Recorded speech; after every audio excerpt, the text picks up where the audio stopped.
The meeting of the Isle of Wight County School Board is hereby called to order. Today is Thursday, March 9th, 2023.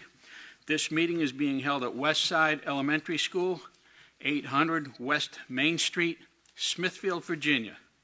The Isle of Wight County Schools is preparing students for college, career, and life. The clerk shall now take the roll call. Mr. Cunningham? Present. Mr. Wooster? Present. Mrs. Tynes? Present. Mr. Marsh? Here. And Mr. Colick. Present. Next, we will have the approval of the agenda or amendments for the closed session.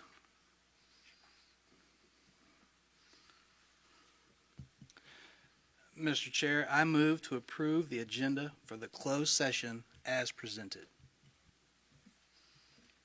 I'll second that. We have a motion and a second. Is there any discussion? If there's no discussion, the clerk shall conduct a vote.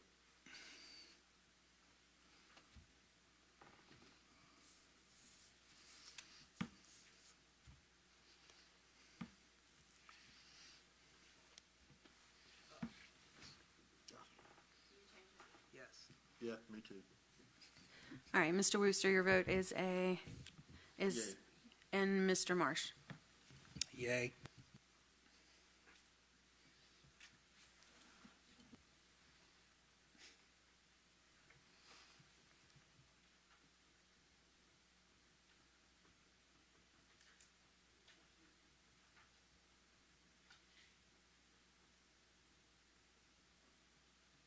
Blaming on my arthritis.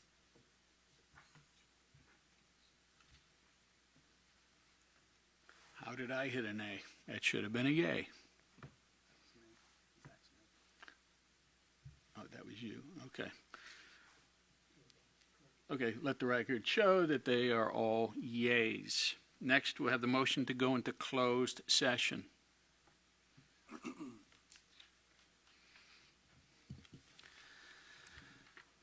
Mr. Chair, I move to go into closed session to, number 1, review the personnel report posted on board docs under Personnel tab number 18.1 as authorized by Virginia Code 2.2-3711A1 for purposes of discussion and consideration of prospective candidates of Isle of Wight Public Schools for employment, transfers, supplemental contracts, deletions, supplemental pay, bus driver perfect attendance for first semester, and resignations of Isle of Wight County Public Schools employees. And, number 2, to discuss matters involving 3 foreign exchange students that would involve the disclosure of information contained in a scholastic record concerning students as authorized by Virginia Code 2.2-3711A2. And, number 3, to discuss or consider religious exemption for one student as authorized by Virginia Code 2.2-3711A2 that would involve the disclosure of information contained in a scholastic record concerning a student. Second. We have a motion and a second. Is there any discussion? Clerk shall conduct a vote.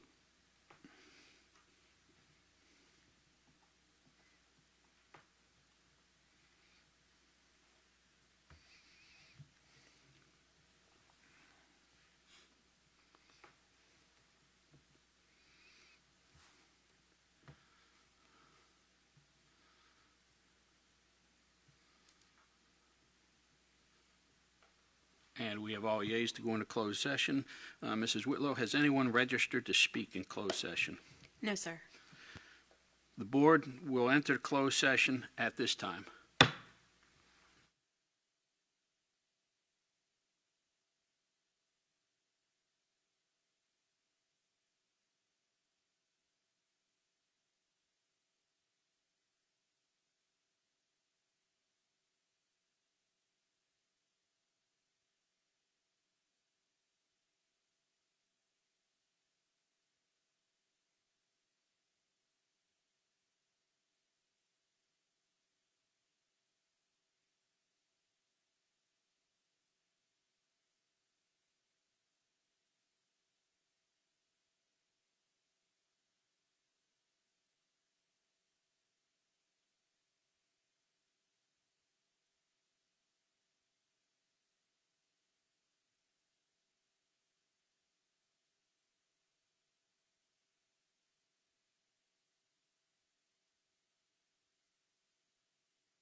Good evening. The meeting of the Isle of Wight School Board is hereby reconvened in open session. Certificate of Resolution of Compliance. Mr. Chair, I move that the closed meeting was conducted in conformity with the provisions of the Virginia Freedom of Information Act, as required by Section 2-2-3712D of the Code of Virginia. And I certify that only public business matters lawfully exempted from open meeting requirements were discussed, and only such public business matters as were identified in the motion by which the closed meeting was convened were heard, discussed, or considered. I'll second that. We have a motion and a second. Do we have any discussion? The clerk shall conduct a vote.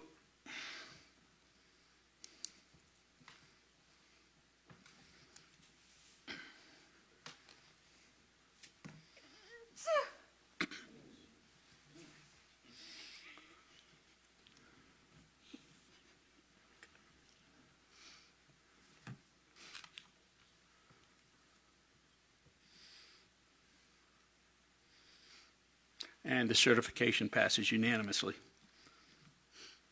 Now we'll have the moment of silence and the Pledge of Allegiance.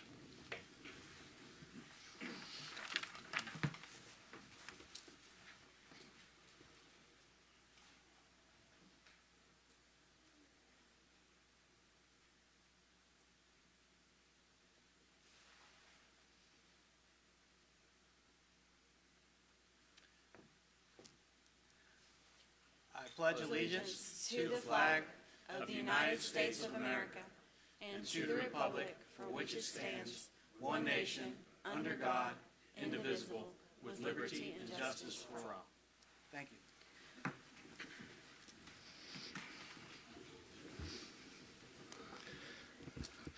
Good evening, everybody.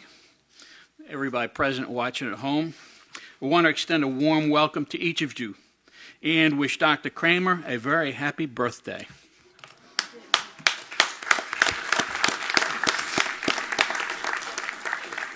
Now, we have quite a bit of business to get through this evening, so I'm asking that everyone please help us by keeping your remarks to the 4-minute limit, keeping the noise down in the audience, and I'll ask the board members to keep their comments concise and on point. Now, this evening, we will not be discussing the 2023 to 2024 budget. Those meetings will be scheduled later in the month on Tuesday, March 14th and Thursday, March 23rd, as long as the vote goes the way I expect it to. And thank you. And now, Ms. Briggs will present the Isle of Wight Achievers. Good evening. The vision for Isle of Wight County Schools is to create a learning environment that will enable every child to discover his or her unique gifts and talents. The Isle of Wight Achievers section of our board meeting gives us an opportunity to recognize and celebrate our students and staff for their unique talents and gifts. And we're going to begin with our Seniors of the Month. First, from Windsor High School, our Senior of the Month for March is Bryce Fowler. He gets a pen. Okay. Bryce is a student who is a natural-born leader. He has earned every opportunity he has through his hard work, dedication, and his willingness to take risks in the academic setting. He is ambitious, quick-witted, and has worked hard to earn his academic success. Bryce has also served in his community. He volunteered at OBC Hospital in Suffolk and participated on mission trips to serve the Navajo Indian tribe. He volunteers in his local community through his involvement with the Windsor High School Beta Club and Student Government Association. His hours of community service show that he is devoted to the betterment of the town of Windsor and that he is a true asset to our community. Bryce is an outstanding student role model at Windsor High. He is always helpful, thoughtful, and an advocate for his peers in his role as senior class vice president. Quote, Bryce is an excellent representative for Windsor High and displays the qualities we aim to develop in our students. Bryce has been incredibly involved and has excelled at all of his activities, including academics, sports, and student leadership. His many experiences will allow him to tackle complex problems and bring unique perspectives to the universities and companies in his future. I'm proud to have played a small part in Bryce's education and know that he will go on to great success in life. And that comes from Mr. Burgess, his history teacher. Bryce plans to attend college and major in English and minor in business prior to attending law school. So we congratulate you, Bryce. And at this time, we'll have you go over to the screen, and Mr. Elliott's going to get a picture. If there are any family members that want to come up and take a photo or be in the photo.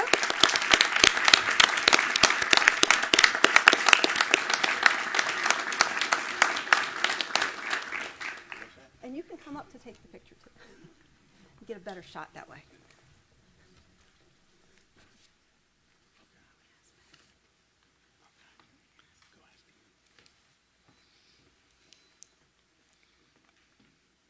Very good. Congratulations once again, Bryce.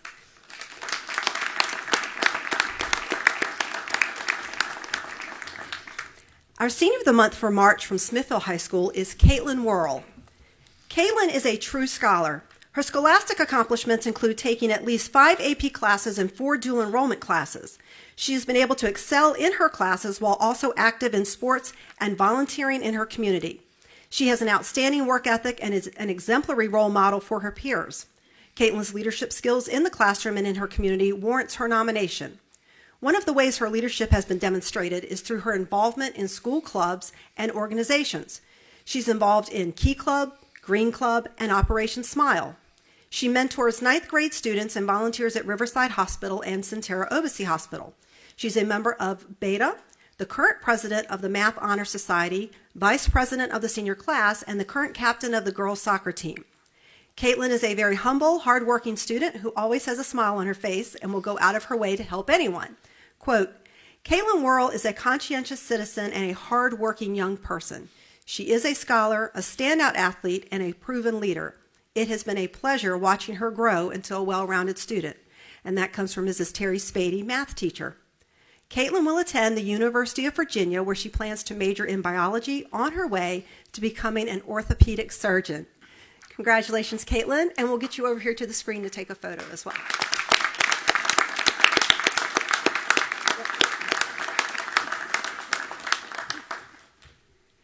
And David, we got some family members coming as also.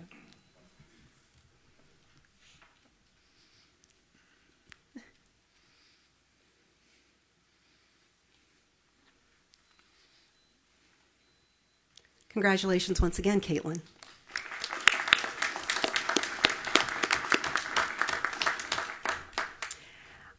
Next, we have our ABCD Award.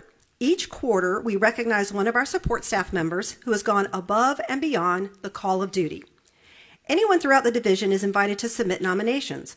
A panel reviews the nominees and selects the quarterly winners. Our 2022-2023 third quarter ABCD Award winner is Kira Livingston, Logistics Technician for the Technology Department.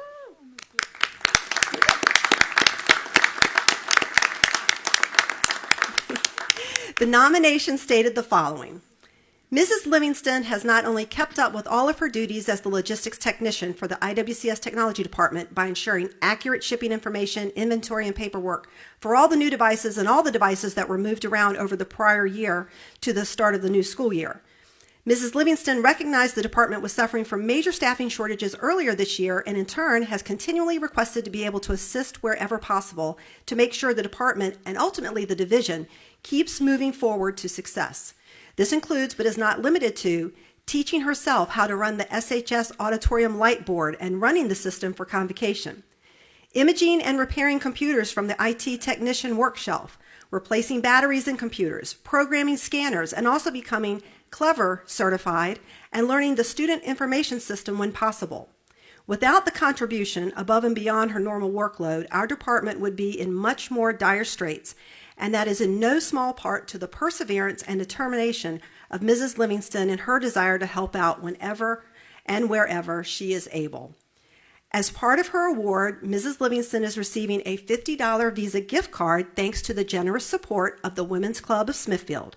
She is also receiving a personalized plaque created in the Smithfield High School Makerspace. Congratulations, Kira.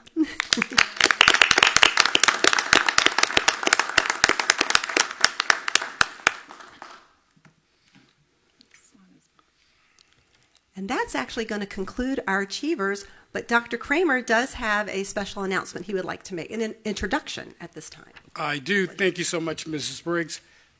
Mrs. Larissa Harris is our new CFO, so please stand, Ms. Harris. Let's give her a round of applause and welcome her. Ms. Harris has over 20 years of experience in government finance and most recently served as Director of Accounting for a neighboring school division. She currently lives in Chesapeake with her 3 sons. We are so pleased to have you, and again, welcome. Next, we're going to have the Isle of Wight Achievers. The special presentations. Ion Instruction presented by Georgie D. Tyler Middle School.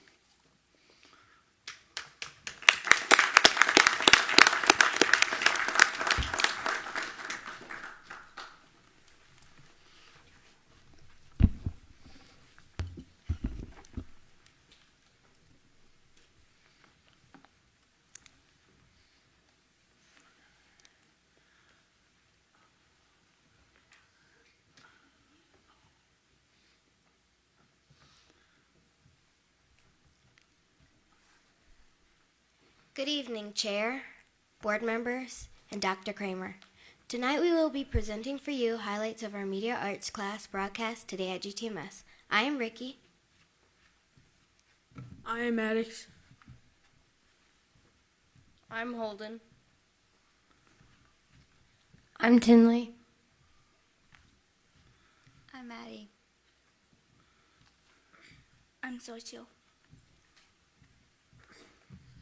As a part of our media arts class this year, 6th graders worked in 2 teams to plan and prepare the daily news broadcast. We worked on improving our technological and career skills.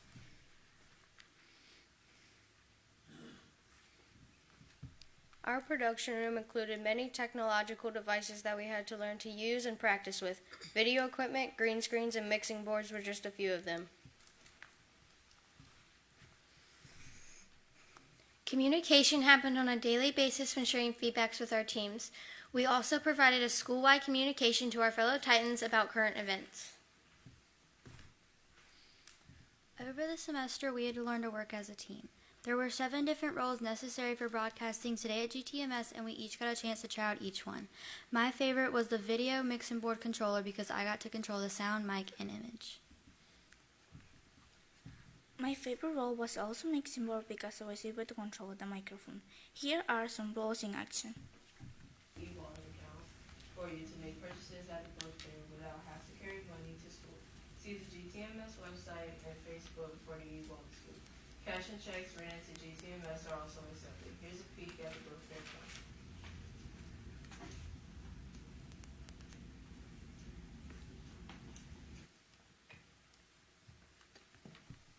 Designing attractive graphics was also a fun part of our media arts class this year. We made flyers that were used on the morning announcements, and we also learned how to make GIFs that added some flair to our school's website. Our ultimate goal for today at GTMS was to spread positivity amongst our school and keep everyone informed of great opportunities. Spreading kindness was just one way that we helped our fellow Titans. Have a great day, Titans. Remember, be kind to everyone today. Here you can see several students' reflections on how this class helped them grow this middle school year. Personally, this class helped me with my creativity and ideas. This class helped me be less shy on camera. We'd like to thank you for allowing us to share our learning with you tonight. Well, that's a wrap for our school's broadcast today at GTMS. Are there any questions we may answer for you? I don't have any questions, but I would like to thank you all for coming out and presenting to us tonight. Continue to do well in your broadcasting, and maybe one day you'll be over there like the guest we have here from News 3 tonight. Thank you very much. Very impressive. Thank you, young men and young ladies.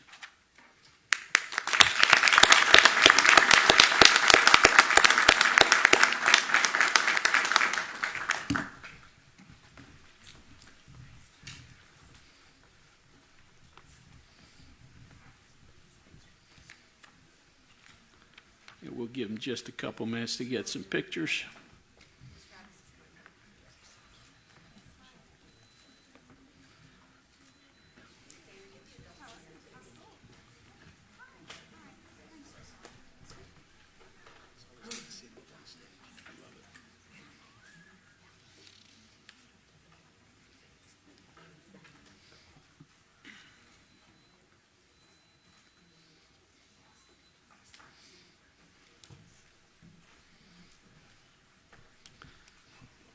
And next, Mr. Brinkley is going to introduce the school resource officers to the community. Good evening, ladies and gentlemen of the board and everyone in the audience. Sheriff Clark and SROs, if y'all like to come forward, I'd like to take this opportunity to introduce a very vital component to all of our public schools here in the county. And I'm going to have the Sheriff of Alawite County, Sheriff James R. Clark Jr., come up, and he is going to introduce all these fine ladies and gentlemen that are walking toward the front now. These are the SROs that are now serving in all of our 9 schools within our division. And I'm going to now pass it over to Sheriff Clark. Good evening, Mr. Chairman, members of the board, Dr. Kramer. Good to be here today, and happy birthday, sir. All right. It's indeed an honor and pleasure to serve Alawite County Public School in this capacity. I'm one that believes in dreams do come true. We had SROs in the high schools and middle schools, and I always wanted to have an SRO, and I believe it should be in every school. And with grant funding, with your support of Dr. Kramer and the Board of Supervisors, we made that happen. So school resource officers fall under the community division, which is led by Lieutenant Ryan Acey. SRO Supervisor, Sergeant Alex Johnson. Smithfield High School SRO, Deputy Brett Crawford. Windsor High School, Deputy Grayson Cron. Smithfield Middle, Deputy Paul Cron. Georgia Tyler Middle School, Deputy Mariah Zapata. Carlsville Elementary, Deputy Tim Phipps. Hardy Elementary, Deputy Jaleesa Reed. West Side, which I understand is the best side. West Side Elementary, Deputy Tracy Crutcher. Windsor Elementary, Deputy Jennifer Rios.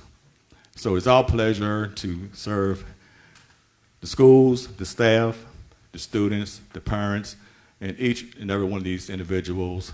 I couldn't have picked a better group of people to serve with compassion and love for our students and staff at our schools. And I'm just amazed how this all came together. And thank you for having us here tonight.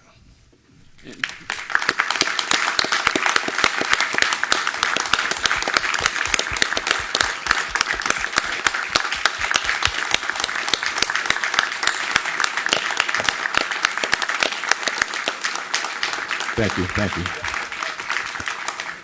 Yes, ladies and gentlemen, if you can turn around so the community can see your faces. And Sheriff Clark, thank you very much. Yes, sir.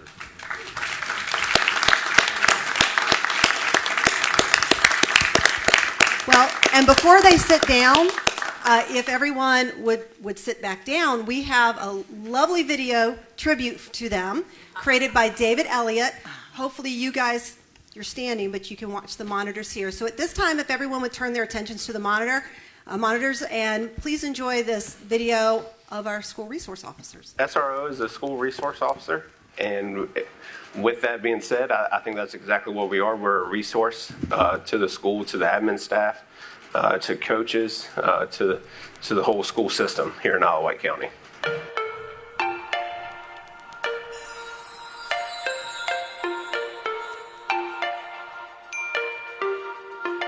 Hey, I'm Sergeant Alex Johnson. I'm employed with the Alawite County Sheriff's Office. Hey, Deputy Crawford. I'm the SRO here at Smithfield High School. My name is Deputy Cron. I'm the SRO for Windsor High School. Hi, I'm Deputy Zapata. I'm the School Resource Officer at Georgie D. Tyler. Deputy Paul Crone, School Resource Officer at Smithfield Middle School. Hi, I'm Deputy Crutcher. I'm the School Resource Officer at Westside Elementary. Hey, I'm Deputy Phipps here at Carsville Elementary. My name is Deputy Reed, and I am here at Hardy Elementary School. Hi, I'm Deputy Rios, and I'm the SRO here at Windsor Elementary School. Hello, my name is Deputy Courier. I'm the Student Resource Officer here at Carrollton Elementary. To me, an SRO is somebody that is the first line of defense for the entire school, the students and the staff members. To become an SRO, you have to be a sworn police officer. You go through 40 weeks of training, and they teach you different things, how to talk to students and how to interact with students, and especially conflict mitigation and mediation as well. We're here to just help educate and help uplift, and if there's an issue that arises, we typically try to step in and lend our guidance and show some positive, just be motivators. We're not here to crack down on students or make them feel like this is not a place of learning. That our primary role is to assist the school so that it is a safe learning environment for the students, and that's first and foremost. Once the kids are in school, we do our basic interior checks. I like to check doors to make sure they're secured, do an exterior walk, make sure there's nothing out of the ordinary, and then throughout the day it's interaction with the children. It's letting them know that they're safe, giving them a safe place to talk, potentially just having small conversations with the kids that are having relatively a bad day, try to turn them around. And then with the closure of the day, I'm making sure that the safety of the children exiting the school, from making sure that cars are abiding in the parking lots to making sure kids get in the right vehicles, just all around just being, an eye for safety for the children. In this day and age, students are going through different kinds of stresses than before. Mental health is a bigger issue. And the ability for a school resource officer to, on a day in and day out basis, gauge a student's behavior will allow us to step in as needed to keep the school secure. And also, as we partner with the school system, the Sheriff's Department has resources and knowledge that the school doesn't have. So when those two are married, they provide additional resources that otherwise may have been missed if the school resource officer or law enforcement officer isn't present in the schools. The advantage of having an SRO in all schools, including elementary school, is that you have an SRO, you have a person there every day, you get to know the children there. They get to know you, and if something happens, you have someone on site immediately to deal with anything you have to encounter. That person is always there. They're constantly there. They're constantly building relationships with admin staff, teachers, the students, where you don't get to do that as much if let's say you have 3 or 4 schools to cover. I feel like being here in the school kind of humanizes the badge a little bit. And I even have students who are kind of like, I prefer to talk to you over this person, or I'm surprised that you're so chill as a police officer. So like being able to be here really does give that experience to be one-on-one with us. They learn to trust the uniform, and they see that it's not just a uniform, that I'm also a human. I eat lunch with my students. I go to the park with my students. I visit some of them in class. There are some that have a hard time with their homework, and I'll sit in the hallway with them and we'll go over their schoolwork, and they concentrate a little bit better, which also makes it easier on the teachers. Being able to talk to a student that from day one was real nervous around me to 2 weeks into it, they're smiling, giving me high fives. With the relationships I've built here at Smithfield High School, students feel more comfortable coming to me and saying, hey, somebody said this or somebody said this, where if we didn't have an SRO assigned to every school, that student wouldn't have that relationship, so it may go unheard. Personal story, I was in the 5th grade and I had a DARE program, and my DARE officer was Lieutenant Duncan, who was employed with the Suffolk Police Department. And as I grew up, I said I want to become a law enforcement officer because of that school resource officer and that DARE officer that was within that school, showing me how to be positive, having a positive outcome. He has since retired, but we definitely stay in touch, and he's one of the reasons where I want to become a school resource officer. I think the most rewarding part is making those connections where the students know my name, I know theirs, and they're happy to see me, happy to greet me, and asking me how my day's going. Surprisingly, my favorite part is in the morning when I greet every kid that comes off the bus. There are some that they look forward to seeing me every morning. I have some that wear badges every day, some that want to be law enforcement officers every day. I look forward to getting the hugs from 580 kids. It's a good feeling. At the end of the day, I'm here to provide safety for the students so that they can learn they can not have to worry about what's going on outside the building, providing a safe environment for them inside the building so that they can be set up for success and learn. That's the number one biggest satisfaction that I have, but it's also nice chatting with them, joking around with them, and seeing that, you know, their learning experience is a good one. My name is James R. Clark Jr. I'm very honored to serve as Sheriff for Isle of Wight County for any child that matriculates through Isle of Wight County Public Schools. It's my goal and my intent that when they come to this school from kindergarten all the way up to 12th grade, that they eventually walk across this stage and receive a high school diploma. And we do that by having that relationship with our students and our staff and our parents. That's why it's very important for me to have an SRO in every school, to have a person that's able to respond, defend, detect, deter, and keep your child safe here in school where they can have a good learning, working environment. And we want to thank them, and if you don't mind, we'd love to get a group picture. Dr. Kramer has come down here so we can assemble all of you over there. And Mr. Elliott's going to come back, and we'd like to thank you, and I personally want to thank Mr. Elliott for the beautiful video he put together.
Thanks again, Sheriff, and all the deputies.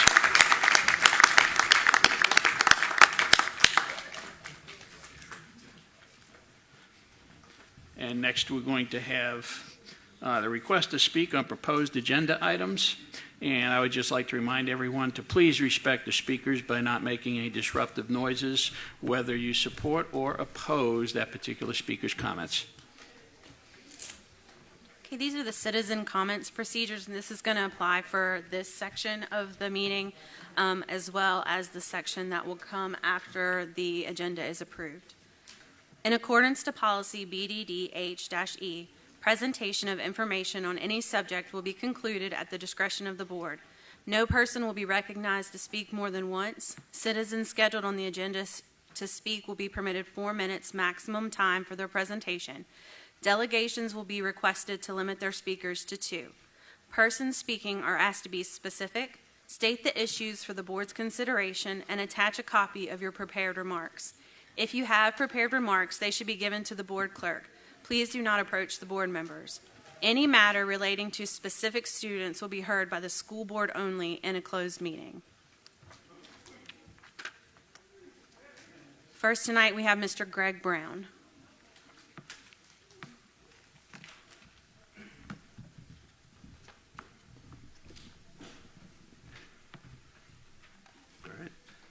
Working? All right. Good evening. I'm Greg Brown. Welcome to everybody. So I wanted to talk about some of the proposed policy changes. We've heard a lot about parents' rights recently in regards to our schools, and to me that makes sense. Parents should want what's best for their kids, right? I'm a parent of 2 children at Hardy Elementary. Deputy Reed's great, by the way. We love her. I'm concerned about what's best for my kids as well. And my concern is I want my kids, I have the right for them to have the best education we can possibly give them. That's what I'm concerned about.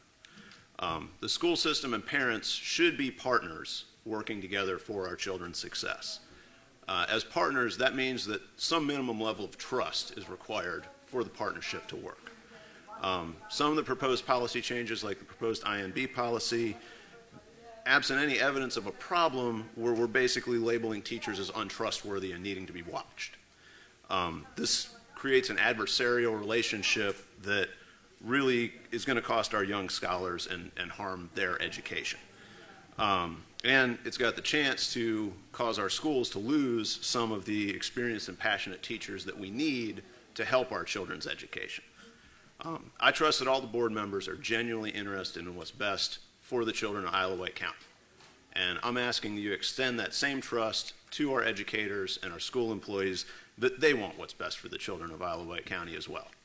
I mean, they wouldn't be working as teachers if they didn't care about kids. That's why they do it. The best educators bring passion and creativity to their jobs. They can make kids excited to come to school and learn, which is amazing. We don't want to stifle them and put them in a box where all they're doing is reciting facts and figures. So that's my comments about that. I would also like to point out we have some very real issues that I would like us to spend our time and energy tackling. We need to recruit and retain the best staff in the region. We need teachers, we need instructional assistants, we need special ed teachers. It's an occurrence that classes will get split up and kids will get dumped in different rooms because we don't have a sub available. And we need to fix that. When I looked, Newport News is advertising 50 teaching vacancies, and Suffolk is advertising over 100 teaching vacancies. And they have higher starting salaries than we have. So it doesn't necessarily need to be about money, but what are we doing to make sure that we get and keep the people we need? We need efficient and reliable buses. I get multiple reminds a week that bus routes are getting changed because we have a bus down or we have a driver out and they're adding kids to buses and moving kids to buses. We need enough drivers and substitutes. I'd like to commend the school for the communication, but we need to make them adjust on the fly less by having the people we need. We need excellent facilities for our students. We got the new Hardy Elementary. 1 minute. We're talking about the vestibules. I'd like to thank the board for doing that. That's great. And then regarding costs, because we're getting into budget, we can't afford not to invest in our children. They are the future doctors, nurses, engineers, police officers, sheriff's deputies. That's what they're going to grow up to be. So absolutely, we need to discuss the budget and make sure everything we're doing is cost effective, but the ultimate goal is to give our kids the best education we can give them, and we should not lose sight of that. Thank you very much. Appreciate your time. Maggie Halstead.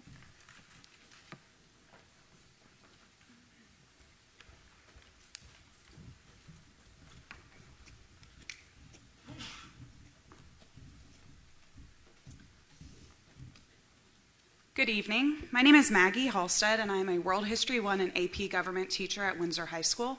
I'm also head of our history department. Tonight I am speaking in opposition to the proposed policy regarding the teaching of controversial issues in Isle of Wight County schools. I want to start by addressing the hypocrisy of this policy. Teachers are being told not to thrust their political beliefs onto students, a concept I believe all my colleagues and I would support. However, that is exactly what this policy is doing. A political party or views of certain politicians are rampant in this policy, and with no intention of bettering the education of the students. We are a county that believes we should make every student college, career, and life ready, yet this proposed policy only creates a narrow-minded and incomplete view on the world for the children it will influence. Another controversial component of this policy is item A of the new framework. Item A of this policy states, parents or guardians have sole responsibility for guiding their children's views on controversial issues. The problem with this statement is the misunderstanding it creates. I am not guiding my students to follow my beliefs because I have to introduce both sides of an issue or teach the historical facts and how it affects people today. Just because what I teach per the VDOE and College Board standards does not align with the political or religious beliefs of certain individuals of this county does not mean I am indoctrinating my students. Teachers are being attacked solely for doing what we were hired to do, teach the curriculum and ready our students for the world outside of Isle of Wight County. We are experts in our content, curriculums, and pedagogy, which is the art of teaching. We spend our entire careers bettering ourselves, forming relationships with students, and continuing our education. Yet, without a doubt, this is an attack on those whose goal each day is to teach, help, and love the students of this county. I am a teacher to all students who enter my classroom, not just those whose views align with mine. So I ask the school board, are you creating a policy that does the same? I would also like to ask, why is this policy needed in the first place? I implore the school board and those in the community who have mentioned that CRT and divisive content are widespread throughout our schools, where is it? Can you show me where and how this is happening? I teach my students to look for reliable resources and evidence. Where is yours? I would also argue that item F of the framework that states there is no systemic racism in the United States is a prime example of just because you say it doesn't make it a fact. I would ask you to do as my students do. Look for evidence and facts and then make positive policy for changes rather than try to speak something into existence. If you truly cared for the education of all children in this county, you would have spent the previous months not rewriting the same policy over and over to appease certain voters, but addressing the true problems and issues of our buildings. You would have spent those months visiting classrooms and speaking to all parties involved in our schools, including teachers, staff, parents, and students. Our students have amazing thoughts of what is needed to better their educations, and I would argue that they are the most important stakeholders in our schools. School board members, I will remind you that our students have diverse backgrounds and beliefs, and you are elected to represent, protect, and better the education of every single one of them. I want to end my time speaking to you by posing a question to the members of the board that support this policy. I am a teacher, so why am I trusted to get children out of a burning building, administer CPR or an EpiPen, or even lock down my room in case of an active shooter, but I am not trusted to speak to the children in my classroom? Thank you.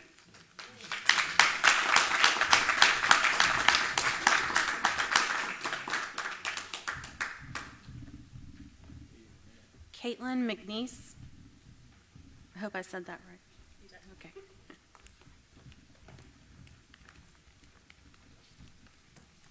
Hello. Thank you all for your time and the opportunity to speak. My name is Caitlin McNeese. I live in Carrollton, and I have a child in our county's public school system. I'd like to start with one of my favorite quotes from the American Southern Gothic novelist Flannery O'Connor. "The truth does not change according to our ability to stomach it."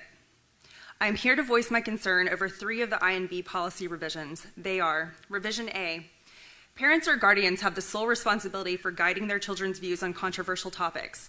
I am a full-time working mother. I talk to my child about difficult topics, but I trust educators who have dedicated their entire careers to helping our children understand these topics as well. I appreciate their perspective on a myriad of issues. They are educators, a safe place, who I trust to care for and teach my child while I'm working on my own career and helping to provide for my family. We must put our trust back into teachers and provide them with support, not resistance. We have struggled to retain our teachers. Many have threatened to quit if these revisions pass. Leaving our current policy alone would be a great first step to avoid this great loss. Revision F. There is no systemic racism or bigotry perpetuated by the United States or any governmental entity. While 4 minutes is not enough time to provide a full report on systemic racism and the racial economic disparities it has caused and still causes today, or a psychology report on the effects of generational trauma, I'd like to point out that this isn't a teaching guideline, of which most of you are not qualified to provide. This is not a matter of opinion, but a false generalized statement that you want printed in our public school policy. This whitewashed narrative is inaccurate and embarrassing. There's a plethora of sources available which outline ways in which systemic racism exists in our country today. You do not get to tell someone else what their familial history is or what their life experiences have been like due to that history. Revision G. Employees of Isle White School shall not endorse any political party, candidate, or ideology in the performance of their duties or responsibilities, but rather remain neutral. I'm genuinely confused by the addition of this revision. The 3 members who are bringing this revision to the table ran an obvious Republican campaign, posing with Republican candidates around election time, sharing extremist political memes to their personal as well as campaign social media pages, all while falsely claiming that they were intent on taking politics out of the classroom. Gentlemen, you have brought politics into the classroom. Unsurprisingly enough, these revisions aren't even original. They're straight out of a Fox News playbook. And I must ask, Mr. Colick, does this revision mean that you will remove yourself from the Republican-backed school board member alliance that you joined without other board members knowing and paid for with public funding? Who approved that spending, and what is the checks and balance system for that process? Thank you.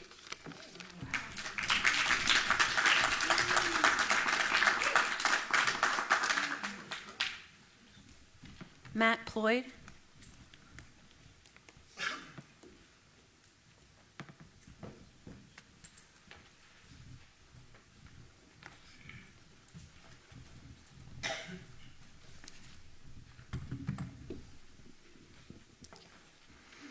Good evening, board members, and happy birthday, Dr. Kramer. My name is Matt Ployd. I am the president of the Isle of Wight Educators Association. I'm also a history teacher at Smithfield High School.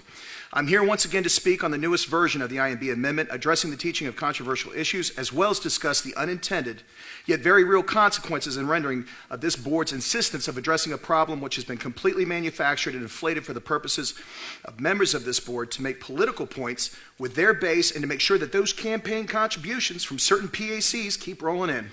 The wording has been changed, but the primary issues of concern still remain and have been left unanswered.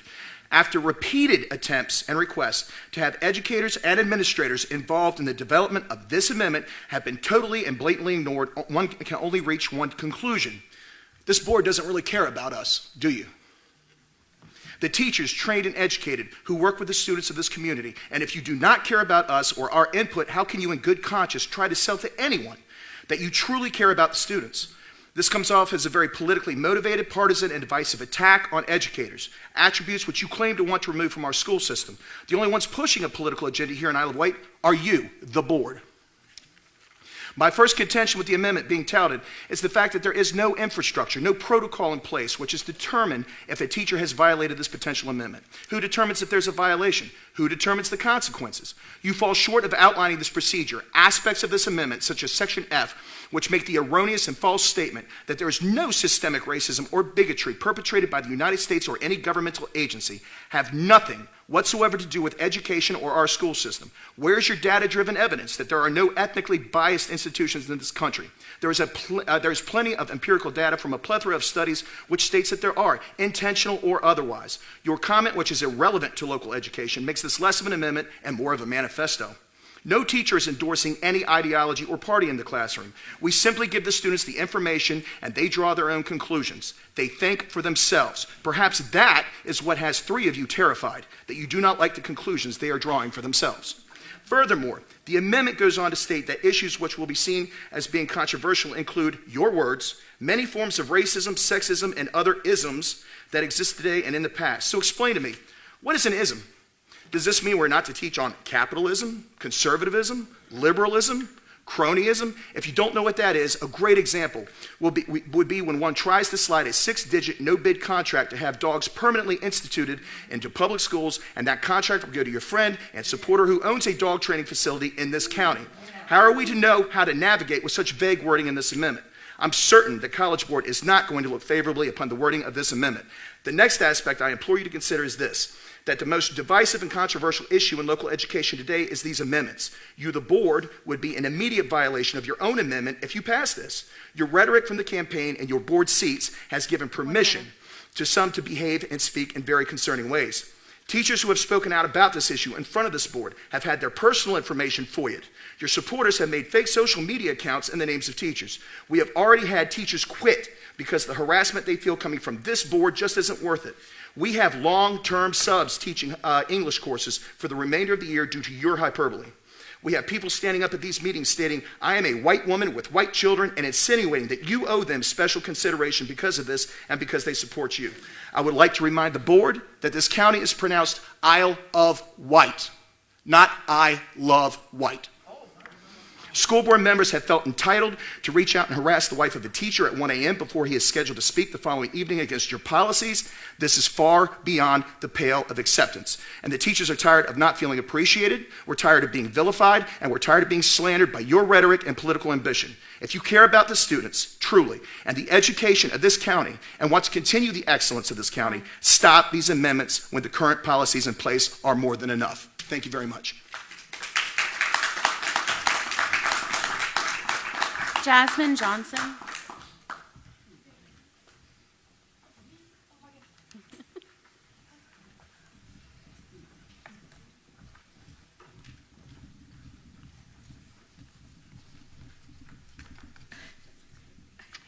Good evening, members of the board. My name is Jasmine Johnson, and I'm a junior at Smithfield High School. Thank you for your attempts at changing the divisive content policy. However, I must state the revisions are not acceptable for our White County schools. Over these past months, there have been countless students, parents, teachers, even concerned citizens voicing opposition to this policy. With this known, members of the board, I have one question for you. Why? Why, after months of expressed discontentment, are y'all still trying to pass this policy? You tell us you want what is best for the students, then why, after months of students voicing opposition to this policy, has it not been improved? Looking at the new revisions to this policy, I feel like myself and anyone who has spoken in opposition has been ignored. I feel that nothing we have said was taken into consideration and has been mocked by these revisions. I assume the school board does not want us to feel this way. So again, why is this policy still being considered? The curriculum has been the way it is for years, and many successful students have resulted from it. So what is the purpose of changing it now? The policy says in the introduction, by their nature, the study of history, sociology, literature, the arts, and other disciplines can include topics which may be construed as controversial. One revision in the policy is there is no systematic racism or bigotry perpetrated by the United States or any governmental entity. Historically, this statement is far from the truth. Did we not have federally approved slavery for hundreds of years? Were women not devalued and unequal in the sight of men? Why then do you have the audacity to state this in your policy? Now, in regard to current time, then yes, there may not be any governmental bigotry or systematic racism. But then again, I cannot be sure what this statement entails. It is too vague. The introduction says, by nature, the study of history, sociology, literature, the arts. But later on it states, there is no systematic racism or bigotry. My question is this statement referring to history or current time? Members of the board, your policy is too vague and not acceptable the way it is. We cannot pinpoint what your intentions are in regards to this policy. Are your intentions about history, current, or both? The way the policy is written, it talks about history, yet our entire history is controversial. Are y'all saying we should not teach history anymore? History is supposed to be controversial. We have to learn about our haunting past so that we will not repeat it. Avoiding controversial topics is detrimental to a student's success. Not only history, but our whole world is controversial. How are educators supposed to prepare students for the world if we are not taught properly? Avoiding such topics would just cause future white students to be ignorant. This ignorance would not be the fault of the students, but of the fault of our very own school board. Another criteria that is stated multiple times throughout the policy is the idea that teachers are not authorized to express or assert their opinion regarding a controversial topic. This, however, is already a criteria that teachers follow and respect. Never in my white educational career have I ever had a teacher try to assert their opinion onto me or sway me to believe their views. As a matter of fact, I have constantly had teachers say that they will not give their viewpoint on a particular topic, even when asked. Furthermore, my teachers have always communicated in a way that I could not figure out which side they stand on, even if I tried. To add this to the INB 6 policy is an offense and is disrespecting to all our White County educators. With that being said, again, what is the intention of this policy? Passing this policy will only cause harm. You have seen the attempts of many white citizens to stop it. Members of the board, I know you want what is best for education in White County. What is best is this policy not being passed. As of today, I am a proud student of White County schools.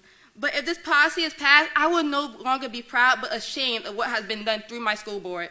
I don't want this to be the case. So please, I implore you, members of the board, think about what you're doing. Please ask yourself, is this what is best for future White County students? I'm here today to tell you that it's not. Do not pass this policy because it will just destroy the educational system. Thank you for your time.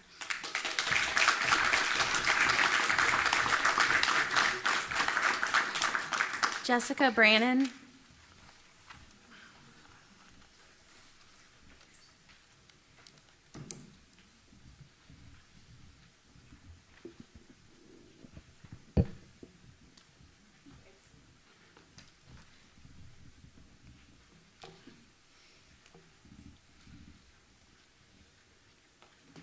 Good evening.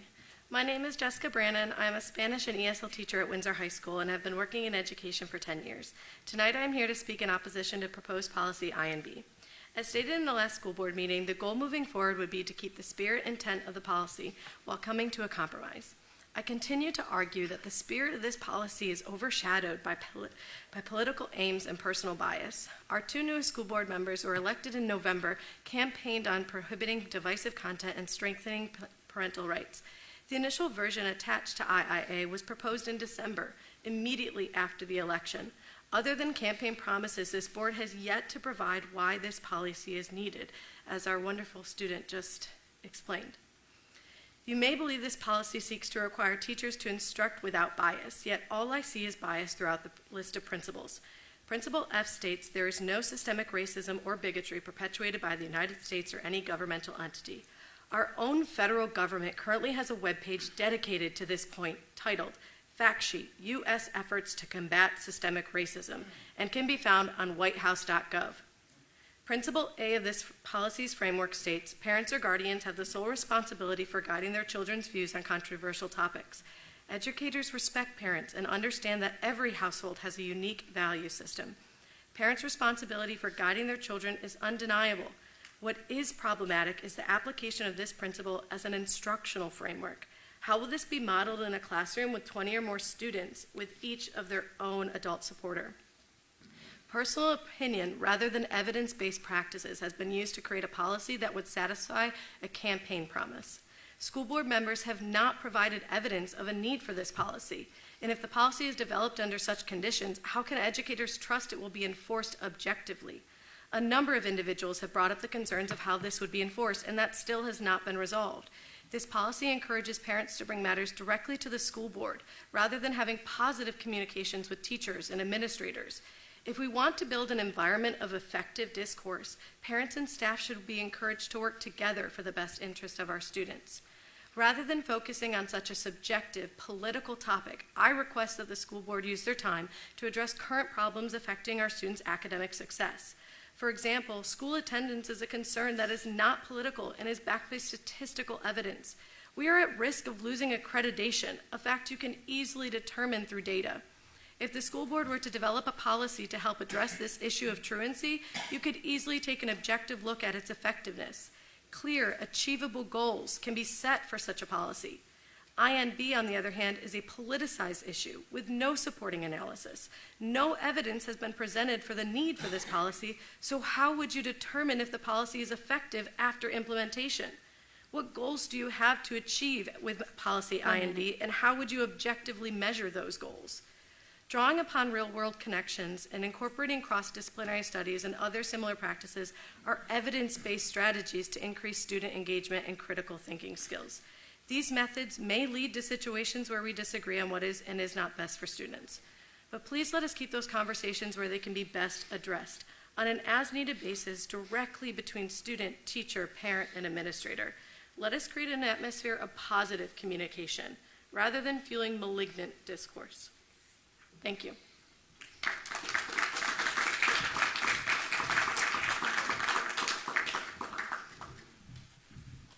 Matt Burgess.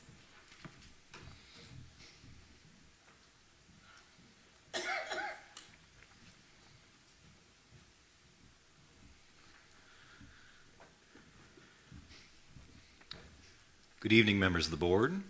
My name is Matt Burgess, and I've taught for 19 years at Windsor High School. I spoke at your last meeting, and I'm here to speak once more against Policy INB, what I'm assuming will be the final time. I feel like I'm wasting my breath and our collective time, however, as it's become apparent that several of you have already made up your minds about the need for this policy, despite the vocal concerns of students, parents, and teachers.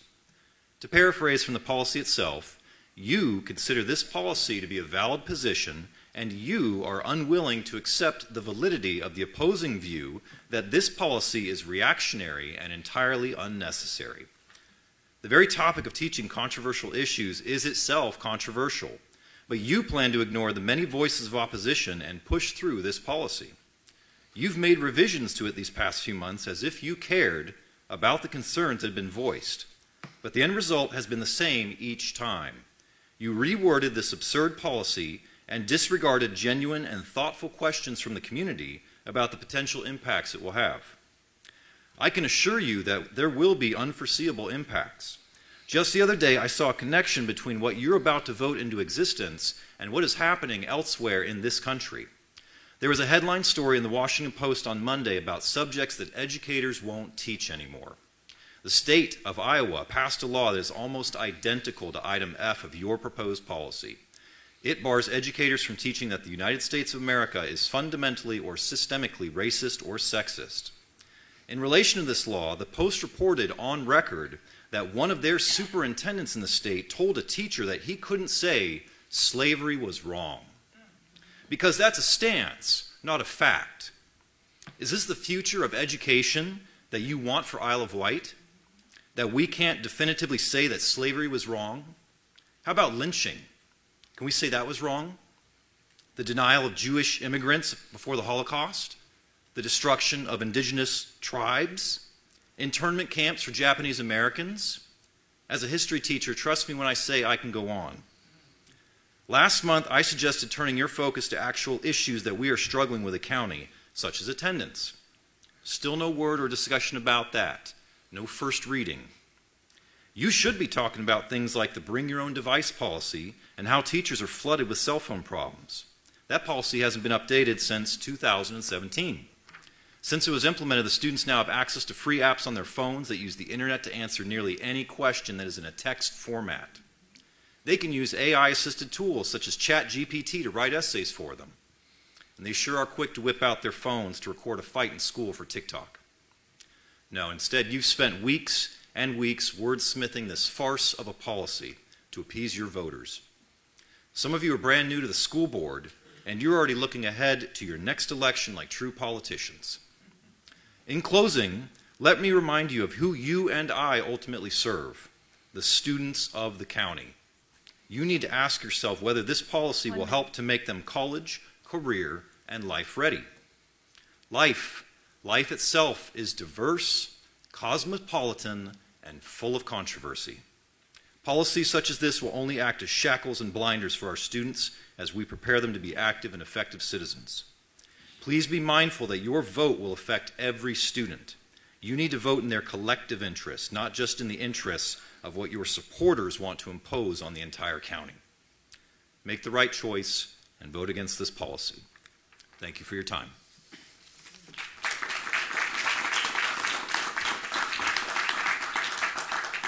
Herb DeGroft.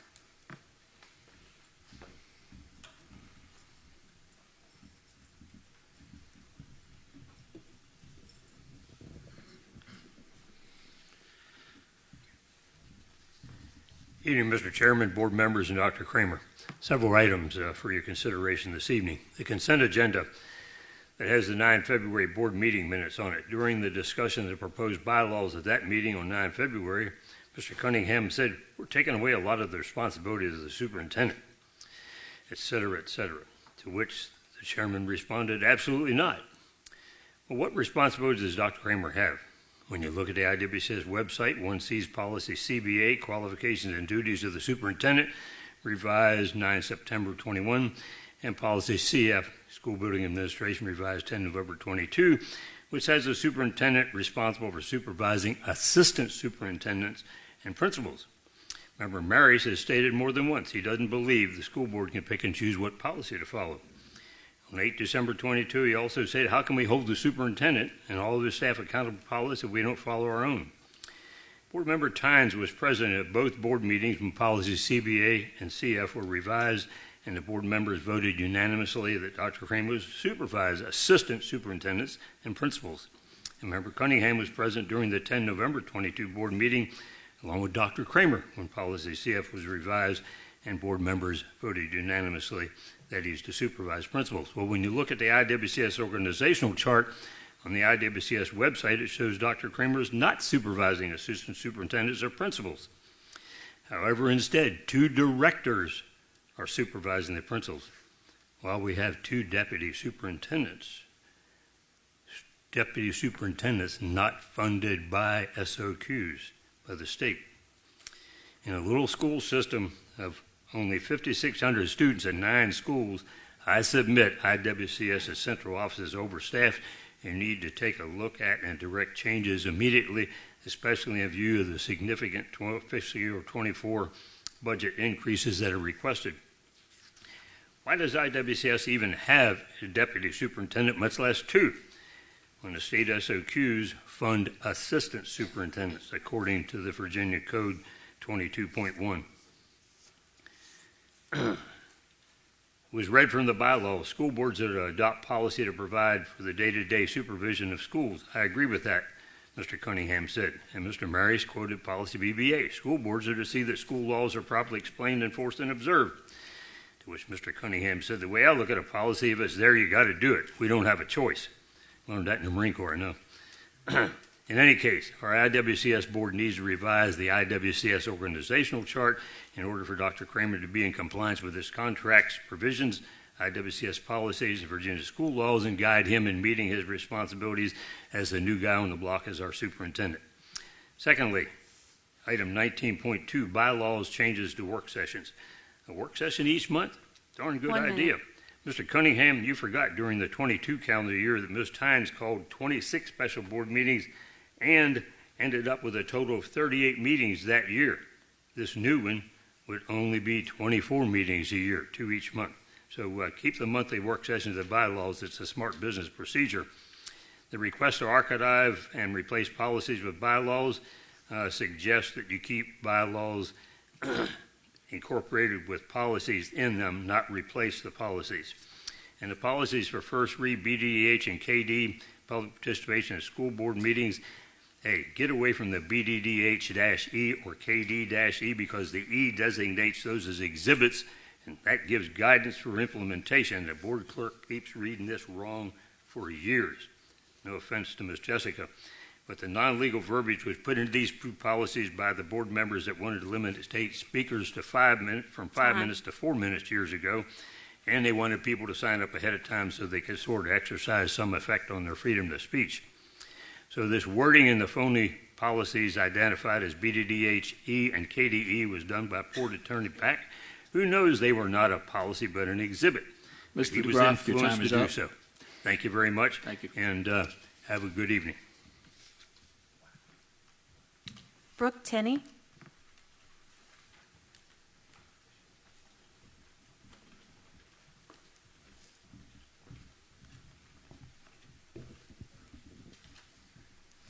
Hello, members of the board. I am here to speak about the latest revisions to the policy regarding teaching controversial topics. While I would love to say that things have improved since we last spoke, there are still some significant issues that are present, and frankly, it is almost worse. While there are holes abound in this policy, but we do not have forever, so I'd like to speak on two specific issues, guidelines A and C. I'd like to start with C, just to go ahead and address the elephant in the room. While the fundamental theory this entire policy is operating off of is wrong, the point proudly proclaims no one is inherently a victim or oppressed because of, before citing various demographics. Now let's note the wording here. This is not saying that people are equal regardless of these items. This is saying no one is a victim due to these things. This is saying no one is inherently oppressed for the factors out of their control. It isn't equality, it is denial. For one of the most simple and extreme examples, I will refer to you Afghanistan, an area among many other historical ones that treats women as objects and does not recognize them as people. Surely those women are inherently oppressed. Wouldn't it be wrong for a teacher not to talk about their persecution? For a teacher to cover up the idea that places in the world, in fact, have discrimination and bias is wrong. Look at the United States to see much of the same thing. There is a common trend in police brutality cases in which clearly demonstrates that there is inherent oppression of minorities, especially those of African American descent. Section C, in conclusion, is nonsense. It is simply wrong unless you would like our teachers to ignore history entirely and blot out the past of racism, sexism, and as your policy so eloquently put it, other isms. Now let's talk about A, shall we? The concept here is that parents have absolute control over their children. Does no one see how concerning this is, just outright off the bat? Who in their right mind would allow their parents to have utter control over their children? Isn't that how people get indoctrinated into cults? Shouldn't we, the outside world, And shouldn't the outside world and their experience in school tell them otherwise? Let's cut to the chase. Parents are people. Parents make mistakes. Parents can be wrong. Moreover, let's not pretend that school instructs children exactly what to think. I've been in school for over a decade, and nobody has told me what to think and anything of the regard. No one has told me that I'm an oppressor because of my skin color. Nobody has told me that anyone in this room is inherently racist. And no one has told me that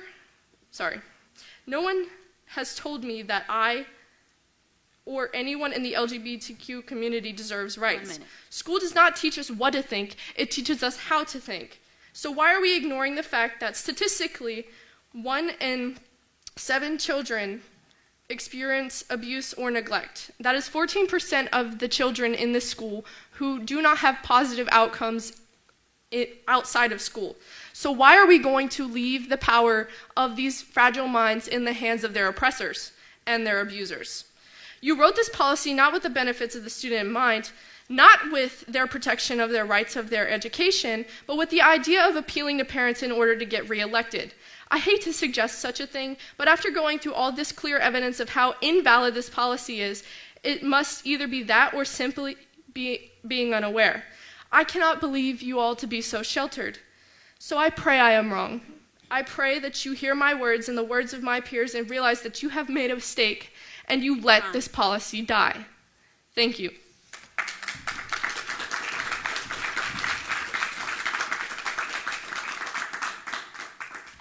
Heidi Swartz.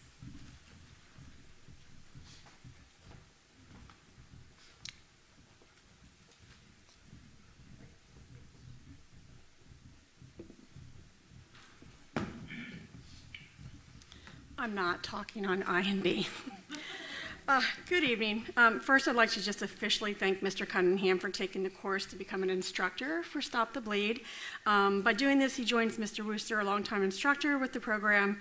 Mr. Wooster's been committed for some time in working with the JIROTC Colonel and 2 cadets to bring the pilot program to come to life. And now Mr. Cunningham's trained, and this will allow the cadets to all walk away with certified training April 17th and 18th, as Mr. Wooster and Mr. Cunningham volunteer their time those 2 days to bring the life training, saving training to our community. So thank you. Regarding the minutes from the regular school board meeting on February 9th that the board will vote to approve tonight, there's a total of 126 pages for the approval. These 126 pages, I think, also include the special meeting from January. Each meeting prior to citizen speaking, the school board clerk makes a statement and states, attach a copy of your prepared remarks. If you have prepared remarks, you should give them to the board clerk. And I'm asking why we submit them if they're not in the minutes. At the last school board meeting on February 9th, I submitted and handed my prepared remarks along with documents supporting what I spoke about, and I even made a request to make sure that they were there for record. What I submitted is not in those minutes for approval tonight. Not any of the citizens that spoke comments were turned in. I respectfully request that you do not approve the minutes for February 9th, 2023, until items that were submitted from citizens' comments are true and accurate. In addition, I would argue all documents provided to the board members, which includes the school board clerk, during the meetings are public record and should be included in the minutes as presented. It doesn't cost Isle County Schools anything to include them in the minutes. But if they aren't included and a citizen requests these public records, it would cost that citizen at least $20 in FOIA, if not more. With that, regarding the FFA policy, I'd like to say that Lynn Briggs and I met today. We had a great meeting. I think so. I had placed yet another request for FOIA after I realized that my original FOIA did not have everything in it. The added amount came to estimated at $600. So I asked Lynn if we could just meet and discuss it. We did, and many questions were answered. In my opinion, this policy was a rush policy to rename a building that a few people wanted it to happen. Chair Times knew the timeline that was there, and with good possibility of a change to the board, there was not time to spare. Unfortunately, this left Lynn in a position to attempt to upload a policy quickly on June 9th, after Tracy Root emailed it to her at 5 p.m. on June 8th. I think mistakes took place in the policy, not allowing time for Lynn, who is a policy expert and she loves to not make mistakes, to not review it as quickly as maybe she would have if she had had the time. With that, I believe the end result is a correct policy now in place. The CTE building was not renamed, and I believe that the mystery of the FFA policy is closed to me. Thank you.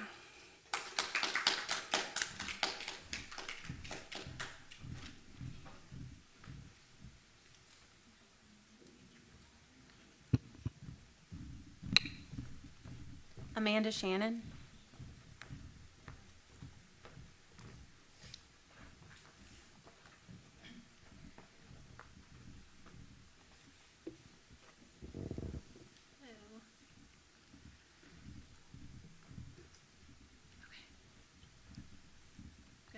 Try to cobble together some coherent sentences here, so bear with me. I'm a parent of a student here at Isle White County Schools, and I've come before you this evening to discuss your controversial issues protocol. The language teaching about controversial issues is so vague that it means everything and nothing, and this is the crux of the problem. If I walk into a classroom full of kindergartners and extol to them the wonderful attributes of the wonderful color purple, I'm going to be met with a cacophony of small voices shouting me down and telling me how purple is not the best color, and now we've made color a controversial topic. Your language is not naively vague, as I'm sure you are aware. It is intentionally vague. Because if it outlined exactly what you don't want the kids to learn, we would be calling a spade a spade. Your vague language has created an environment where no one knows exactly what will fall into the phrase controversial issues. After all, isn't life just one long controversial issue? This protocol was crafted from your perspective because that's how we live life. Through our perspective.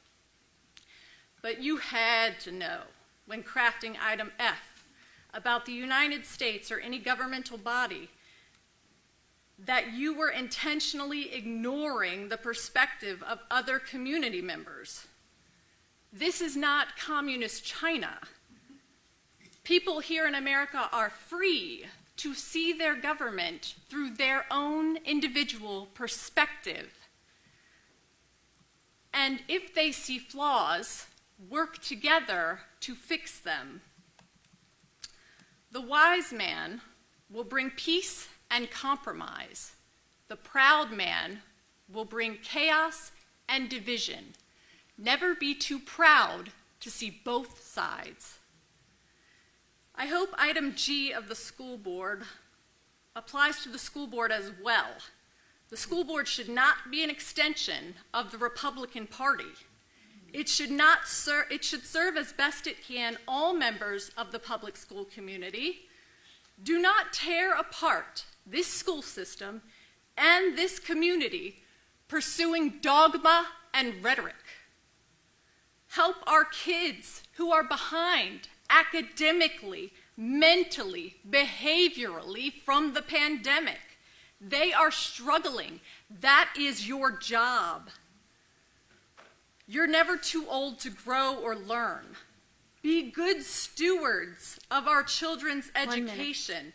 Get away from your sounding boards. Today is different from yesterday. I never had an active shooter drill in grade school. The world these kids are growing up in is far removed from the one we were raised in, old friends. They have access to the entire world, good and bad, in the palm of their hands. It doesn't have to be this way. You can make the problem go away even faster than you created it. I might start by changing the channel at home, but that would just be me. But if you must persist, make the language specific so that these kids who hide under their desks, waiting for the day an active shooter comes through the door, know exactly what it is that they're supposed to be scared of. Thank you.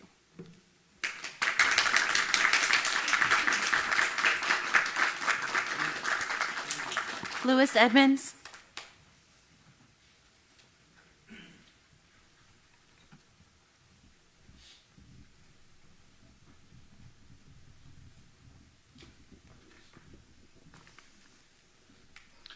Good evening. I'll start by making one statement on reviewing policies. So tonight we have 25 policies for our first review. Last time I counted, there's roughly 430 policies with the school system. They have to be reviewed by law every 5 years, 60 meetings in a 5-year period. Do the math, that's 7-ish a meeting. I think we can do better than this. On IMB, I'll just say this. Until we can start to find common ground on objective truth, this will continue to fester and it will continue to be used for political gain. I'm not going to get in the partisanship games here. I'll just leave it at that. What I do want to concentrate on is a couple of policies that are up for first read tonight that I believe have greater impact on teachers and staff. I'll start with policy CGI. This policy covers superintendent's right to move employees as needed. Dr. Kramer is a busy person. He can't, nor should he be responsible for directly managing these transfers, which means this gets delegated to various administrators as it's necessary. It's difficult to ensure that all of these administrators can implement a uniform policy the way the policy is written right now. It's not fair to staff and teachers for this process to be arbitrary, nor is it conducive to an open and transparent work environment. There's a lot of factors that should be going into play as to who gets transferred and when, and the teachers and the staff deserve for that to be laid out to them and not left to arbitrary means. Just a couple of them: seniority, right fit, do they have children at the school? Are we making a teacher or a staff member move from Carrollton all the way to Carsville or vice versa? That's a 45-minute change in commute. So depending on where you live, if you live in Hampton and now you're working in Carsville, that's a problem, and that is an absolute economic impact on that staff member. So I ask that the board hold off on this policy and ask Dr. Kramer and his staff to come back with a more comprehensive policy that maybe isn't, that is part of how he's going to administer the policy, so not necessarily approved by you, but so that the teachers and staff understand how this will happen. Next, I'd like to talk about policy GCPB, which covers staff resignations. I've talked to Dr. Kramer about this. He knows how I feel about this. And this isn't an attack in general. Honestly, it's an attack on the education system. So this basically lays out that if a teacher, and it's specific to teachers, not staff, to teachers. So if a teacher decides to resign and that reason is considered insufficient or unjustifiable cause, then that teacher is subject to their teacher's license being revoked. I know of no other occupation, especially one that pays what teachers pay, that you can lose your livelihood because you decide to resign.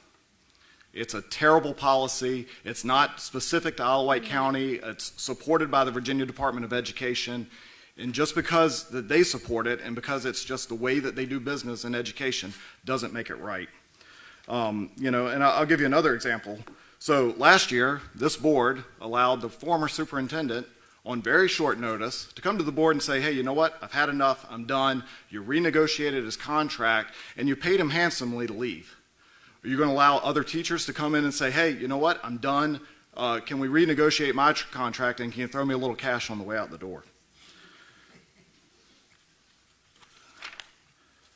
This policy, the way it's written and the way that it's executed right now, abdicates the school board, superintendent, and anyone else in the administrative chain of command from their role as a leader and uses economic fear and coercion to motivate employees to stay instead of developing a positive work culture and addressing problems.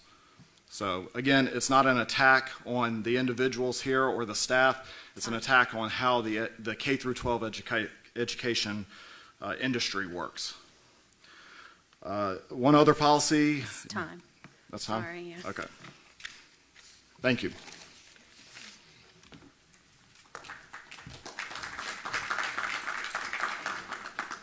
That's the last speaker on this section, Chair. Next, we'll move along with the approval of the agenda or amendments for open session.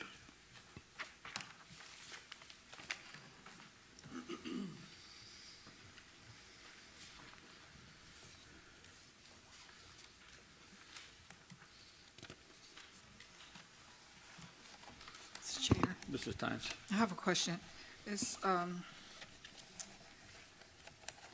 line 13, the approval of the agenda and amendment of the open session.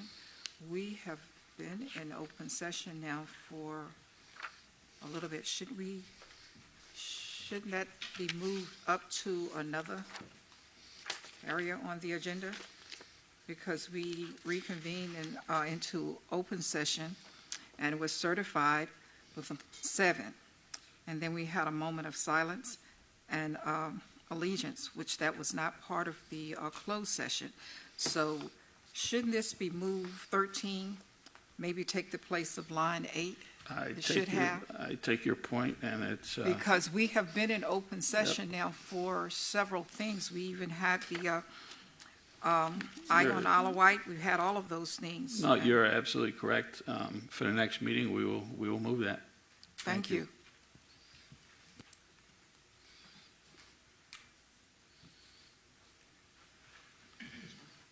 Yes. Mr. Chair, I move to amend the agenda to add the following agenda items: additional budget meetings and board member organizational memberships.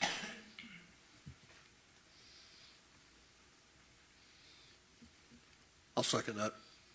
Okay, so we have a motion and we have a second. Do we have any discussion? Yes.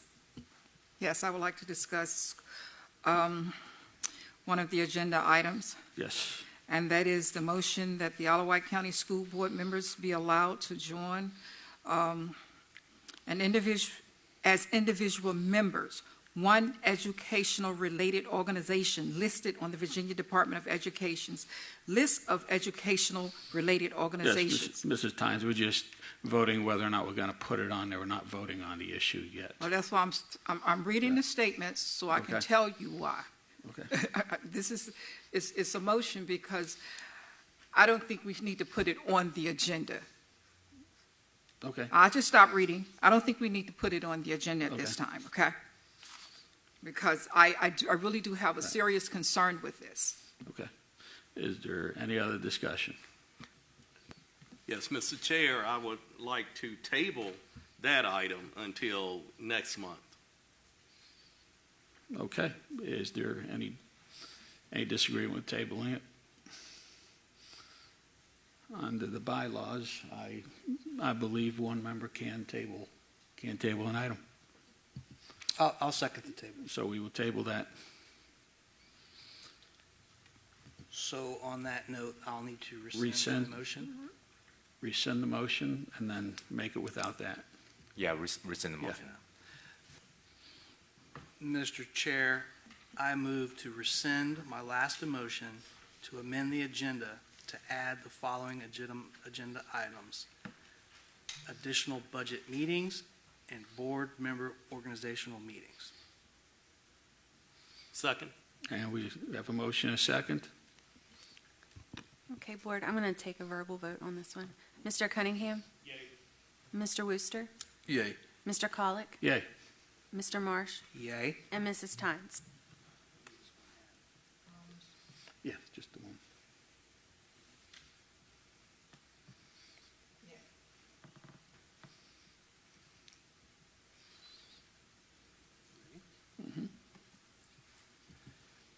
Mr. Chair, I move to amend the agenda to add the following agenda items: additional budget meetings, period.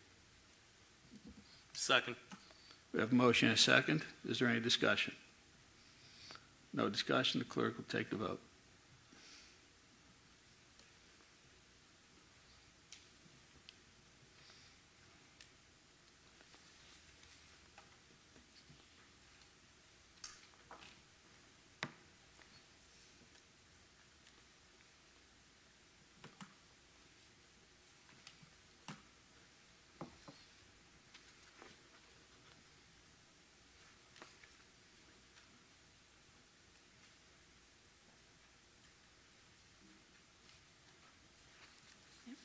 It passed 4-1. Thank you. And just for the record, I'm going to place that agenda item, just so you guys know where it's going to come. I'm going to put that at 20.5. Just so you know where it's going to be. Got it. 20.5? Yes.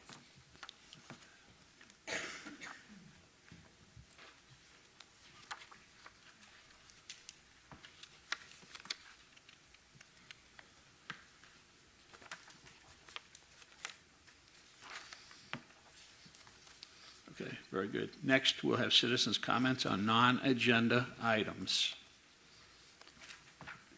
Joe Puglisi, I'm sorry. Can you? Puglisi, okay.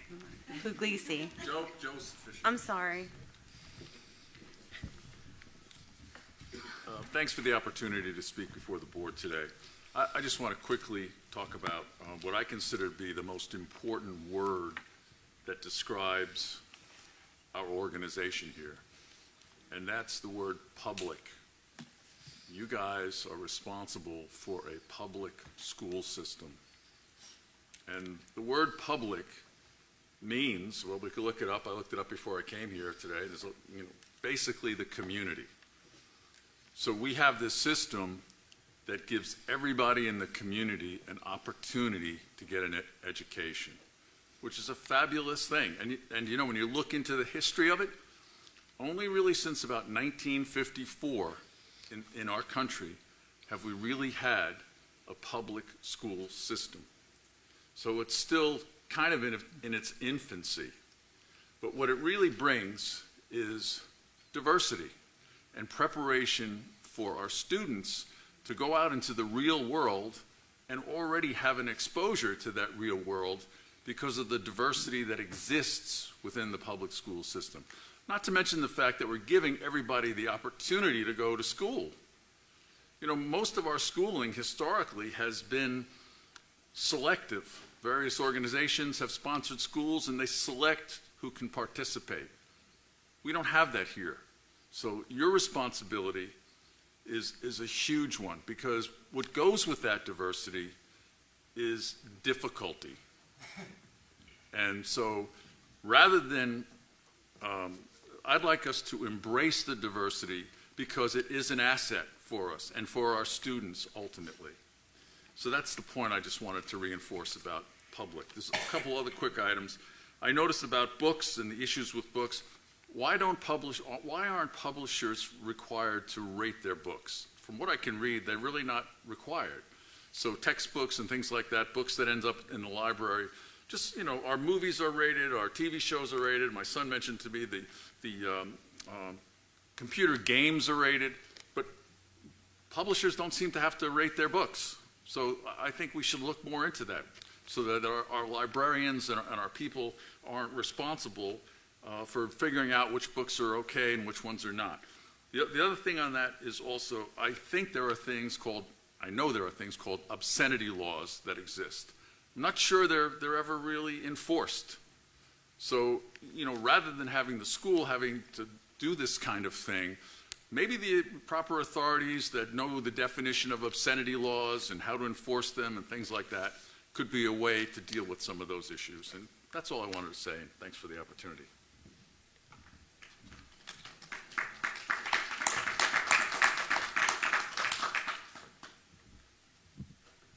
Michael Uzzle.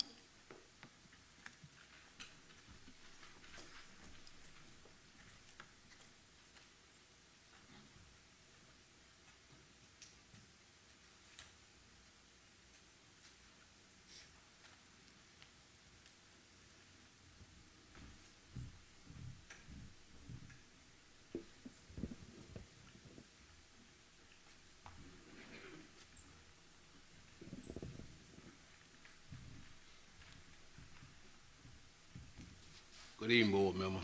Michael of the Hardy District. Happy birthday to you. Keep on getting plenty more. I want to bring to the school board attention on something that I've been advocating for quite some time, is special education. For those of us that participated in that game at Smithfield High School against Windsor a couple weeks ago, I think it was, that's a good sight, man. I even got the fire over Smithfield time this year. That brings joy to all of us, and I think we all can get agreement on that. But one thing I want to bring to your attention again is showing them some type of appreciation. Now, we bring all the students up here, staff, get them appreciation, but never anything about giving them appreciation. They work as hard as some of us do that don't have difficulties. So I feel like they should have a chance as a part of the school system to show themselves to the public or who the one show, or just build their confidence up. Because if they do, then the rest of us got it. But it just is a challenge right there. And I've been asking this for quite some time. So, but when they did this, come up with the flyer, what this is, and I say, well, you know, by me dealing with the special ed, and plus I'm on the board for the county, a task force special ed, then I feel like I need to bring something ahead again. And by showing them just appreciation that they are somebody too, it really sets the whole mood for all of us. That's all I have to tell you at this moment, because I sure hope that we all can come to agreement on that. And if we can't, then we're in bad shape. So I would like for y'all to consider that. Just give them some type of appreciation. Whatever it is, the whole group or just one infant at a time, just show them some appreciation. And you'd be surprised what more just a little bit do for their spirituality, their confidence, they even coming out here in the world. Because you know, just by seeing them, they still got a long challenge ahead of them. And I'm speaking from my experience. So just showing them moves me and moves a lot of y'all over there. Because they, like I said again, they too are somebody too. I thank you for your time. Thank you, Mr. Ozzel.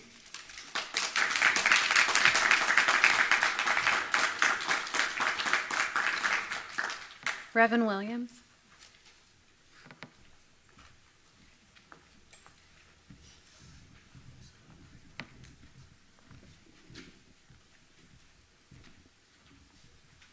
Good evening, Board Chair and board members, and Dr. Kramer, happy birthday to you. I also celebrated my grandson's birthday today. He turned 5 today, and I'm sure you're just 1 year above that. But thank you all for the opportunities to come before you. You know, after listening to all of the comments that was made on the policy INB, I want to say amen to everything that was said. And you know, as a pastor, I would never dare to tell my people, do as I say do, not as I do. And I'm saying that to say that the board ought to be an example for the teacher, for the employee. You all have written in your INB policy, employees of Isle of Wight County Schools shall not endorse any political party, candidate, or ideology in the performance of their duties or responsibility, but rather remain neutral. I read in the Smithfield Times yesterday's issue that the board, the very chair of our school board, has endorsed Emily Brewer. Am I right about that? And as Yes, sir, you are, in my personal capacity. And she is a declared Republican. Am I right about that?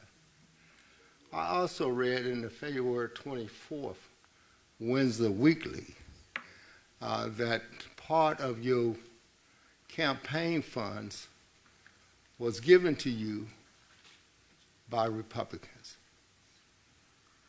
The Republican Party gave you $150.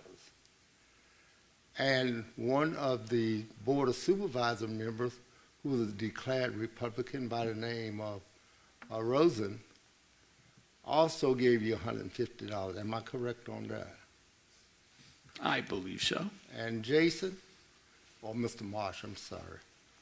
Mr. Marsh, I also read in that same article that 33% of your money came by way of PAC, Political Action Committee. And that same paper said that Mr. Wooster has declared himself to be a conservative. And to me, all three of you guys are contaminated. Therefore, you're not fit to be a school board member because you cannot make a fair decision. No wonder you kick against such a viable program as Girls on the Run. I'm a living testimony that that program worked. My granddaughter went through that program last year, and prior to going through that program, she was a C student. Now she is a leader, and I want you to know she's an A-B student. So if you want academic proof of whether or not that program worked, if you want proof that you need to step aside, get out of the way, and take that CRT or woke or whatever you call it, you need to take that Republican Party stuff right on back to the backwoods and let somebody who's capable come and make decisions for our public school. Thank you.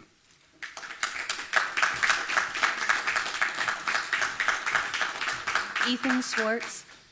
And while Mr. Schwartz is coming up, let me say that a few people have made comments about what I do in my personal capacity, and I will not be addressing any more of that here this evening. I did as much as I'm going to, but I will address it between one-on-one or at any town hall that I hold. But I will not be addressing anything political here because in our positions of school board members, we do not discuss politics. In our personal lives, we can, just as the teachers can in their personal lives. Yes, sir. Good evening. Thank you, Board, for allowing me to speak tonight. First off, I'm Ethan Schwartz. I'm an 11th grader at Smithfield High School, and I previously spoke here regarding the Stop the Bleed program as a student and with the JRTC program. I'm here to representing as a student once again, and over the past couple of months, me and my fellow cadet Caden Stefano have spoken in community organizations such as the Lions Club, and recently, Tuesday, we spoke at the American Legion's Post. We have invites to a couple others in hopes of funding Smithfield High School with Stop the Bleed kits, and other schools in Isle of Wight County representing the JRTC program. But overall, this estimate for all of the schools and offices in Isle of Wight County is $30,000, and with the limited grants that we've had, we would probably need some help from the school board. I am asking you to finalize the budget for next year and ensure that this gets done by adding a line item for Stop the Bleed kits. Just set aside $30,000. But I couldn't attend the budget hearing Tuesday evening as both Cadence and I had after-school obligations. Cadence was in Hampton at a scrimmage, and we barely made it to the American Legion Post in time to speak with them at 7 o'clock. We are doing everything we can as students to ensure the safety of our fellow students from pre-K through all the way through the 12th grade. And our teachers and administrators, the safety is not, have the chance of survival in the case of a mass casualty. A mass casualty is not just an active shooter situation, of course. It could be a vehicle incident in drop-off and pickup. It could be a horrible break in the leg that needs a tourniquet. It could be a tornado that hits a part of a building and has casualties in that building. All of those you would need a Stop the Bleed kit such as this. But again, I am asking you to place a line item for Stop the Bleed kits of $30,000, and that will benefit all students, teachers, parents, administrators, and employees of Isle of Wight County Schools. Thank you, and I submit the rest of my time.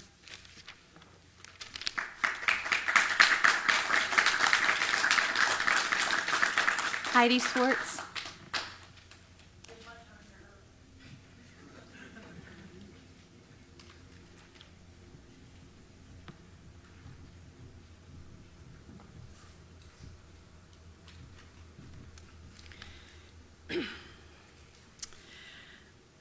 So I'm going to talk elections. During the election process, some people and organizations contribute to individual candidates who they think will advance their own interests. That's the nature of our electoral system. The school board is part of that electoral system. After listening to the hearing on Tuesday, I noted that Mr. Williams seemed upset that Mr. Marsh accepted a donation from someone. He again stated it tonight. Quite frankly, I respect and thank both Mr. Marsh and Mr. Wooster, who, like others, were first-time candidates this past year. Both Marsh and Wooster read the instructions on how to properly fill and complete finance campaign documents. By doing this, they both were open and factual in their reporting. By doing this, it allowed individuals such as Mr. Williams to easily see who was contributing to their campaigns. But Mr. Williams took issue with someone who contributed to Mr. Marsh's campaign, which created a website for Mr. Marsh's campaign. Mr. Williams referred to this contribution as diversive. But when I looked at Mr. Cunningham's campaign finances, lo and behold, Mr. Williams donated $300 to Mr. Cunningham's 2021 campaign. Mr. Williams, the very same man who's been complaining about Mr. Marsh's donations, Mr. Williams, the same man who gets up at every school board meeting, town hall, and spews racist rhetoric and conspiracy theories. The same man who called the current chair of the school board last year and any conservative in Isle White County a white supremacist. I have to ask, did Mr. Williams give Mr. Cunningham that donation because he thinks he will advance his interests because he believes those very same things? I don't think so. I've only had one face-to-face conversation with Mr. Cunningham, and it was recently. I look forward to working with him in the near future. I've watched Mr. Cunningham for a year on the school board act with respect. I may not agree with some of his voting, but I've not seen the same racist rhetoric from Mr. Cunningham as I have from Mr. Williams. So how are we now deciding whose campaign donations are considered diversive, as Mr. Williams described? But Mr. Williams is the only one person who has stood up here who has spewed the most racist dialogue I've heard from a person at school board meetings. And you tell me, how does this improve our Isle White County schools? It doesn't. Thank you.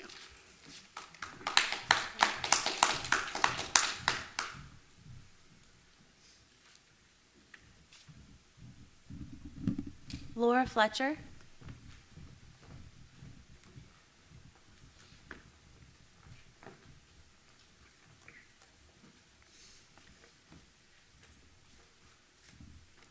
Mr. Chairman, ladies and gentlemen of the board, Dr. Kramer, thank you for having me here, for letting us all speak. And just so everybody knows, I'm the white lady who's married to a white man with white children, which I only said because I followed several speakers who felt it necessary to describe their intersectionality, which shows the sickness of what we're dealing with right now. So, and regarding all of that too, I just have to add one thing. I love how they, the arrogance of education, that they would question parents' concerns, parents' rights, yet not bring a single solution to how they could assuage some of those concerns or how they might handle it in the classroom. And then they want to tell us, who are residents and proud citizens of the greatest nation on the face of this earth, that they are victims of systemic racism. It's sick. And if that's what's being taught in schools, then the Department of Education must be immediately defunded, which is a plan. And it's also an economic fact that this nation is going to have to make some very, very difficult decisions, which is why I want to speak about the budget tonight. Dr. Kramer, you had a great quote in your PowerPoint that was sort of a quick version of what you're presenting in the budget from Benjamin Franklin. An investment in education always pays the highest return. That's true, except it doesn't have to be money. I like this quote from Ben Franklin, so I brought another one. That is the thrifty maxim of the wary Dutch, who, by the way, financed much of the American Revolution, helped America win our independence, and helped start a fledgling nation. The thrifty maxim of the wary Dutch is to save all the money they can touch. And we've been on a real high since COVID with what Ms. Tynes likes to refer to as free money, and we need to rein it in. The only thing that I think, the top things in my opinion for our budget are security for our schools and for our teachers, school buses, and I guess my biggest issue is the top-heavy administration. I think we need to cut some of that out.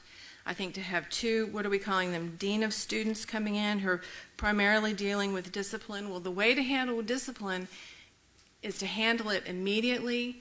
Those children need to be removed. Parents need to be held accountable. We can get them help, but you need to protect and take care of the classroom environment for the majority of those students. Was that the time or 1 minute? Just 1 minute. Okay, sorry, thank you. I'm also concerned, I'd like for you all to consider it about the administration building being built at Hardy. For years as a resident of this county, I've heard about the shoddy construction there. I don't know that it's worth being saved. What I really also don't know is that this is the time to spend that money. I would really like to see, we're getting ready to see Congress. I believe they really need to go through agency by agency of what needs to be cut, where we can save money, because we are $31 trillion in debt. If you want to teach your children, you have a serious conversation about the budget here. You hold the administration, you hold their feet to the fire, you make them make cuts in their classrooms, in their programs, through their building projects. Everywhere they are, you make them justify every penny. Time. Thank you. Ryan Mack.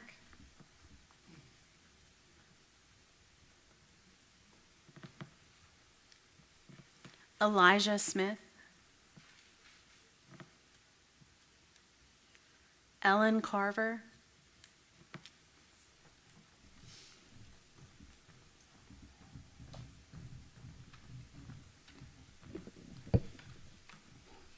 Good evening, Dr. Kramer. I hope you have another birthday party planned.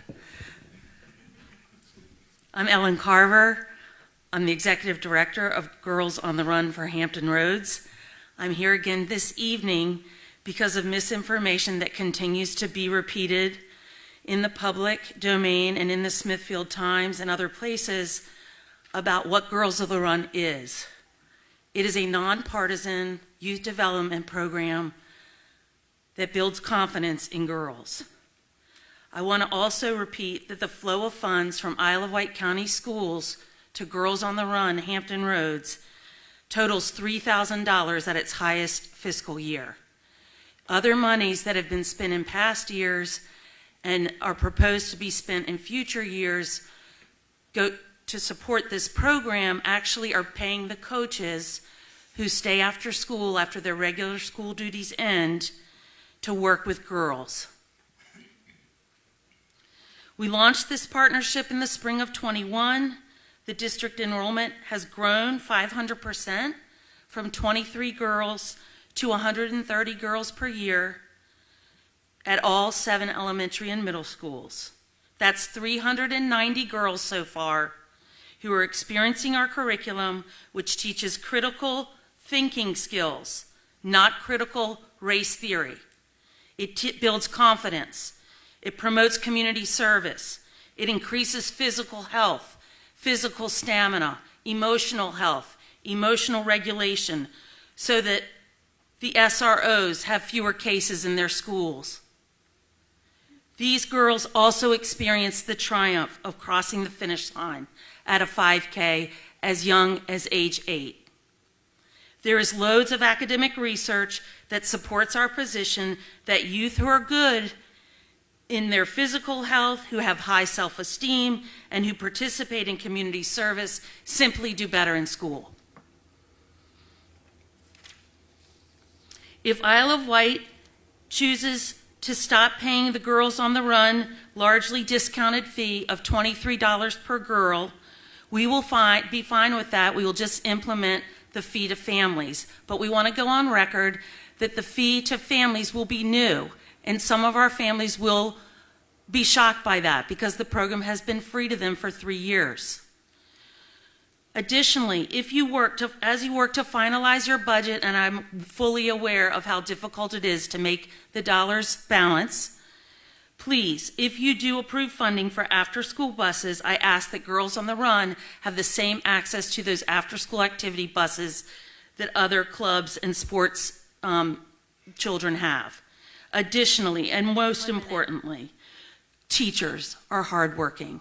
If they choose to stay after school to mentor or coach or tutor or do anything to enrich a child, including Girls on the Run coaches, we ask that if the school board approves budget monies to compensate coaches and mentors and tutors, that you include Girls on the Run coaches in those stipends.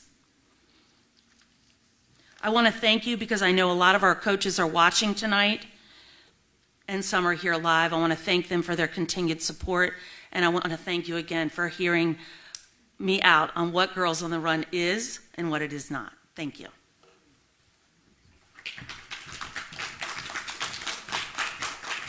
Bill Watson.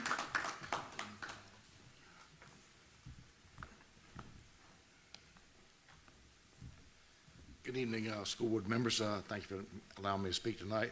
Happy birthday. Is this your 30th birthday, though? I know the feeling. I'm getting ready to celebrate my 75th. Anyway, I'm not here, no politics, no isms, no nothing, so you can relax. I'm not here to beat you up. I do have a problem. Now, I live in a section in Carrollton called Carisbrook. Okay, the main thoroughfare is Whippingham Parkway. There's a street off to the side. It's a block long. It's about 600 feet long. It's called Ventnor View. I live at the very end of the cul-de-sac. Right now, we have a house on the corner down here of Whippingham and Ventnor View where 2 kids catch a handicapped school bus. I'm going to tell you, way to run out to that bus, I ain't never seen a handicapped kid run like that. Now, they're not in a wheelchair. They say, well, they're slow learners. Does that really, you send a handicapped school bus to pick a couple slow learners when their siblings catch a bus right beside their house and they go to the same school? That's a waste of diesel fuel. With the price of fuel we've got right now, you can't afford to be throwing a whole bunch of money around.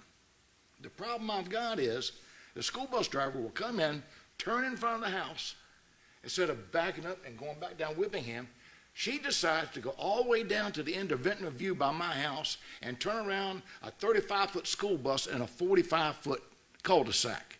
She got to pull forward and back up 2 or 3 times, and all I hear is beep, beep, beep, beep at 6:30 in the morning. Now, I served my country, I served my state, and I have served my community. I got up every morning at 5 o'clock, took a shower, put on a badge and a gun. I jumped on a Harley. You ever tried to kickstart a cold Harley at 6 o'clock in the morning? That's back when they had Kickstarters. 47 years of police work. I would think that I'm entitled to a little peace and quiet. Now, I retired a few years ago. My wife just retired. And every morning that school bus is bouncing us out of the bed with that backup alarm. Now, springtime's coming. What do you think it's going to do when we sleep with the windows open? What we did, all the neighbors are ticked off. I said, give me a chance to go to the school board to let them know what's going on. Because we need a favor. We're not here to beat you up. We just want to ask for some help. And the kind of taxes we're paying, I think we deserve a little help. I'm paying $300 a month in real estate tax on my home. That's a month, okay? And on retirement, it ain't fun. But the fact remains is we put our cars out into the cul-de-sac, which is legal. It's on street parking if you want to. She drove all the way down one morning, got down and said, oh, I can't make the turn. She had to back up 1/10 of a mile with that school bus. We did that for a week. You would think she would get it through her head that we don't want the school bus down there. So we did it for the whole week. Monday we moved the cars. What she did, comes back down to the cul-de-sac again.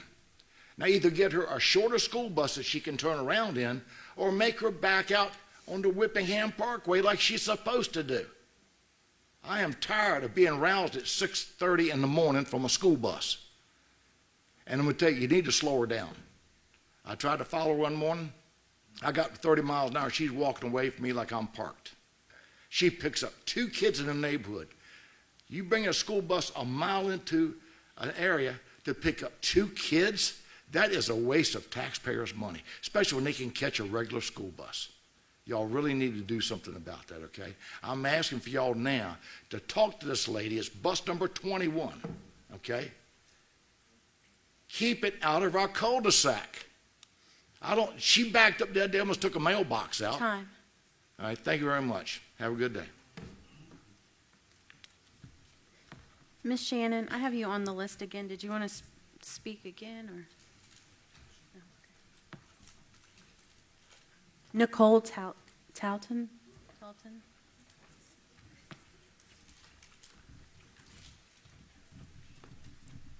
You've been getting your workout today. I've seen you. Good evening, school board members. Dr. Kramer, thank you so much for allowing this opportunity for citizens to speak. This is my first time, so I've never done this before. I don't have any prepared notes. I just wanted to say thank you all for what you do and every day. And as I've listened, I've come to you from Mr. Wooster's district, District 2. They used to be Carrollton, I believe. I am a parent of a child in the Isle of Wight school system. I work in Isle of Wight County. I do a lot of things in the community, and I greatly appreciate your efforts and what you all do. As I listen to these conversations, I've heard a lot of things, mostly passion. People are passionate about what they believe in and what they feel. I remember there was a school board member who's currently on the board, who was on the other side where I'm standing now, who spoke with that very same passion. That passion we need to make sure that we express, but we do it, of course, in a respectful way. I really wanted to talk about an item that's on the agenda, but I'm not going to do that. I just want you all to know that I'm very proud, too, of our students. One of the roles that I'm in is a facilitator for the Isle of Wight Student Leadership, and I saw one of those students come up and speak, and one of the students from last year was a recipient of an award, and that just made my heart proud, because that's what the school board is about. It's about our students and enriching their lives and making them better students. One of the best things that I learned as a student in college is to question everything that you learn. I had a professor that taught that or said that, and that has always stuck with me. And even when we can't agree, and we won't agree, or we don't agree, we can still agree to disagree and do it in a respectful way. I also come from a family of educators. I'm the dissenter. I did not go into education mainly because my mother warned me not to, just because she was an educator. She's a retired assistant principal, and she just felt like, educators did not get the respect that they deserve. So, she steered me from that profession. I ended up in banking, like that was any better. But the thing is, someone mentioned trust. That was another word I heard. I heard trust. I heard think and respect. And that, I think, is a key part of it, trusting our educators to do what they do day in and day out. As a child of an educator, I was married to, my husband was an educator. He's self-employed now. But it's something that we need to keep that in mind. And to have those conversations. I think that is the solution. Someone mentioned people coming here with not, having solutions. The solutions is to have those conversations, to have those hard conversations. Sometimes it's not easy, but that's what we've got to do to keep our great Isle of Wight County like it is, to keep our great United States united and not divided. So again, I didn't have any prepared notes. I just wanted to speak from the heart and just let you know that. Thank you so much.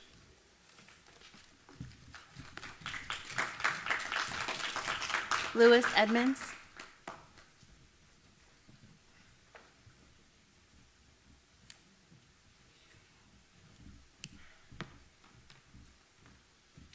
Good evening again, and happy birthday, Dr. Kramer. I knew I was going to be tight on time the first time around, so had to wait till the second time. Just a couple things to cover real quick. So the budget right now is at $83 million, but all that we've really seen from that is, depending on what meeting I'm listening to, somewhere between $4 and let's say $5.5 million, which is about 5% of the actual budget. So we really haven't seen what the rest of the budget holds. And I remember last year when I spoke at the public hearing, there was it was line item-ish, and it was a little bit easier to discern what we're actually trying to do. Girls on the Run is $40,000 of that budget, so if we do a quick math, that's 0.05% of an $83 million budget. We've expended a lot of time on 0.05%. Frankly, I'm a little confused as to why it's a separate line item, so if I'll trust what people have said in good faith, that most of that is towards buses and stipends and everything else. If that's the case, I don't understand why it was created as this $40,000 thing.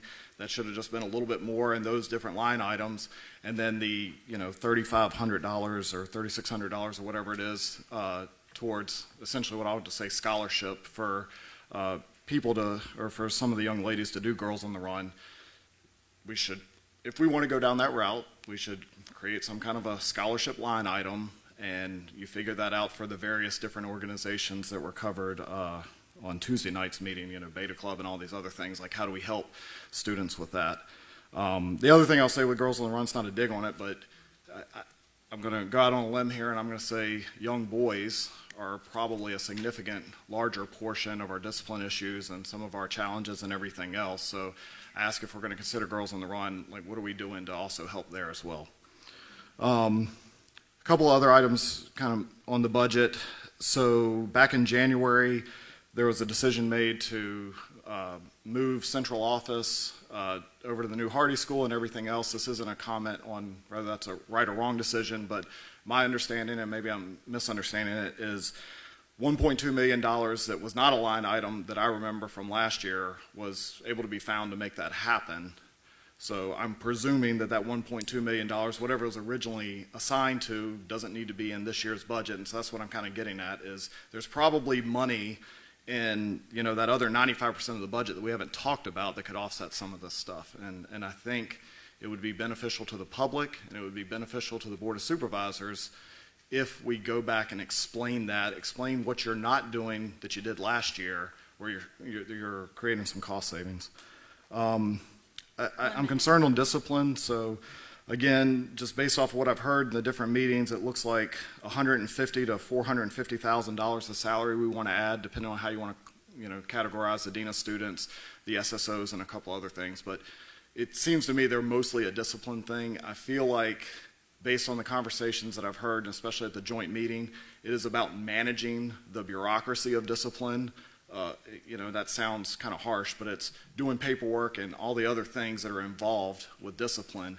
I don't really hear how we're going to try to reduce discipline, and I'm not trivializing that or saying that it's an easy thing to solve. There's probably a lot of legal issues and everything else involved, but seeing some type of connection between how this investment here, and especially considering it sounded like if this went well, next year we'll come back and we'll ask for more at the middle school level. I think we need to draw that line between that investment to reducing discipline. And then I'll just say briefly on the time. Killing me. All right, thanks.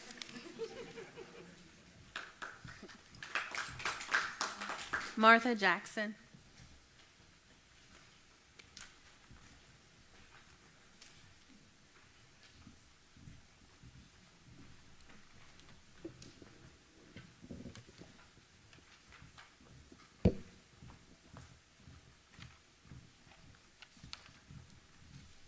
Seems there are a lot of celebrations in the house tonight.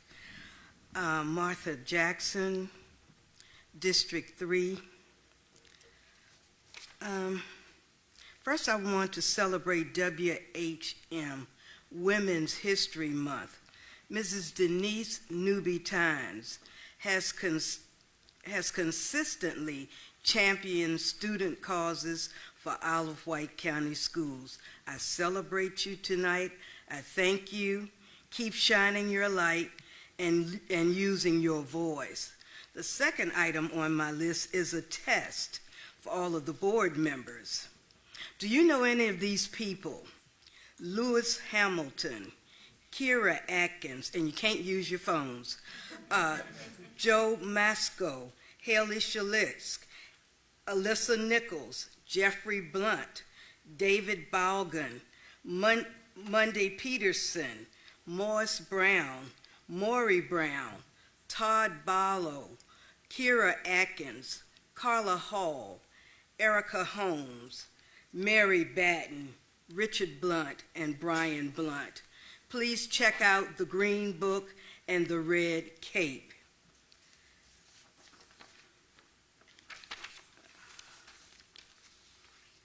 Have the newest board members made any visits to any instructional classes at our 9 schools where teachers are using innovative strategies and lesson plans and doing so much hard work to educate our students? If so, how many? How have the visits impacted your stance on the framework INB that you have developed? You seem to be a little out of touch with what our students need. Since December 2022, when you took office, these are to the new board members, have you made any comments to any of the Eye on Instruction presentations? If so, which one?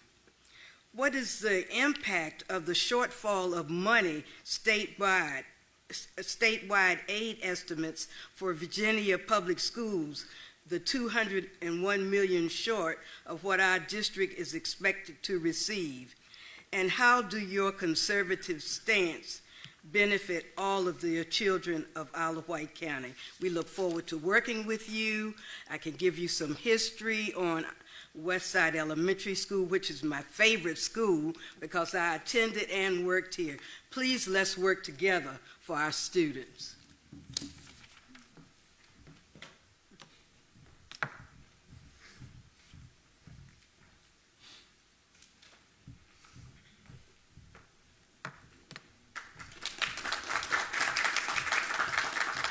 Samantha Jones.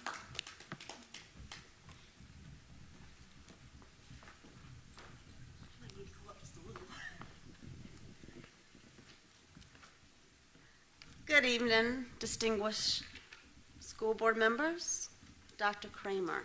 I am Samantha Jones. I am in the Carsville District, and I have 2 kids that attend there, 2nd and 4th grade. I have just a few main concerns I would like to go over with you. Number 1, teachers, or the amount of teachers that have left in the last year. We've had 8 teachers alone leave last year, and 1 secretary. Carsville used to be the school that a teacher had to die in order for someone to get a job there. It was number 1. You could not wait for these, teachers to let a new teacher in. It's not like that anymore.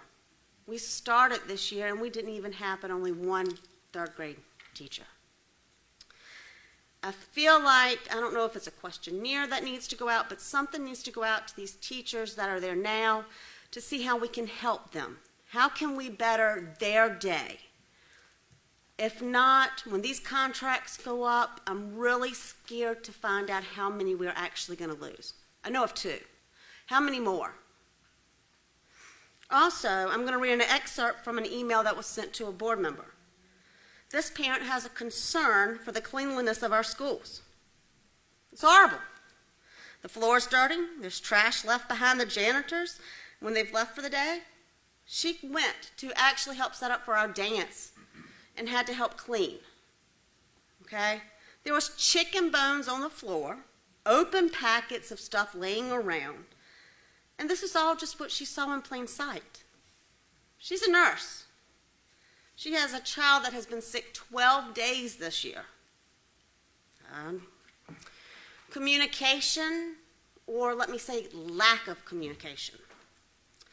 We are going to get 15 million remind messages of our photos. I actually got one when I was writing this morning. Okay?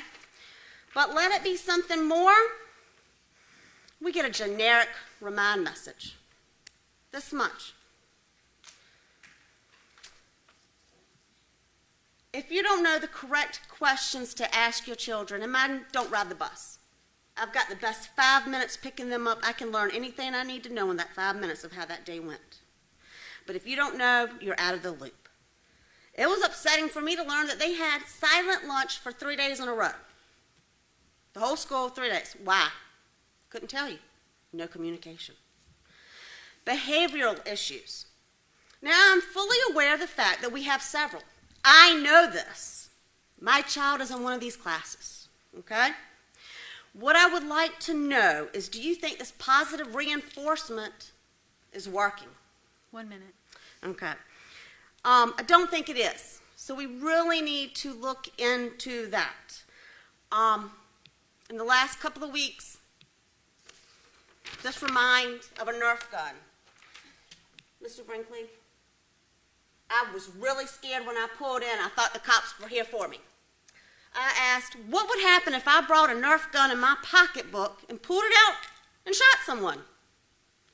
Well, I did not find anybody in my family that would post bail, so I left it at home. But it was okay for that second grader to take it to school and do it and be there the next morning. IEPs, 504s, behavioral issues there because they're not being met. The teachers don't know them, so they're not abiding by them. That creates problems and threats. Volunteers, we want to volunteer. We want to help. I will take a vacation day. Time. But we're not welcome into the schools. Thank y'all. Have a good evening.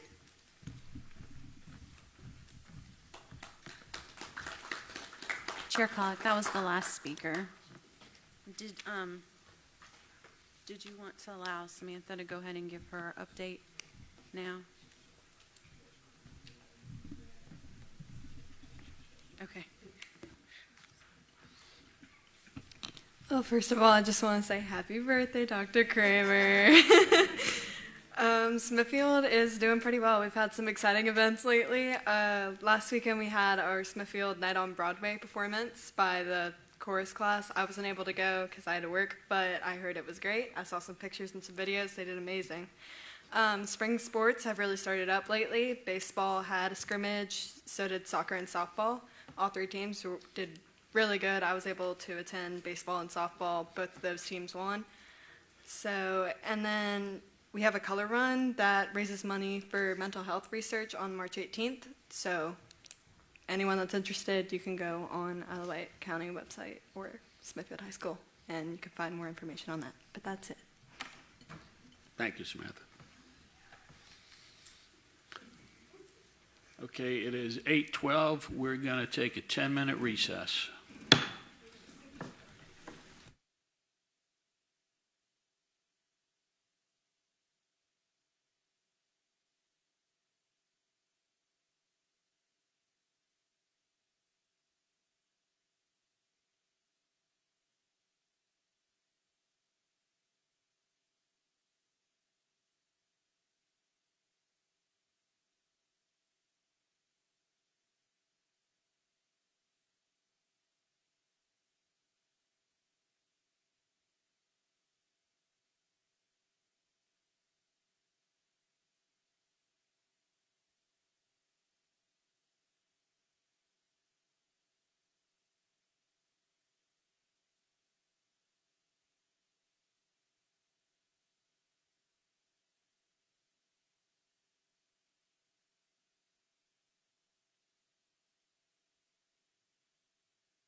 If everybody could take.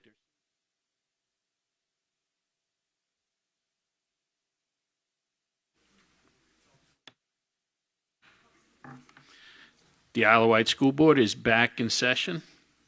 Next, we will have presentations by the staff, and we will start with the Early Retirement Incentive Program, and Mrs. Sullivan will present it to the board for action.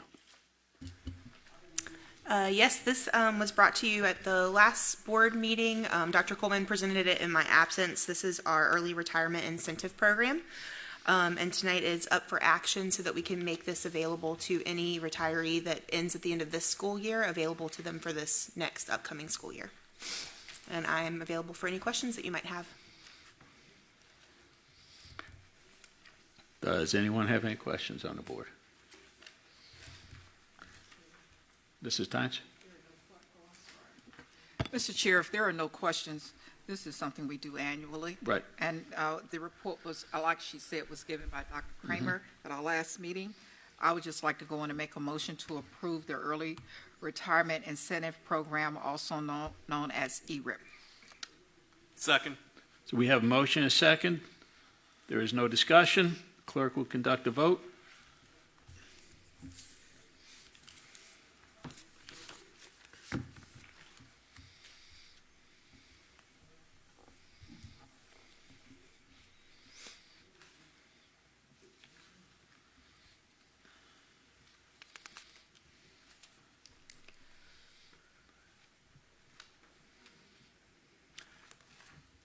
And it passes unanimously.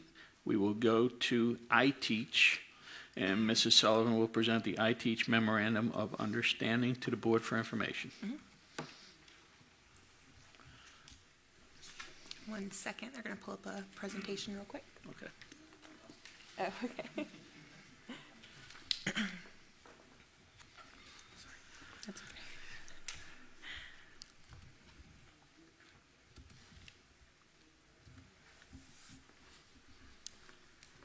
Okay, so this is to start off with just a little information about licensure in IWCS. So as of January 30th, when we did our last review, 28 of our 446 teachers, school counselors, and media specialists that are required to hold that license do not hold a provisional or a full Virginia teaching license.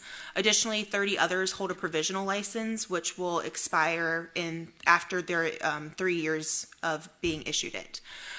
So we have started talking to a company called iTeach.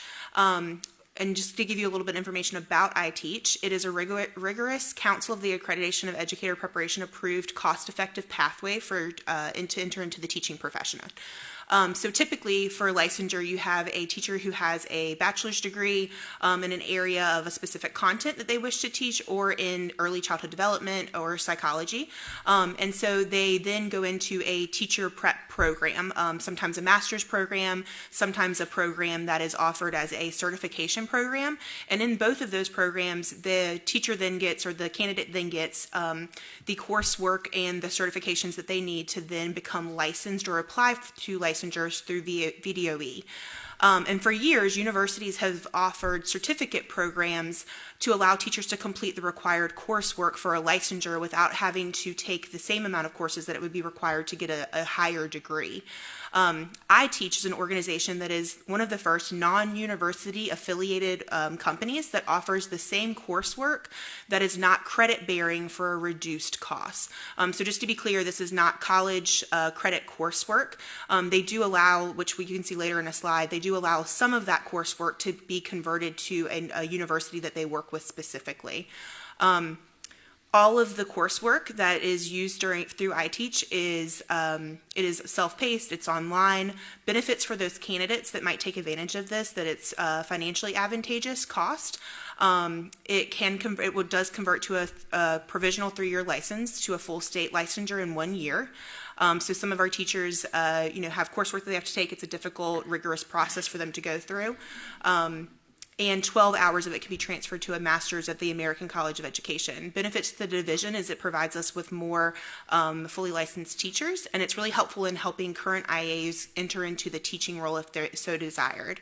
It's also a recruiting technique as it offers an affordable alternative to licensure opportunity, and they provide praxis test prep based on the candidate's specific needs, which sometimes is a stumbling block. Our teachers get through the coursework, but then really struggle with passing the test. Then this provides them test prep for that. This is a little bit about the history. They started in Texas. They've also reached and gone to Louisiana, Hawaii, Nevada, Washington, D.C., and just recently come to Virginia. This is the House bill that recently passed in the last year that gives us the ability to look at alternative routes to licensure. As you've heard tonight, in different settings, we have a shortage of teachers. And so we are looking at ways that we can more quickly and more effectively encourage teachers to become licensed. And so there is a House bill and also superintendent's memo that allows for this. As far as the cost goes, it's zero cost to the division. It's a $250 application fee, and then the total cost for a candidate is $3,000, which comparatively one course at a college level is about $1,500. Some of our teachers are taking anywhere from 12 courses to 36 credit hours in order to get those licensure courses that they need. There's an application, enrollment, training, and teaching for our teachers to go through this process. These are all of the available certification areas that our teachers can gain licensure to through iTeach. And so the process that they have is that as a division, since it's no cost to us, they have an MOU that they ask that we sign with them, a memorandum of understanding to work with them. The MOU has been reviewed by our attorney. He did make some suggestions for updates to that, and we have at this point given that MOU back to the company, and their leadership is reviewing that to see if they are agreeable to those suggestions. So this is really just an informational topic for you all. If they agree to those and it's something that we would like to move forward with, I'll bring that MOU back to you along with an application for us to apply to VDOE to use iTeach as an option for alternative routes to licensure for our teachers. So really for us, it's a matter of agreeing to work with them, preparing a license, and then we have to wait for VDOE to also approve that license or that application. So a couple of other divisions such as Chesapeake, Newport News have also looked at this as well. And Chesapeake, I know, has moved forward with submitting the application to VDOE already and is waiting to hear back from them on approval for this. As far as the division goes, we really have to do the conducting classroom observations, which we already do of our teachers, and providing that information to iTeach to support them. And that is all for the presentation. If you have any questions for me, yes, ma'am. Yeah, Mrs. Tynes. Yes, thank you, and thank you as well, Mrs. Sullivan. I just have one question, because I know in some of the other school districts, not the urban districts, but the counties, I've talked to some people there, and they're offering this, but it's I guess it's northwest of us, pretty much.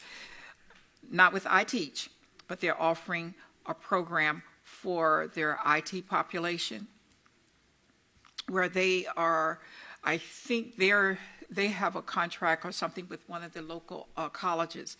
And the ones that I was talking to, a couple of them, they're with Virginia State University. Mm-hmm. And they are training these teachers, but the localities are picking up the cost per month. But they gave them two options, I think. The one option was the locality would pick up the cost, but they had the teacher the individual that was the student that was in the program, the staff member that was in the program, they had to agree to stay with them for so many years. Mm-hmm. And I think the highest I heard was about 5 years if they were going to pay for it. Mm-hmm. Or they could opt and pay for it themselves. Mm-hmm. And they could even come to Isle of Wight, okay, if they wanted to, once they finished the program. Is this particular iTeach, will that give our staff any type of options like that? Maybe some of them may not have the funding mm-hmm. to pay this. And I know you said iTeach would put them on a payment plan. Mm-hmm. that may not be feasible at the time, with, their budget. Is that something that we have considered in our contract? Mm-hmm. So it's something we can definitely consider as far as offering to offset the cost of that.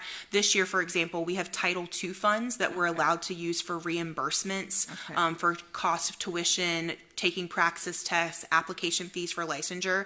And so we have a application process and approval process for issuing funds, reimbursing teachers through those Title II grant monies.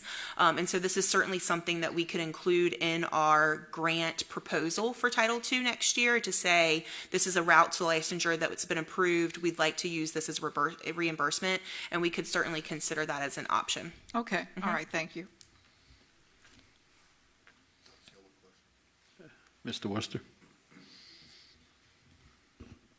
Okay, forgive me if I'm missing it somewhere in the documentation here, but in order to get into this program, is there any minimum requirement of the person?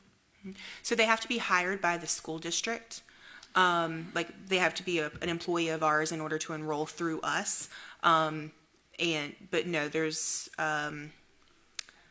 so that would be, so it would be a bachelor's degree that they would have, so they would have to have a bachelor's degree in order to then move forward with the rest of the courses, yes. Okay, that was what I was wondering. Yes. Also, I said one question, I really got two.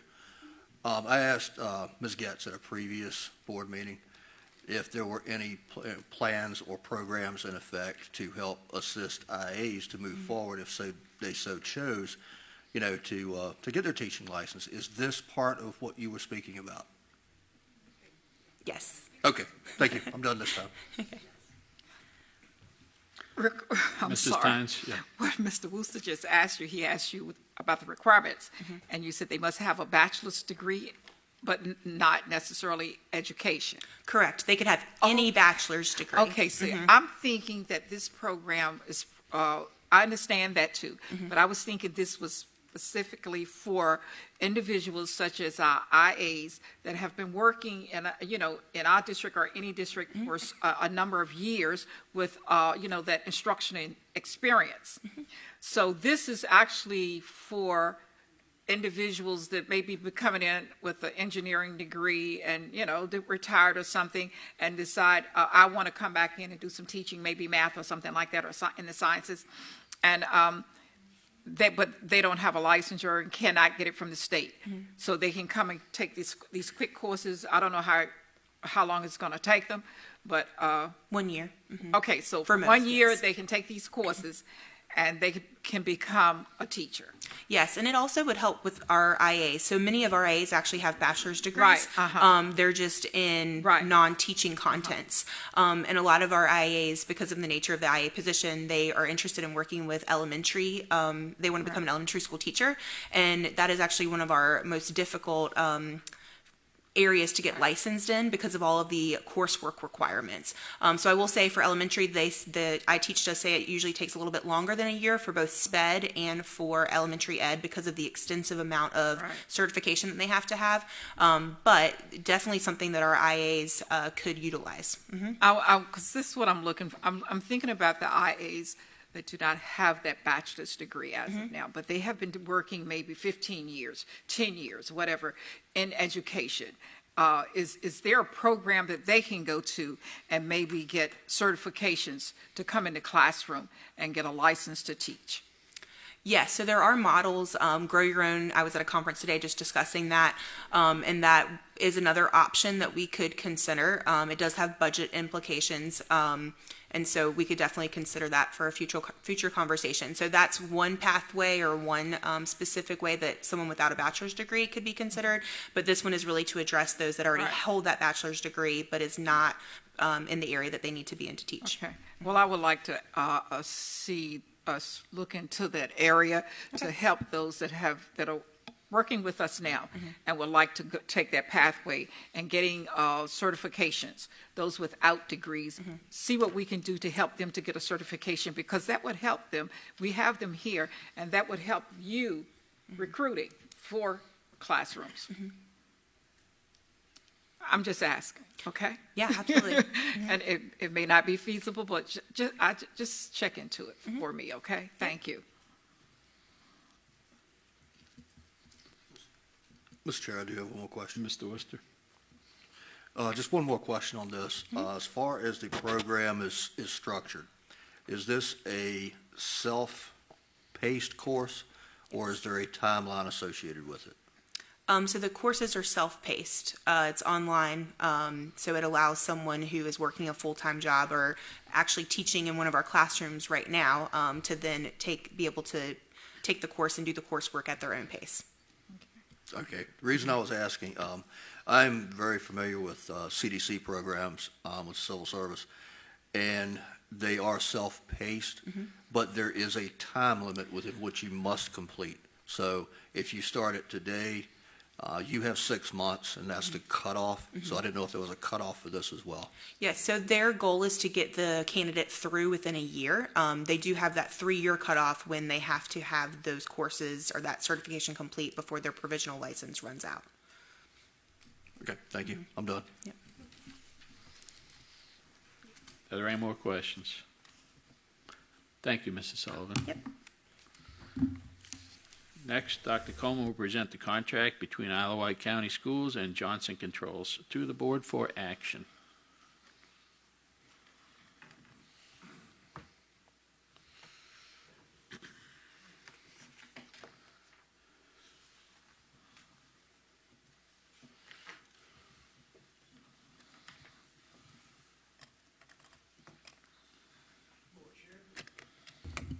Board Chair, there we go. Board Chair, board members, Dr. Kramer, happy birthday.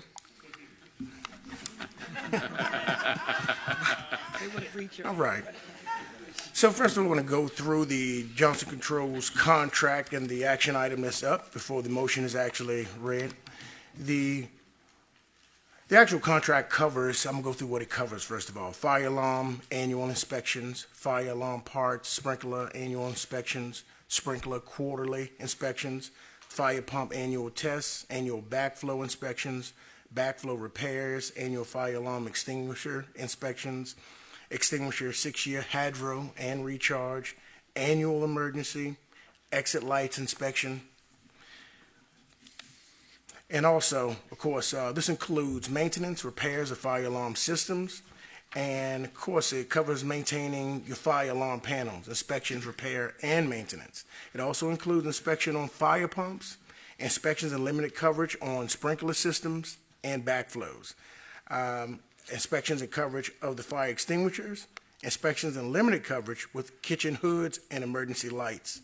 And the reason why I wanted to go through all of the details of what this contract actually covers is with the last contract that we had, with this coverage, we had holes in the coverage, so therefore different items were missing. This is a full comprehensive contract. Now, also, just want to touch bases that this is a Sourcewell contract, so this is a cooperative contract agreement that we'll be using this year to enter into this contract. This is a contract that can be broken after a year, but at the same time, it's going to be a reoccurring. Are there any questions concerning the Johnson Controls contract at this time? Mr. Worcester? Okay. Dr. Coleman, I know we spoke about this earlier. I just want to cover this just for clarity for the public watching. Yes, sir.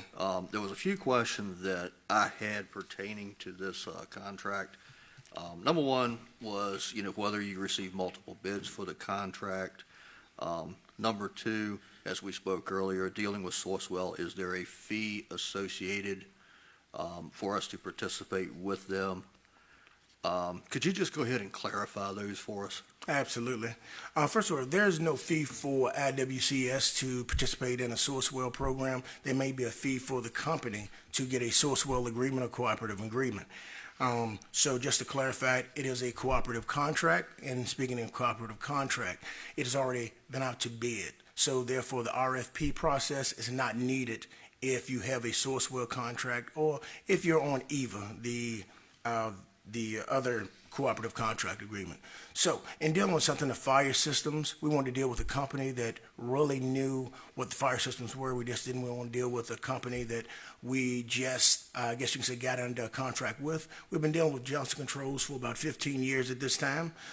They know all of the ins and outs of the safety program. So with that stated, I think that, we're looking at safety first, going into a contract with Johnson Controls once again, but this time a more full coverage, I think was the best beneficial for the division.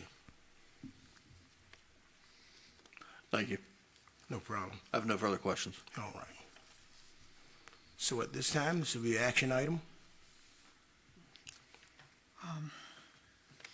Mr. Chair, I would like to make a motion to approve the school division move forward and enter a contract agreement with Johnson Controls for the life safety system full coverage inspection and maintenance in the amount of $112,726 as presented. Second. We have a motion and a second. Is there any discussion? There is no discussion. The clerk shall conduct the vote.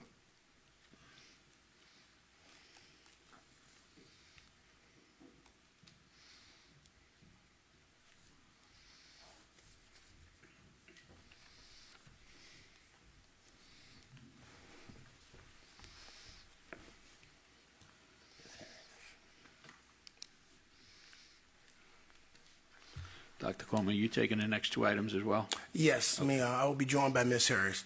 While Ms. Harris is coming up, I just wanted to answer one more Mr. Wooster concerns. And that was concerning local companies being able to have an opportunity also with the school system. And I want to say, among other initiatives that we are working in collaboration with the Economic Development Office to create a list of contractors with Class A license from the county and towns. Although the school system is not required to use EVA, the Electronic Virginia, for procurement, we try to do so to assist with procurement regulations. Now, but we are definitely focused on using more local companies, and we feel that the partnership with the Economic Development Office will benefit us in the future, as it's done many times in the past. Now, together we'll be checking the Isle of Wight Chamber's business directory for member business offering these services in the county's online business list on our Economic Development website also. So that's one initiative that Dr. Kell actually went into with the Economic Development Office, and that's one thing we're trying to build, the Class A local list. So that will answer the other question. Thank you. Yes, sir.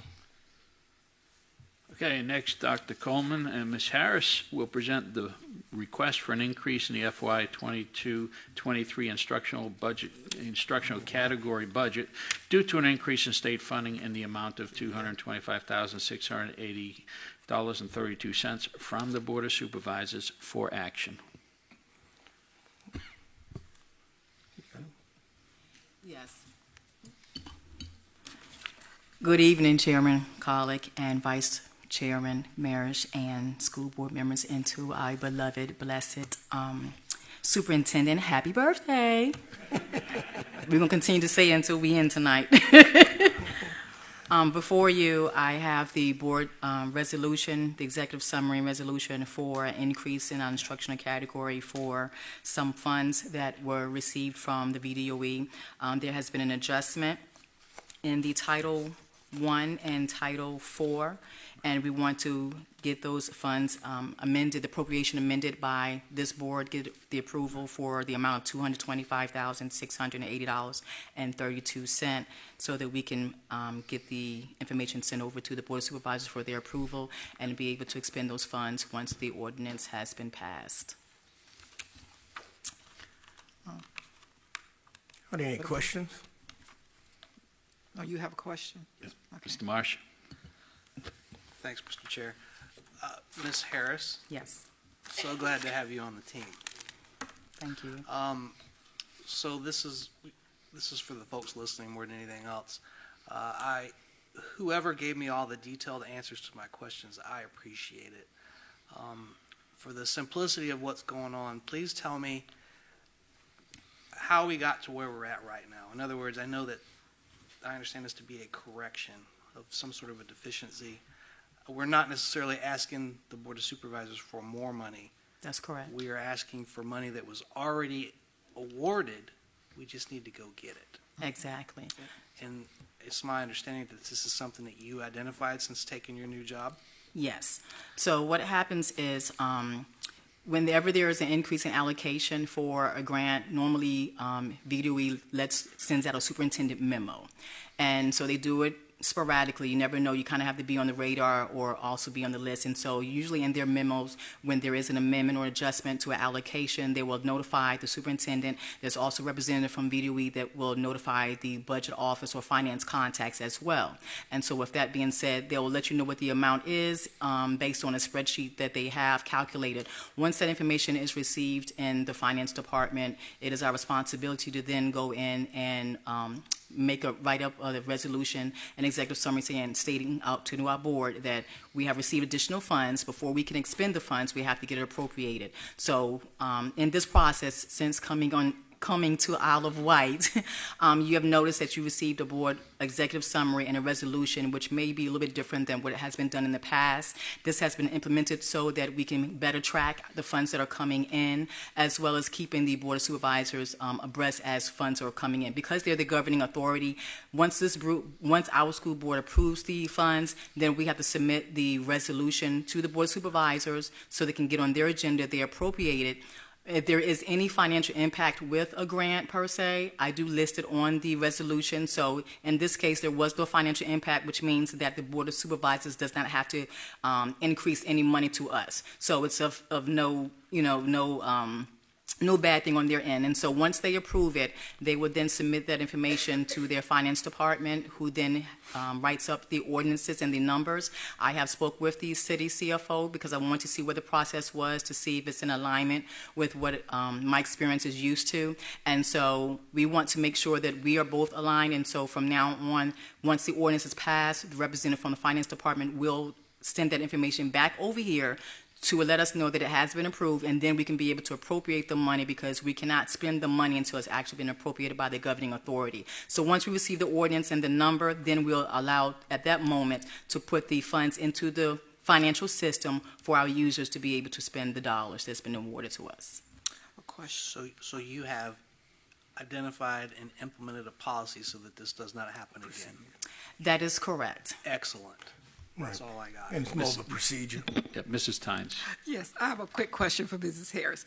I understood, I tried to track you, and I understand what you just said, but I just want to ask one question. Mm-hmm. So this money has been sent from the state to the Board of Supervisors, as we're, is there in their treasurer right now, in the county's treasurer? Most likely, yes. So okay, that's all I wanted to know, because yes. I didn't know if we had to, if we act on it tonight, and and it goes over to them to act on it, then we have to request it from the state. But the state has sent the money to them, but we have to request it. Otherwise, it just stay in their treasury. Exactly. Gotcha. Okay, thank you very much. You're welcome.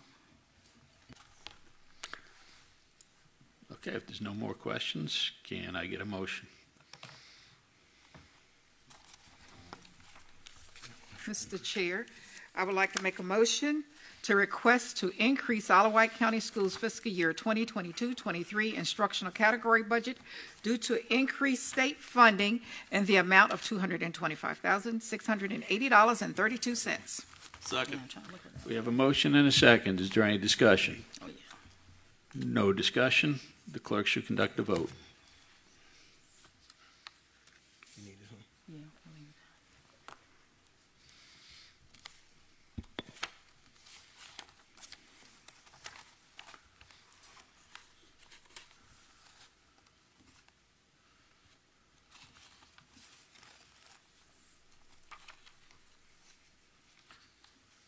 Okay, unanimous vote. It's approved. And next, Dr. Coleman and Ms. Harris will present the request for an increase in the grant fund and answer any questions for action. Yes, so with this item here that we have before the board, this is a donation that was received from Ferguson Cares back during the fiscal year, the end of fiscal year 2020-21. They had initially donated $25,000, and then COVID began. So it limited the restrictions for students to be able to go to the job sites that it was entitled for. After that, in addition, Ferguson Cares added another $25,000 donation to the Isle of Wight School Board, and that was received at the end of fiscal year 21-22. In October 2022, during the reversion process, the funds was returned back to the Board of Supervisors, and so it's in their possession at this time. Once we were notified or made aware, staff members were made aware that they did not have the funds here locally, as far as the school board is concerned. We have been in contact with the county CFO. She is aware and has also explained that it was probably reverted back. So this request is asking that the Board of Supervisors will return the $50,000 back to us, as it was a donation. It appears that it was in the general fund, which is why it was reverted back. So this time when we receive the funds, it will go into the grants fund, because that's a special revenue fund where donations and grants go. That way we can be able to expend it whenever we need to, and it doesn't get reverted back to the Board of Supervisors. Outstanding. All right, ready for a motion? If there's no questions, I'm ready for a motion. Okay. Mr. Chair, I would like to make a motion to request an increase in the grant fund budget in the amount of $50,000. Second. We have a motion and a second. Is there any discussion? Seeing none, the clerk will conduct a vote.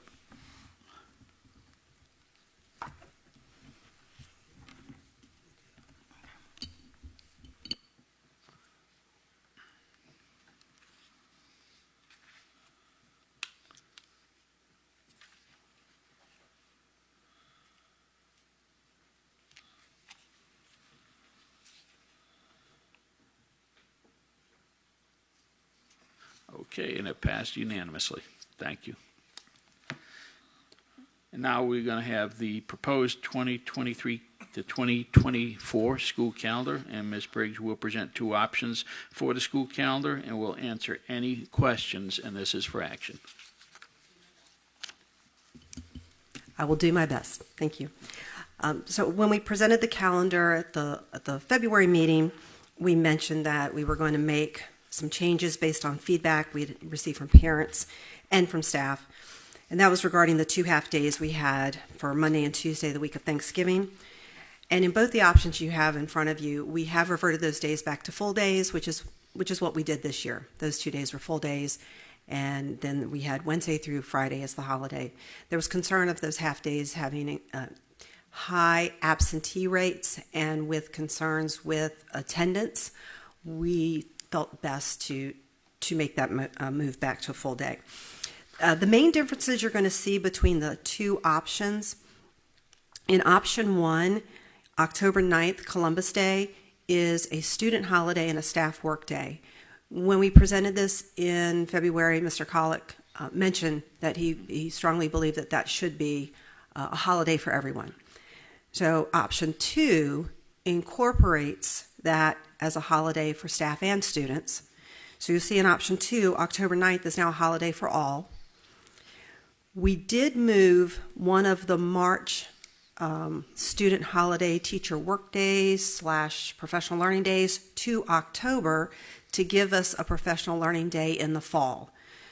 So the option 1 calendar has March 4th and 5th as staff holidays, and student holidays, staff work days, professional learning days. Option 2 has only March 4th, but that second day slid over to October. Other than that, the only changes that have occurred was a slight shift in the end of first semester and second semester, just to balance out the days each side. So you'll see just a slight difference when first semester ends and option 1 and second semester begins. Same for option 2. That's all. Thank you, Ms. Briggs. Yes, sir. Do we have any discussion? Well, obviously, we're going to have some. We've got 2 options. Mr. Marsh? Mr. Colick, unless there's any discussion prior to, I'm prepared to make a motion. Mr. Chair, I move to approve the 2023-2024 school calendar option number 2. Second. Okay, we have a motion and a second. Is there any discussion? Same. They starting in at the same. Okay, there's no discussion. The clerk will conduct the vote.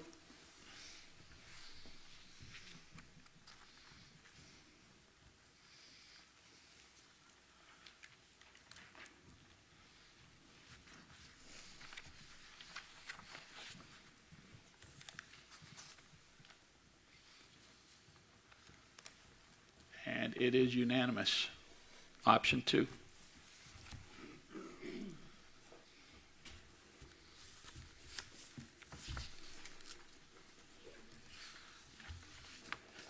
Next, Ms. Magner will present the Special Education Annual Plan for information.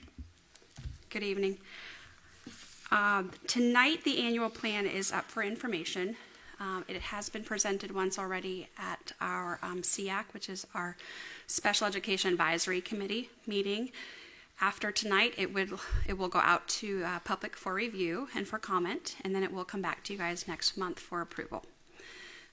Just very briefly, as you look through the annual plan, you'll notice there are 2 funds, 611 and 619. 611 is for school-age students, while 619 is for our preschool babies, 2, 3, and 4-year-olds. The majority of the money we do receive does go to pay for salaries for about 15 employees. After that, we have set aside requirements for students who are home-based or parentally private schooled. And then also we have, and then after that, the remaining funds do go towards materials and supplies. So I am open to any questions. If you guys have any, please let me know. Not a question. Repeat what 611 was for. School age. School age, okay. Any other questions? If not, we'll go to the next topic, which is reports from the superintendent's staff, and it is the extended year proposal for 2022 to 2023. And again, Ms. Magda will present the information on the 2022 to 2023 ESY proposal for information. Yep, this too is for information. It does not come back for approval. We are, again, offering an option for extended school year services during the time frame of the month of July. We do work with summer school so that we're using the same facilities, and typically we see about 20 to 24 students every summer. These are students who their IEPs, their teams have determined that extending their school year is required to prevent significant regression. And so we typically have about 6 teachers and 6 IAs that we staff. And really, unless you have any questions, or if you have any questions, let me know, please. Mr. Marsh? Thanks for answering all my questions. I assume that you were the one that answered them all. I understand you guys do this at Windsor Elementary. We do. And custodial expenses are all included in your contract. Just for curiosity's sake, do you pull in an SRO? I don't know, and Dr. Coleman might be able to answer their time frame for their services, but during summer school we typically don't have SROs. Okay. Sorry, caught you off guard. Got it. Thanks for putting all this together. Okay. Thank you, Mrs. Magna.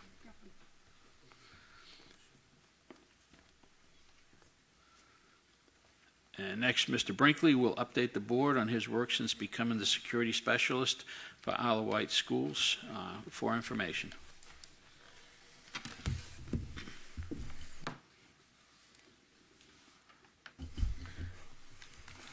Board Chair, members of the board, once again.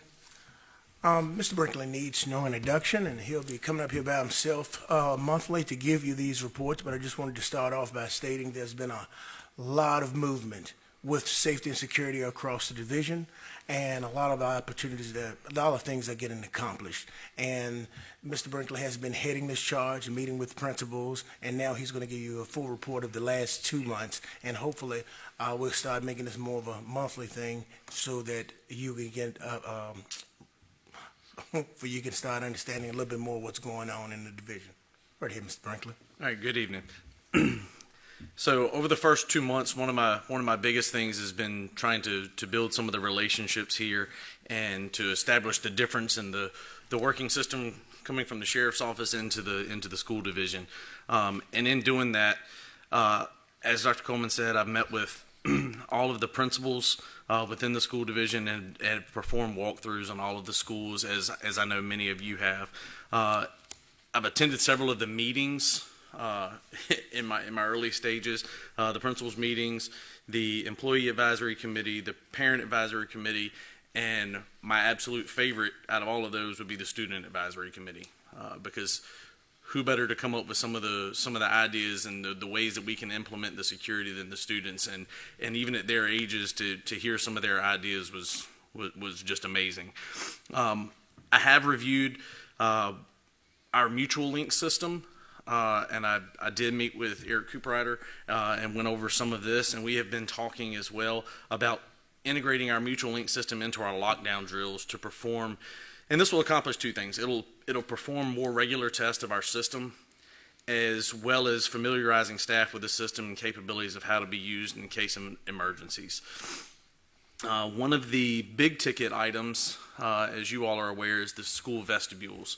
I had met with an architect from a company that we had worked with previously, and after that meeting, we've decided to go with a different vendor that manufactures Storefront, which is going to, I believe, save the school division quite a bit of money when it comes to these vestibules. And I've gone out with them and done school visits in each school and met with the principals, met with the staff, included them on some of the design plans and what they would like to see and what would work best for them. So we've gone out and done all of the school visits, and they've taken all of their measurements, and I'm simply waiting for them to come back with a quote on all of those. Many of you are familiar with the night lock system. We're looking at re-implementing the night locks. I have had at-length conversations with my contacts from the State Fire Marshal's office to make sure that we are in compliance with this. And without a doubt we are. With the assistance of Calvin Kelly, I actually located all of the night locks that were previously removed from the schools. We performed inventories of all of that and what we'll need moving forward.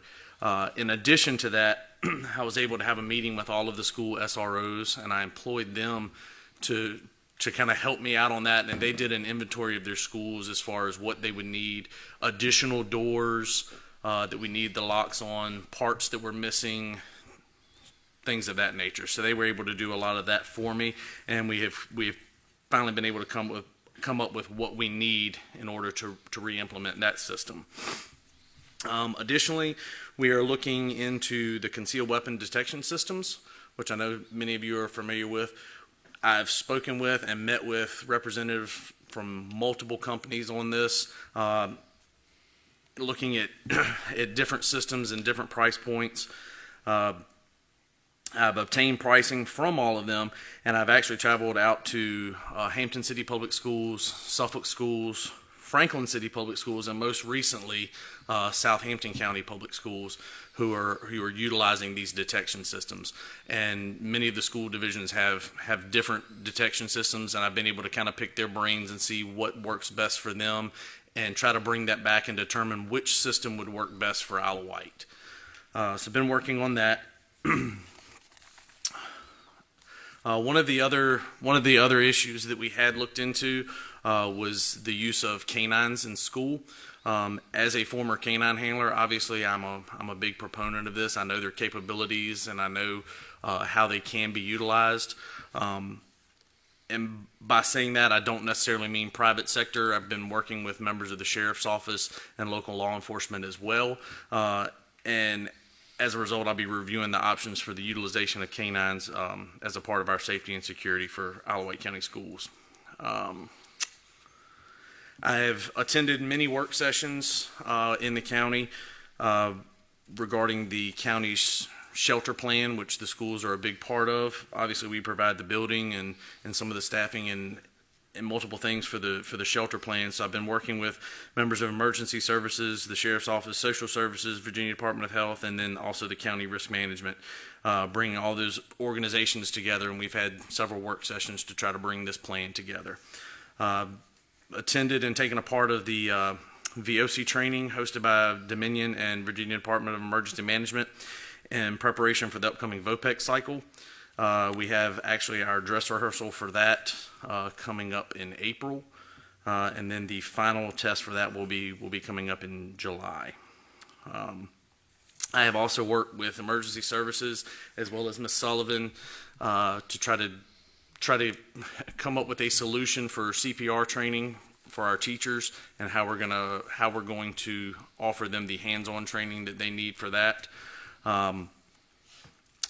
And just this past week, I attended the State Campus Safety and Violence Prevention Forum, which was in Norfolk, and this was hosted by Virginia Department of Criminal Justice Services. Just a plethora of information and unbelievable speakers that were there sharing information on dealing with everything from sexual assaults within the school to mass casualties to Title IX situations. So that was very beneficial. Did have the chance. I've kind of thrown a lot out here. I'm trying to move as quickly as I can. Did have the chance to speak with Chairman Collick after the SPED basketball game at Smithfield High School, and he made a comment which is something that I have been saying since the start of this. We're looking at a lot of new things to implement when it comes to safety and security, and we're not looking at any one of these to be the solution. We're not looking at any one thing to be the one save-all feature. It's a layer of security, and what we're looking at is adding these layers of security into our schools to make sure that we can keep our students safe. And one of the main things I wanted to add on was that right now, Mr. Brinkley, he's working through the vulnerability assessments and planning. As you already know, this is a longer course of action, but he's working school by school along with law enforcement with vulnerability assessments that will probably go into the school safety audit at the end of the year. So I know that's one of the primary ideas that the school board actually wanted, and that's another thing that Mr. Brinkley is working on behind the scenes. Are there any questions at this time? Yeah, I've just got a couple. First, the threat and vulnerability assessments for prevention, deterrence, and mitigation. So I assume, Dr. Coleman, that's what you were just mentioning. That's exactly what we're mentioning. Okay, right now. good, because that was one of the questions I had written down. Yes, sir. And also,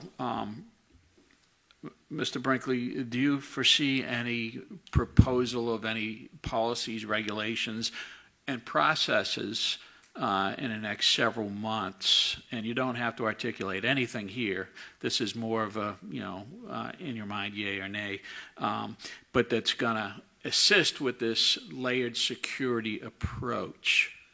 Definitely some processes, because any one of these ticket items that we implement, take for example the night locks or anything, we have to write all of that into our crisis management plans, and then as well we have to show how we're conducting training and how we're training our staff on to do that. So we're definitely going to be looking at some process changes on how we handle all those situations. Very good. And another question is a question I've already asked you about the storefronts instead of the vestibules, is the glass. That's my biggest concern with changing from vestibules to storefronts, is bulletproof glass, at least on the inside of the school.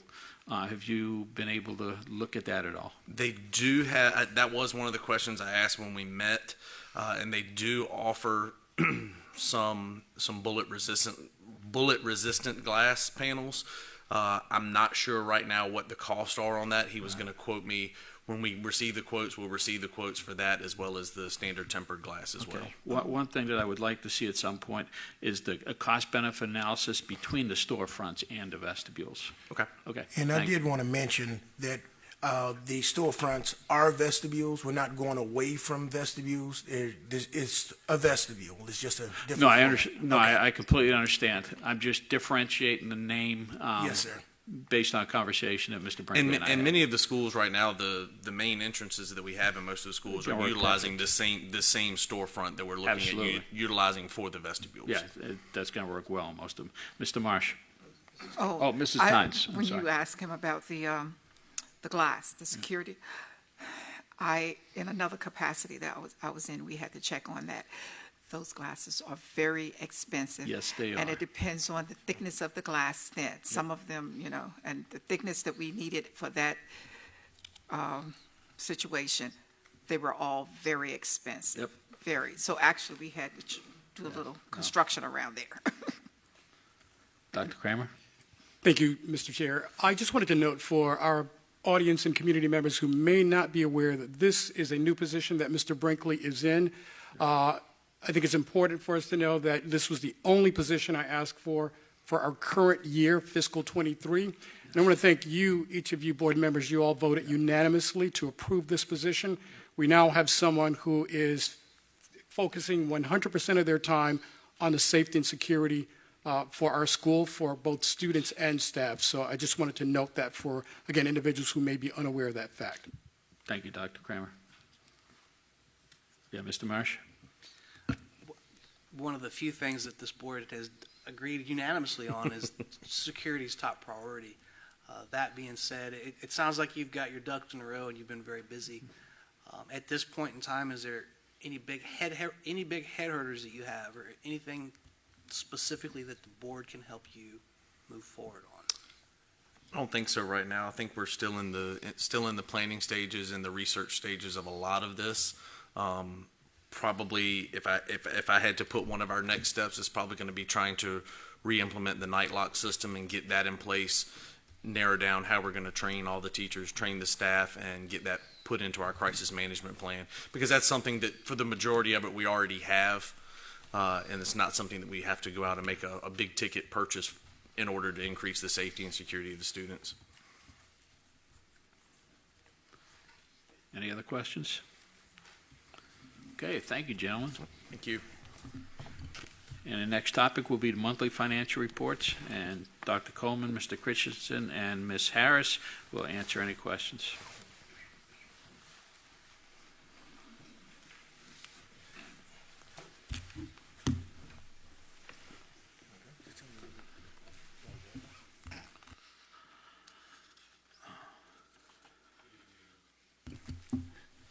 Sorry about that.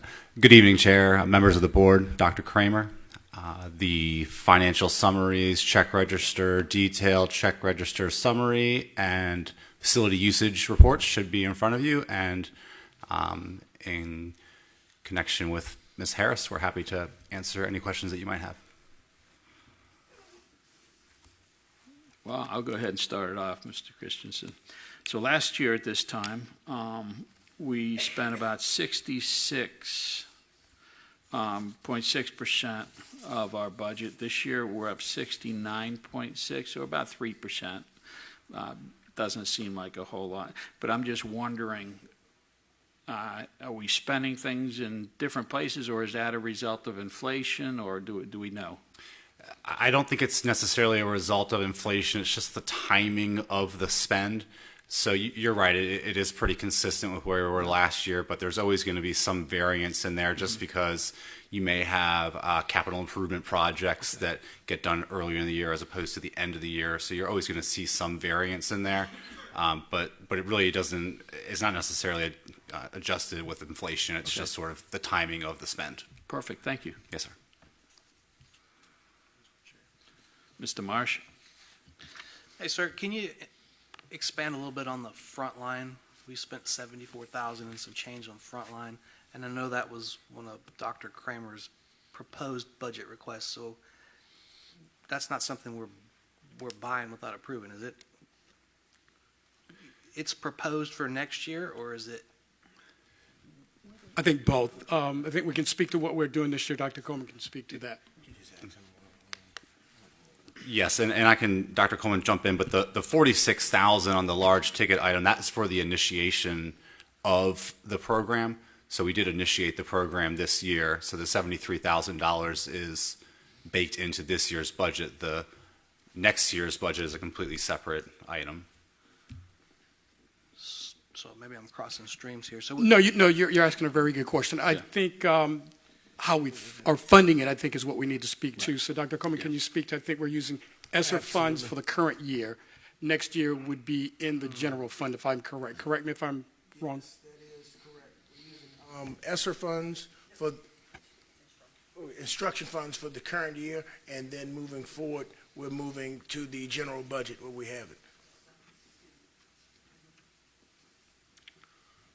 Is it, would, Ms. Sullivan. Ms. Sullivan, yes, please come forward. Thank you.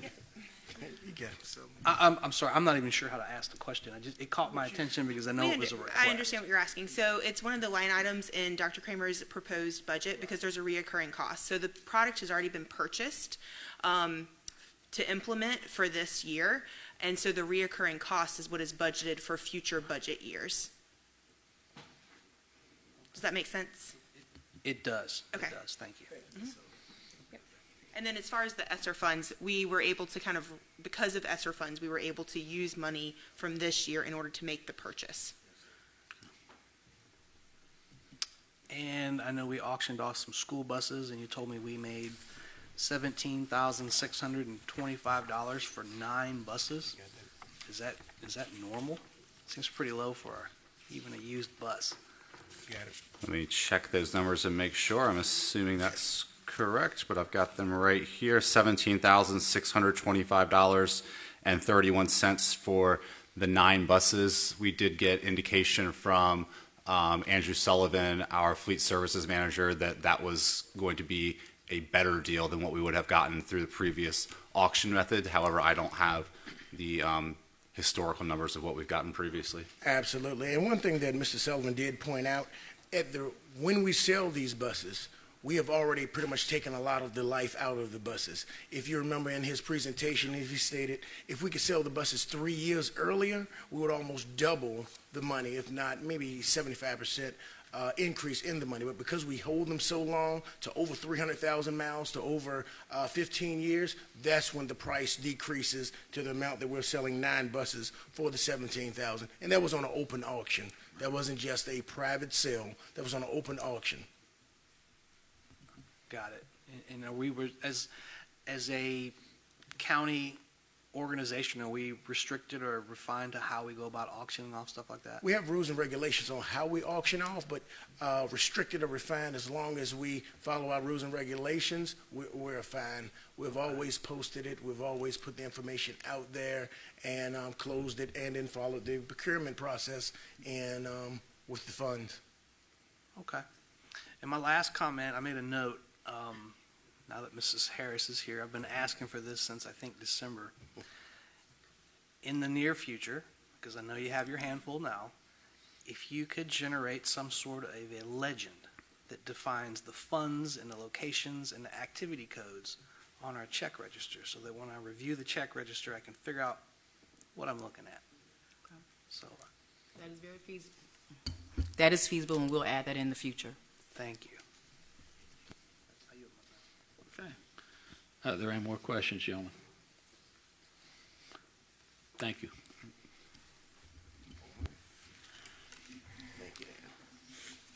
Okay, next we will have the support services update, and Dr. Coleman will share with the board any updates from support services.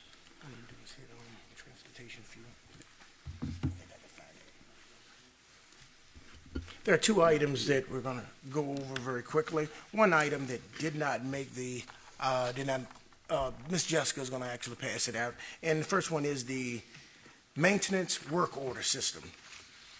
Just want to go over the corrective, preventive, request, routine, and administrative work orders that were actually submitted. You have those in front of you. If you'd like me to add a different column or arrange this separately, if you can just let me know. But this is for the month of February.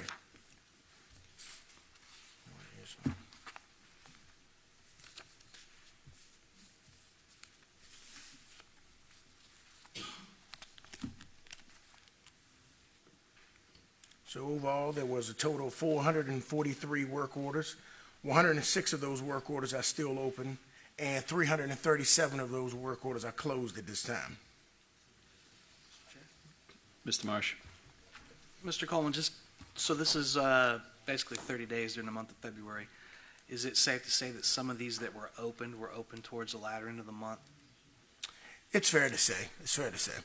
I can break it down even in more detail if that's what's needed.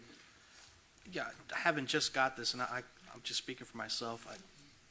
for the sake of time, I'd rather just digest it and come up with some questions. No problem. That's just me, but something that I'd be curious to see is, are there any outstanding work orders that have been in for an excessive amount of time? I know they exist. How do we identify those? I can identify those by running a different report to just extend the dates out.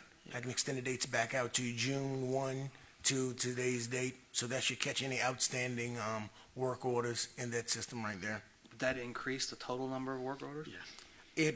It shouldn't increase the total number of work orders. It should, those outstanding work orders should be in these total number of work orders. Dr. Coleman, would it be possible to start off with the number of work orders on the last day of the prior month, and then, have the numbers you have here perfect, but like Mr. Marsh, my concern is, watching historically month after month, what we're getting done, and so we can understand the work orders that are being completed, in a month-long period, and those that are taking months, or years to finish. Absolutely. Okay. And it may take some refining over time, but I think between us, all of us, work together, and we'll come up with something very good. But this is really good, very informative. Thank you. Yes, sir. Gentlemen, do you have any questions? All right. If there's no questions concerning the work orders, the next will be the fuel by the numbers. There was an attachment for information. As you can see, for the 2021 school year, December, January, and February, the total was $82,147.65. And for the 2022-2023, December, January, February, the total was $125,329.46. So you can see the increase in the fuel. Dr. Coleman? Yes, sir. Again, the increase, I am going to guess that this increase is primarily due to the cost of fuel. One thing that I wouldn't mind seeing is how much fuel we've consumed during these months and compared to the same thing last month. I think that's easier for us to digest than the money, with the money fluctuating as much as it is. So at least for me, it'd be easier for me to see, fuel by gallons. Yeah, 8,000 gallons of propane, 20,000 gallons of diesel, or whatever, and just compare them to the same time last year. Yes, sir. Thank you. Does anybody else have any questions?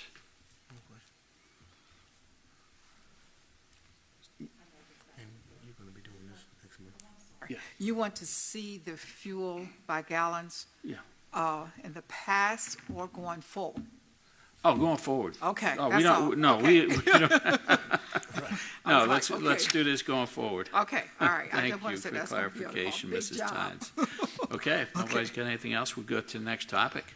This is the new Hardy update, and Dr. Coleman's going to display the drone footage of the school. All right. I'm not watching. All right. New Hardy update. The first slide I want to show you is the angle that will be coming in for New Hardy construction status.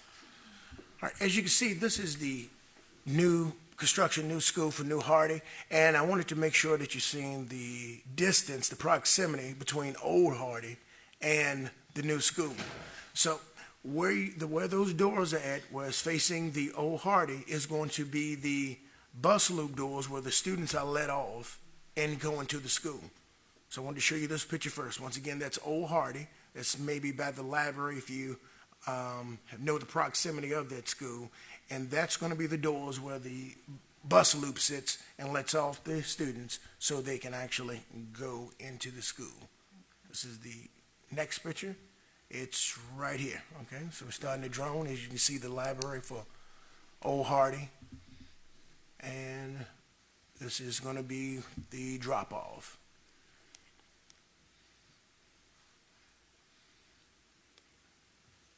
As you're coming into the wing, of course, students have opportunity to go left or go right. This actually pathway is going directly through the middle of the school.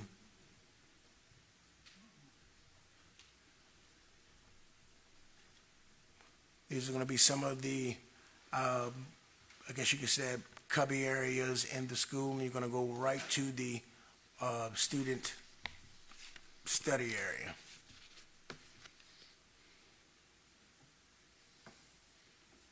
We're going to get a really good view inside of some classrooms. This is where we just came from, on this hallway. I think this is the first grade hall. Third grade and fourth grade is upstairs. This is going to be the first grade hall.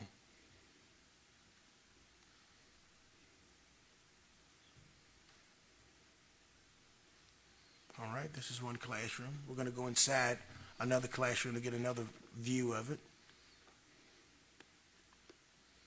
Coming up all the way ahead, you will see the gym. This is another classroom just inside of it. And this is the learning stairs. I think I said that right? Okay. The learning stairs. And this is where a class can be held at and in the middle of the school. These are the learning stairs. Another hallway going to another wing of the school.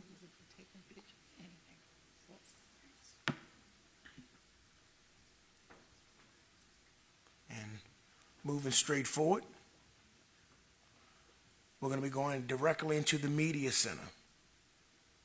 Now, of course, there's more hallways around the media center. You don't have to walk through it, but this will be the media center.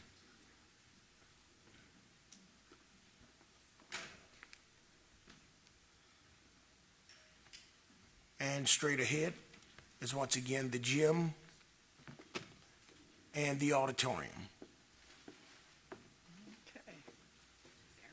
If you can look right there in the gym, you will see that's the stage area for the auditorium. And you'll see at the gym area, they're starting to put the basketball goals up, different things of that nature. And we're going to view back to the picture of the front of the school vestibule. We can see those boards for the door right now. That's exactly where the vestibule is going to be, and other offices.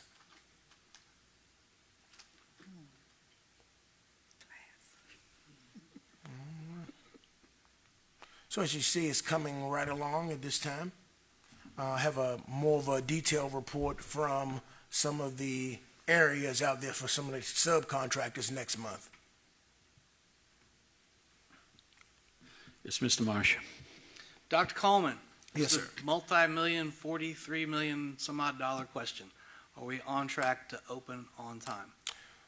We are still on track to open on time, but we still have to depend on other individuals to ensure that that occurs. Meaning construction is going as planned, but we still have to depend on Dominion Power doing what Dominion Power needs to do, Verizon doing what Verizon needs to do, and Columbia Gas. So if these three entities has already been paid, if these three entities continue to do what they need to do with the installation of their services, we will open on time. But if these three entities get a delay in any form or fashion, then we will be delayed. We'll go right ahead. In anticipation of the worst, and we all hope that doesn't happen. Absolutely. If something goes astray, yes, and we end up being delayed, at what point in time do we need to stop and look at how we're going to adjust?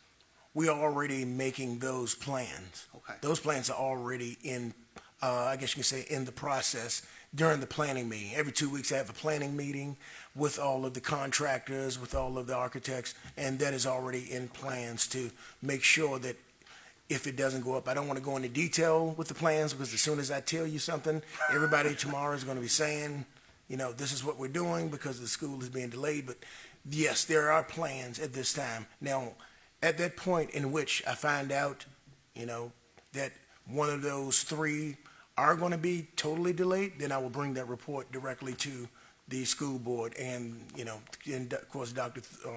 Kramer, so that we can decide how we're going to move forward. But there are plans on contingency of what to do. Got it. Any other questions? Thank you, Dr. Coleman. Next, we'll have the technology update. Mr. Cooprider will discuss the technology plan for the upcoming years, and this is for information.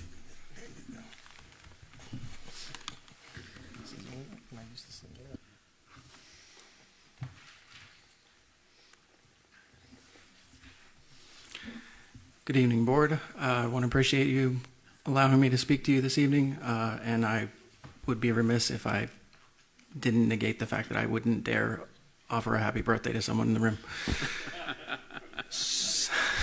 So I just wanted to bring forward a plan that we've been talking about for a little while between technology and instruction for the coming school years. This plan really started with a question that Dr. Coleman asked me in late July of 2022. And he looked at me and said, I want you to think outside the box and think of one thing from your department that could have a positive community effect without a fiscal impact, without a large fiscal impact. And so as we're walking and he's asking me these questions off the top of my head, the first thing I could think of, and the one that's been rolling around in my mind for a while that I proposed, was the idea of allowing a student to keep their Chromebook relatively permanently. What this means is issue the Chromebook to a student in 3rd grade, and they would keep it in 3rd, 4th, 5th, and 6th grade, and if they leave our division at the end of 6th grade, they are allowed to keep that Chromebook as their own. Now, I proposed that, and apparently it stuck around in Dr. Coleman's head because it was one of the first questions Dr. Kramer asked me when he started, as he said, Dr. Coleman presented this, and so why would we want to do that? Right now, Isle of Wight County school students receive at least 2 Chromebooks. If you think about the way our grades are laid out, Hardy is 3rd and 4th grade. We have 6th grade up at Westside. We have 3rd, 4th, 5th at Windsor Elementary in Carsville, just 3rd grade at Carrollton. So they will receive at least 2 Chromebooks, which means even if they are extremely good stewards of their devices, it's possible they're receiving a device that the previous student that received it was not. And so right now, what we have to do to account for that is at the end of every year, we collect those Chromebooks back, we repair the ones that need to be repaired, we update them, and we reissue them back to the student if they're still in the building, or possibly a new student if that student has moved on to another building. So after 4 years, these devices currently are declared obsolete. Every device type has an expected shelf life, an expected usage life. Chromebooks are normally about 4 years. After 4 years, we issue them as loaners and or paperweights, depending on what we wish to do with them and their condition. So the question then becomes, how do you actually achieve this goal? So the first step is it legal? And after many discussions with PAC, it is legal, but there are requirements to do it. And that is why DN-R was rewritten for this month as information. The stipulations include such things as notifying parents. The parents have to accept the device, and you also have to have very clear guidelines established as to the order that you are donating these devices essentially to students.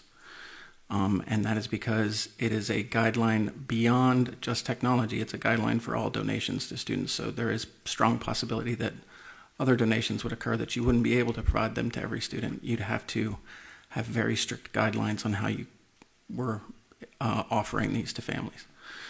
Then the fiscal impact. So the fiscal impact is relatively minor for this plan. I'll go into the exact numbers in a moment, but it's less than $10,000 variance.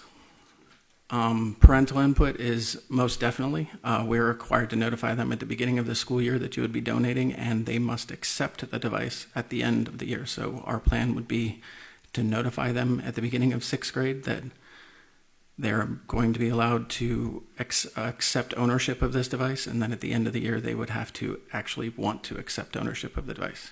We're not forcing it upon them either. If I don't want my student to have a Chromebook, they're done with using Chromebooks, or there could be the opportunity for some families that this is the first device that they've ever owned. And then what about the increased damage over time? That's one of the reasons for the fiscal impact. So there is definitely increased damage the longer you own a device, but the fiscal impact includes increased warranty and a longer lasting case. So overall impact, we have potential positive changes of one student gets one device for their 3rd, 4th, 5th, and 6th grade year, which is important. Students could permanently keep, ooh, I'm popping those peas this evening. I apologize. Students could permanently keep the device in the conclusion of 6th grade so that they would actually own the device. Encourages care because of the ownership aspect. So because we're issuing it to them in 3rd grade and they keep it over the summer and the warranty covers everything, it's much more likely that these devices will last in better care through that time. And then, of course, there is a reduction in staff workload. It's not something that we're going to negate the aspect of, because there is a lot of time dedicated by staff retrieving the device at the end of a school year and issuing the devices to possibly the same student in September of the next school year. The considerations that we're still working through, do the benefits outweigh the slight increase in fiscal impact? What would the 6th grader donation workflow look like? So there is definitely something we need to work through. Is we need to have parents come in, possibly sign paperwork. We would need to remove said device from our inventory to remove tags, clean the device before we give it to them, donate it to them.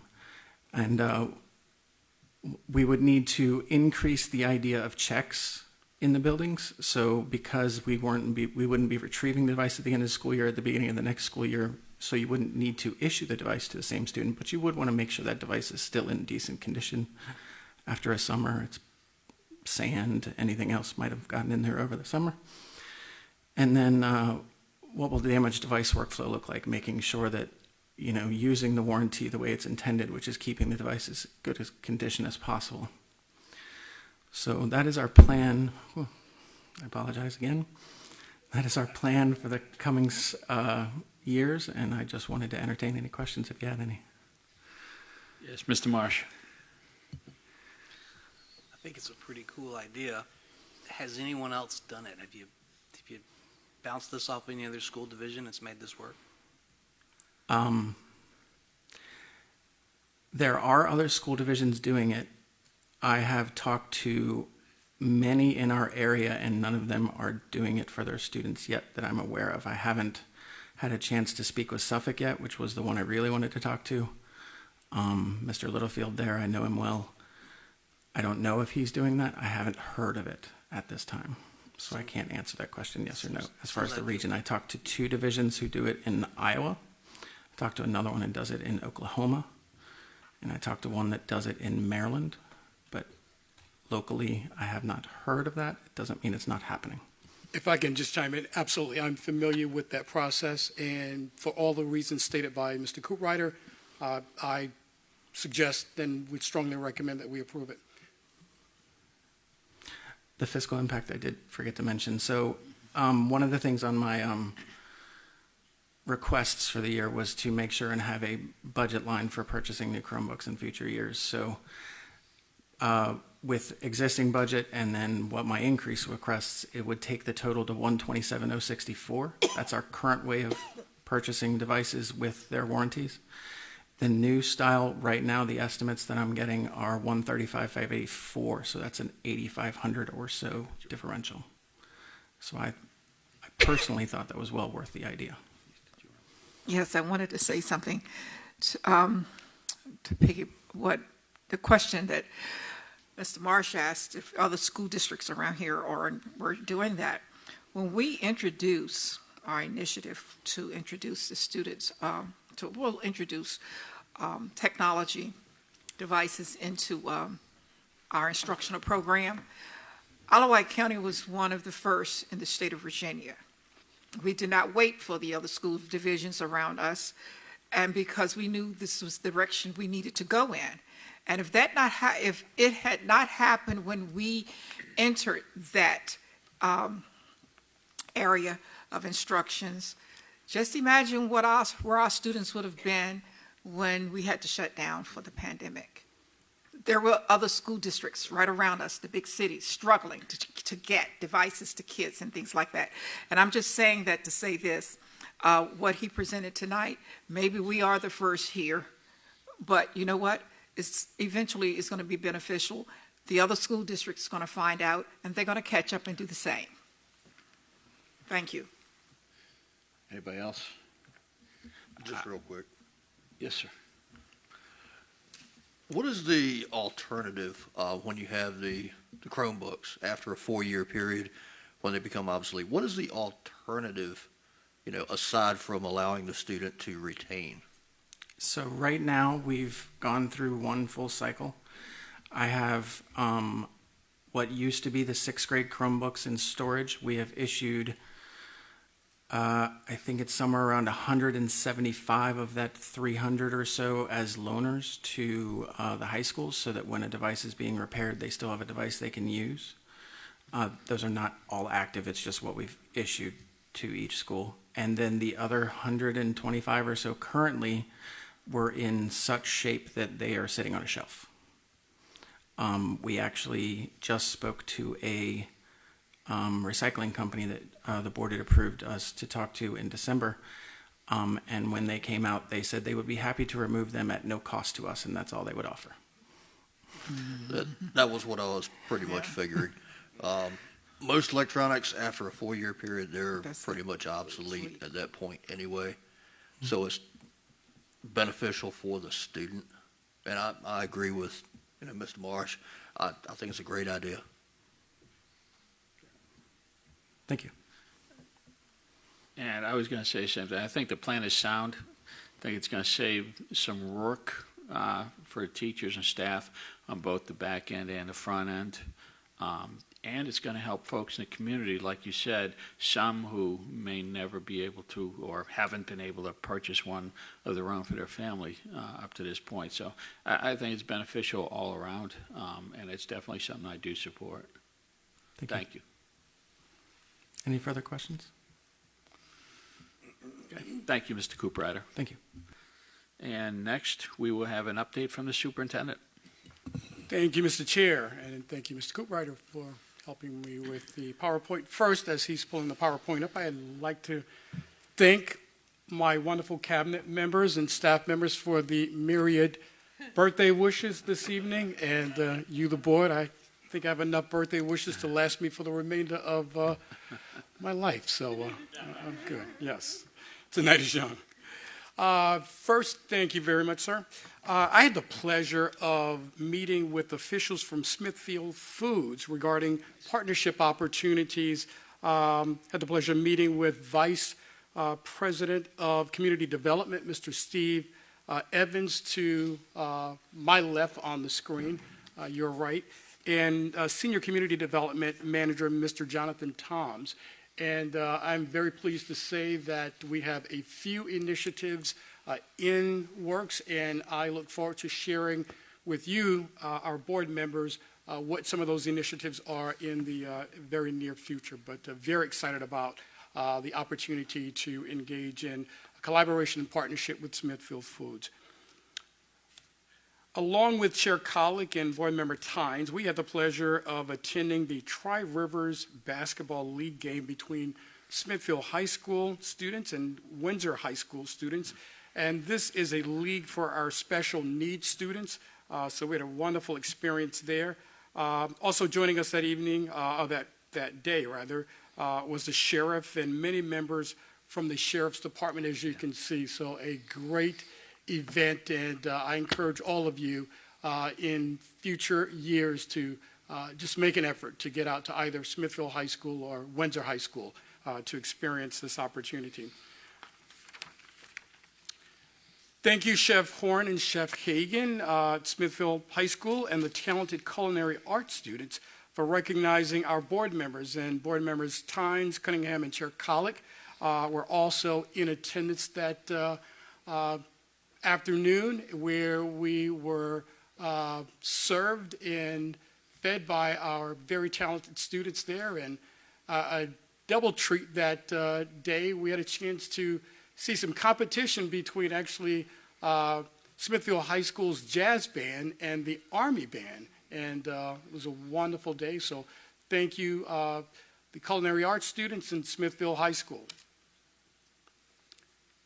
My wife and I had the honor and pleasure of attending the NAACP banquet. It was great to see many of our students as well, and many of them were honored that evening. So if you look at the right photo there, many of those young people are students. So a great event, and again, thank you to President Williams for the invitation. Here we see the Central Office food drive that benefits the Isle of Wight Christian Outreach. The division departments donated approximately 780 pounds of non-perishable food. So a huge thank you to our Isle of Wight departments and our staff members for your participation. That goes to a very worthy cause, and I'm very pleased to share the work that we did to help our community. So thank you all, Isle of Wight staff members. We were very excited to engage in the continuous improvement efforts with principals, school staff, and central office staff around how we can better use data to inform our instructional practices and improve student achievement. This is going to be ongoing work that we're going to be engaged in. This was our initial meeting, and upper left part of the screen, we see Mrs. Getz leading some of that work. Again, that will be ongoing work, and I think in our presentation coming up either April or May, we will speak further about some of the initiatives and the work that we are engaged in to better equip our staff with the skills that they need to improve teaching and learning in our schools. Next, I want to thank Mrs. Truitt and Mrs. Rogers for co-chairing the Academic Rigor Committee. This committee is looking at ways that we can improve and expand academic opportunities for our students. Board members, we will certainly share our findings with the board. The first meeting was held a few weeks ago, and as a part of that committee, we have parents, school-based staff, teachers, central office staff, and we're looking at ways to improve the opportunities, the academic opportunities for our students, honors, advanced placement, CTE opportunities. How can we expand those opportunities in all areas for all of our students? And they will make a recommendation to me, the superintendent. I will certainly share that with you. But this is ongoing work, and I'm very excited about the work that is occurring with this group. And for our ISLE Awards, our February ISLE Awards, top left, we see Mr. Brad and Mrs. Jane Langford, two wonderful volunteers, a former teacher at Windsor High School. They were honored and they were granted the Inspire Award for all the work that they're doing there at Windsor High School. And Chair Collett was able to join me that morning as well. Top right, staying with Windsor High School, our Windsor High SRO, Mr. Grayson Cron, was the recipient of the Empower ISLE Award for all the work that he is doing there as an SRO in that community. Bottom left, we have our routing technicians, Mr. Blake Spratley and Ms. Adina Robinson. They received the LEAD Award for the great work that they're doing in transportation. Again, bottom left. And bottom right, Mrs. Amanda Browder, who is an instructional coach at Windsor Elementary. She received the Succeed Award. So actually, we spent quite a bit of time in the Windsor community on that day. I think all of them, including our transportation division, all received awards. So congratulations to all of our ISLE Award February recipients. Next, this was mentioned a few times by a few people, and a few of those individuals were here this evening as well. And these are our Parent Advisory Committee members. I had the pleasure to meet with the superintendent's Parent Advisory Committee members. There is one member, there's a representative from each school assigned and recommended by the principal. They give me great advice on numerous school division related matters. So when I present some of our requests to you board members, it's important to note that these individuals, along with our student advisory members, our staff advisory members, these are recommendations that they make to me. So in many cases, I want to state that these are not things that I'm concocting and sharing. These are coming from our larger community. And again, we meet periodically with this group, and I just met with this group, I think, approximately 2 weeks ago. So certainly want to acknowledge them. And then I'm also meeting with students. I'm meeting with a select group of students at all of our middle and high schools. Thus far, I've met with students from Georgie Tyler Middle School. In fact, the photo is from Georgie Tyler Middle. I've met with students, select students from Smithfield Middle and Smithfield High School. I'm very excited to say that I will be meeting with students at Windsor High School tomorrow. And again, these students provide input on a plethora of topics, and we encourage them to share all of their thoughts and ideas. Ms. Briggs, Mrs. Mullins, we chronicle those recommendations, and again, in many ways, I share back with you, our board, and our community what those recommendations are. I hope to invite them to one of our meetings prior to the end of the school year and have them either present or be introduced to you, the board, and to the community. So wanted to share those. And the last photo, I wanted to share this. Isle of Wight County Schools is celebrating 3 generations of employees in the division's transportation department. Anderson Wren left as a bus driver for Isle of Wight County Schools, and has been in the division for almost 20 years. His daughter, Daisy Bacon, second from left, joined Isle of Wight in 2022, also as a bus driver. Another daughter, Rose Cutler, second from right, and her son, Antonio Cutler, far right, Mr. Wren's grandson, joined the transportation department this school year. Rose is a car driver, and Antonio is a transportation mechanic. They were also featured, I'd like to state, in a local television segment for their service to our community. I think Mrs. Briggs shared that clip, so if you haven't seen that, please access that. Isle of Wight County Schools thanks the Wren family for their service to the children and families of our Isle of Wight County School Division and community. So local celebrities there. With that, Mr. Chair, that concludes my superintendent's update. Thank you, Dr. Kramer. Next, we will go to action on the closed session items.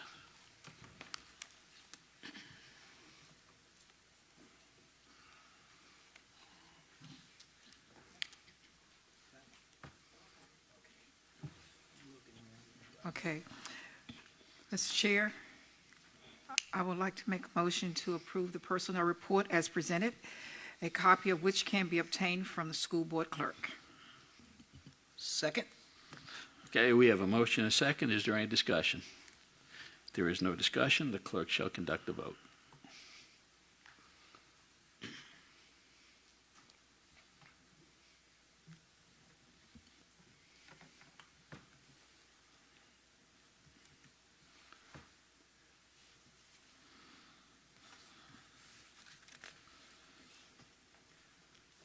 Okay, and it's unanimous. Everybody voted yes. And we'll go into the next one, exchange student 232401. I would like to move to approve the exchange student 232401 for admission to Smithfield High School for the 2023-2024 school year. Second. Okay, we have a motion and a second. Is there any discussion? If there is no discussion, the clerk shall conduct a vote.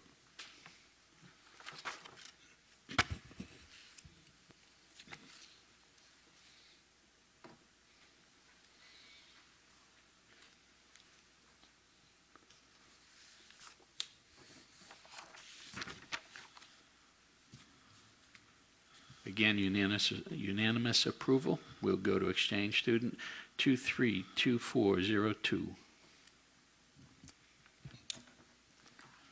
Mr. Chair, I move to approve exchange student 232402 for admission to Smithfield High School for the 2023-2024 academic year. Second. We have a motion and a second. Is there any discussion? If there is no discussion, the clerk shall conduct a vote.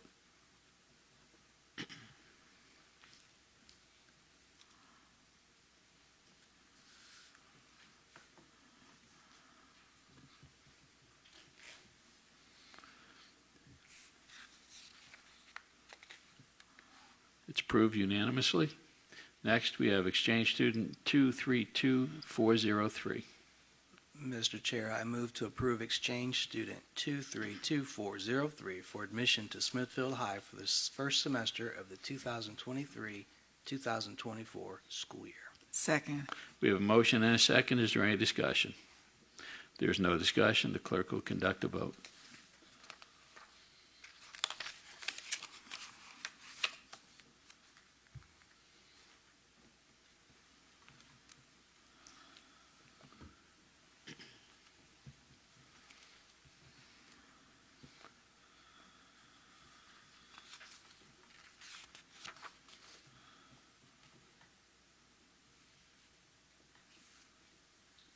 Again, unanimous approval by the board.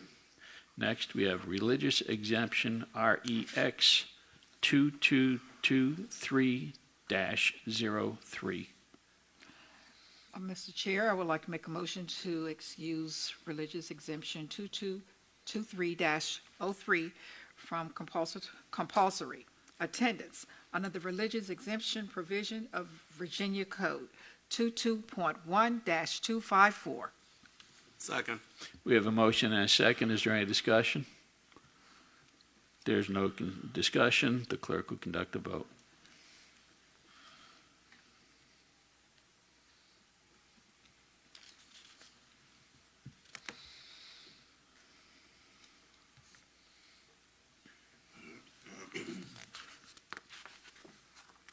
And again, that is approved unanimously. Next, we're going to action on old business. We'll start with the consent agenda.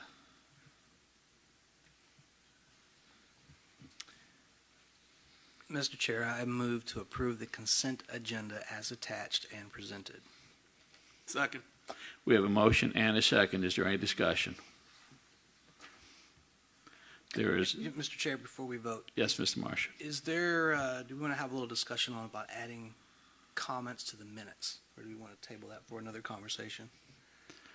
There's no requirement. We did check with the attorney, but I'd rather table that okay. for later to determine if that's something we want to do. Understood. Okay, if there's no more discussion, the clerk will conduct a vote.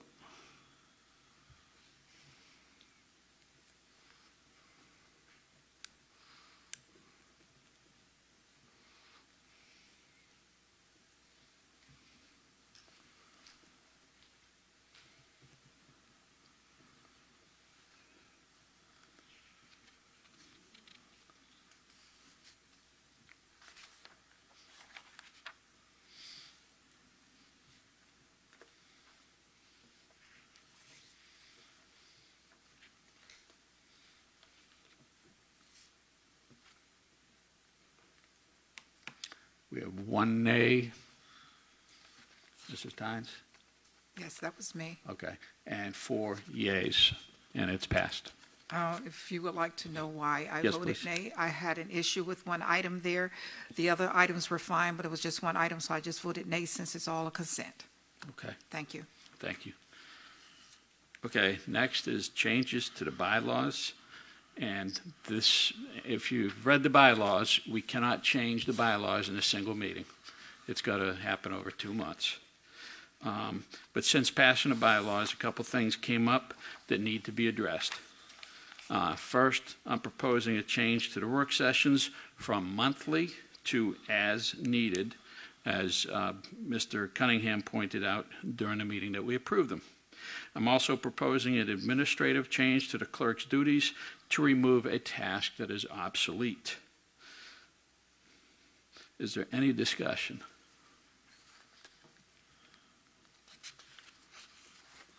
Okay, no discussion. We can move to the next, which is, let's see, yeah, the VSBA Business Honor Roll. Mrs. Briggs will read the VSBA Honor Roll resolution.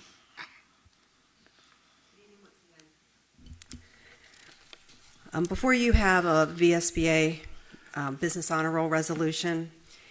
It states, whereas public schools and local businesses are an integral part of this community, and whereas many local businesses play a crucial role in supporting our schools, and whereas the economic health of our community, state, and nation depends on a strong public school system, and whereas collaboration between local public schools and local businesses strengthens schools and the business community alike by providing a well-trained and highly educated workforce, and whereas an excellent public school system is vital to the quality of life in this community and fundamental to preserving a strong democratic society now and in the future, therefore be it resolved that the Isle of Wight County School Board names Smithfield Foods, Riverside Health System, and the Luter Family YMCA to the 2023 Virginia School Boards Association Business Honor Roll, showing appreciation for the ongoing support of this county's public schools.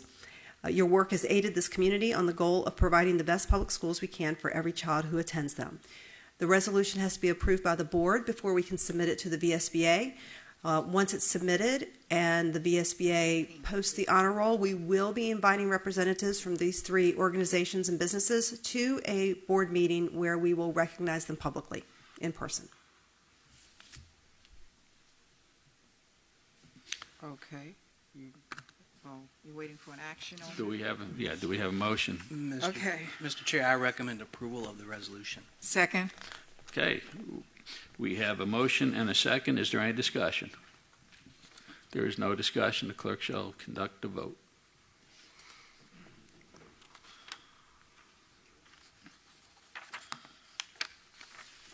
You can't get to the screen.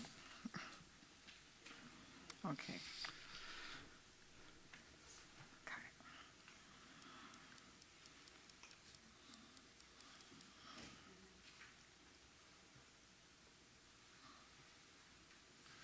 And it is passed unanimously.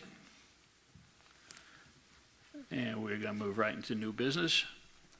We have the policy INB for second read.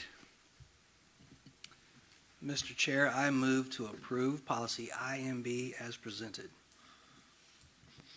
I'll second it. We have a motion and we have a second. Is there any discussion? Mr. Chair, Mr. Cunningham. I think we've heard enough teachers and citizens and students come up tonight that disagree with us implementing this policy, and I recommend we don't implement it. I yield. If you have any questions. Thank you, Mr. Cunningham. Is there any more discussion? Yes, I concur with Mr. Cunningham on this policy. When we have that many citizens to come out and they're interested and they're speaking on behalf of a particular policy and asking us not to do it, and it's not, and these were students, citizens that included students, our students. So, you know, I heard them and I listened, and I will continue to advocate for them because that is the reason why we're here. We're here for them. I yield. Mr. Marsh. Mr. Collett, and to everybody that's listening, so I'm very much aware of the optics of having all the people speak out tonight against the proposed revision. I'm also very attuned to the position of all the constituents of all of Isle of Wight with these proposed revisions. As has been pointed out numerous times, I campaigned in large part for the premise behind this policy. It's no secret. And I was elected by 67% of the voters in my district. This proposed revision, titled Teaching About Controversial Issues, is on its 8th revision since it was presented to the public last month. These revisions are a result of positive feedback, recommendations, stark criticisms from a variety of people. Those people included parents, grandparents, teachers, school administrators, a retired attorney, and individuals with doctorate degree, people that are much smarter than I. The version that is currently presented is a direct result of this vetting process. In other words, I did not draft this policy with a narrow-minded approach. This policy defines a controversial issue as, and I quote from the policy, a topic or issue that can be viewed from starkly differing but valid positions, such that people with differing views are unable or unwilling to accept the validity of the opposing view. This policy, as written, does not restrict or inhibit teachers from teaching about controversial issues. I'll say that again. It does not restrict or inhibit teachers from teaching about controversial issues. What it does do is it ensures, and this is another quote from the policy, it ensures that teachers will establish a safe and respectful learning environment in which students study curriculum appropriate to the student's knowledge and maturity, guiding students to think critically without promoting, advancing the idea, or persuading students to presume that controversial topics should be viewed through any particular lens, with an atmosphere that is free from personal bias, prejudice, or coercion. We've all heard teachers say, and I quote, "We are highly trained professionals that should be trusted." We've heard teachers say, "We don't indoctrinate." And we've heard teachers say, "This policy isn't necessary because we don't do this." To those teachers, of which I have a great deal of respect and admiration, I trust that as highly trained professionals, you can read and accept this policy for what it is. It is, and I quote, "a framework for teaching controversial issues or topics and provides clarifications to parents concerning how controversial topics are handled in the classroom." Now, I agree that the overwhelming majority of Isle of Wight County school teachers are already in alignment with this policy.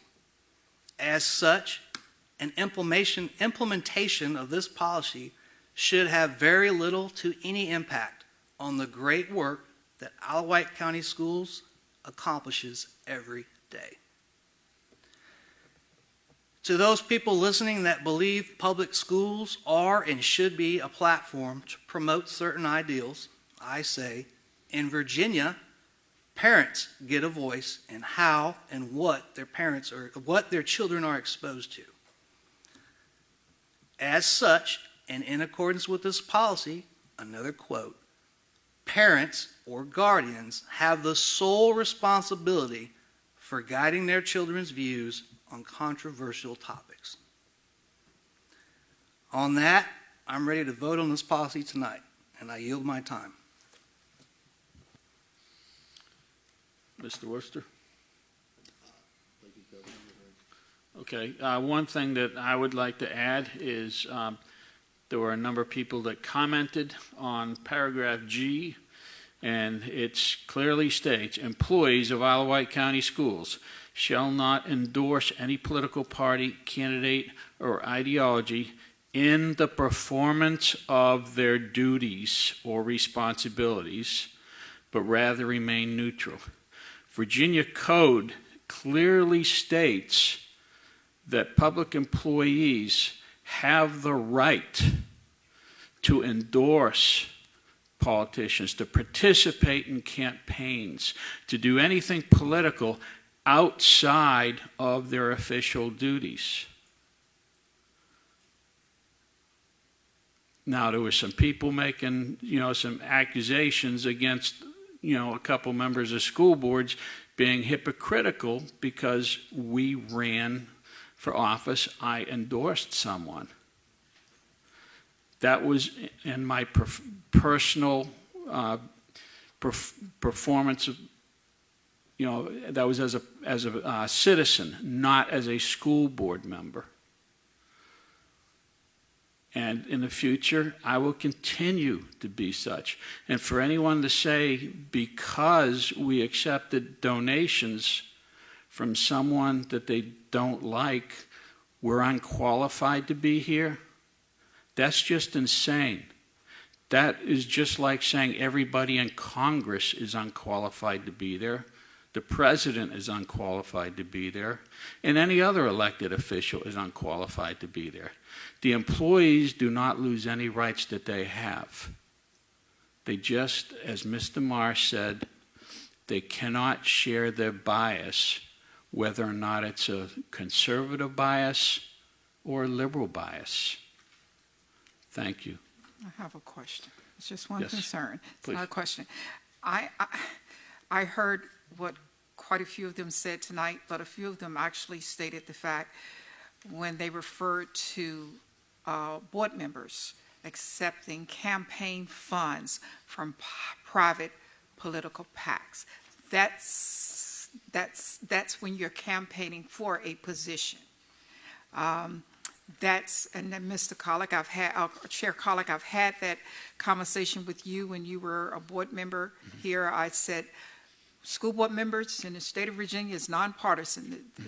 We do not go towards any. On your personal life, yes, that's your prerogative. You can do that.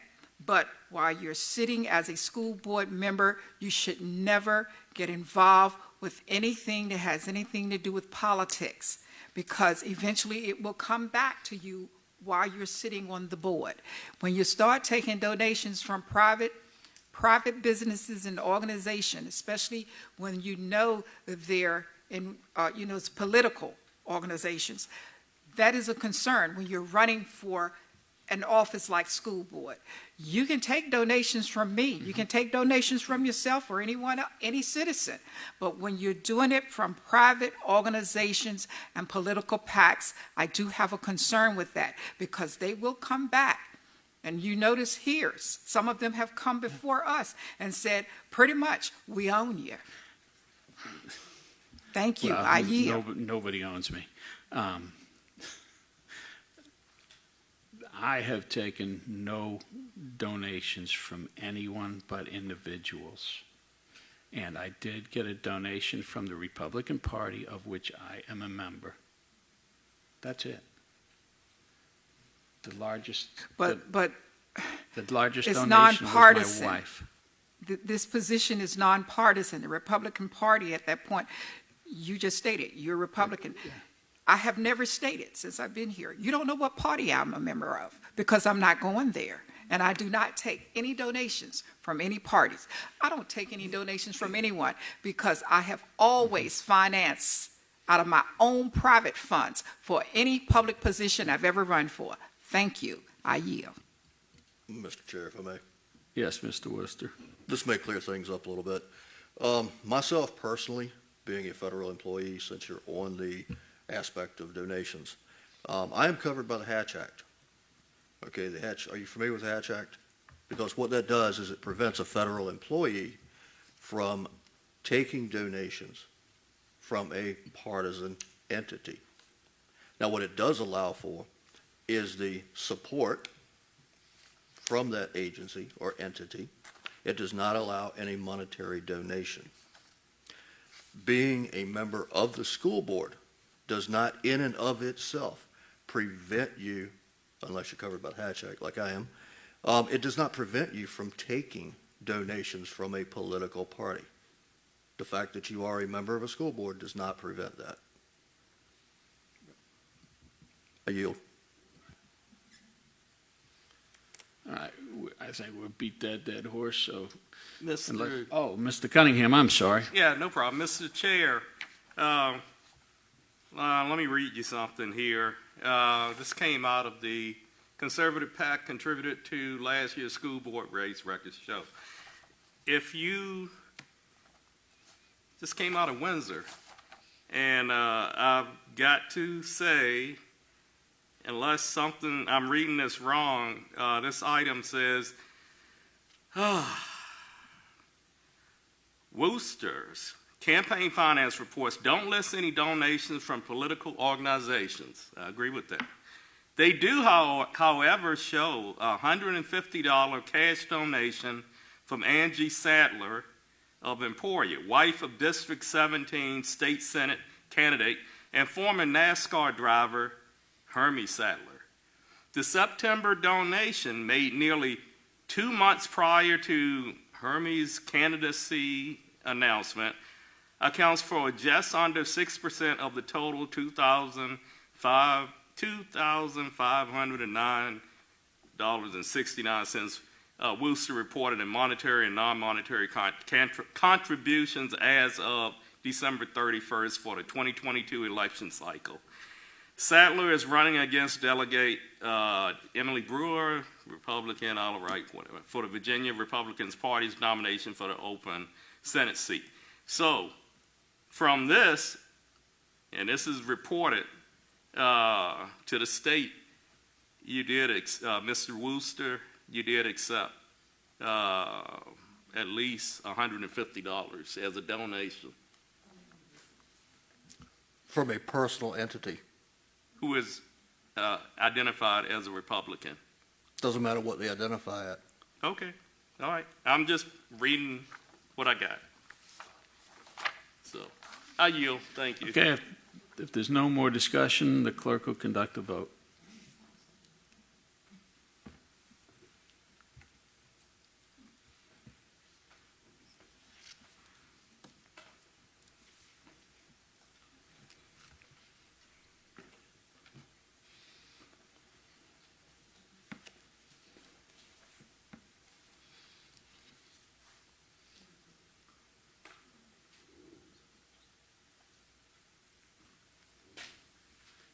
And the policy is approved 3-2.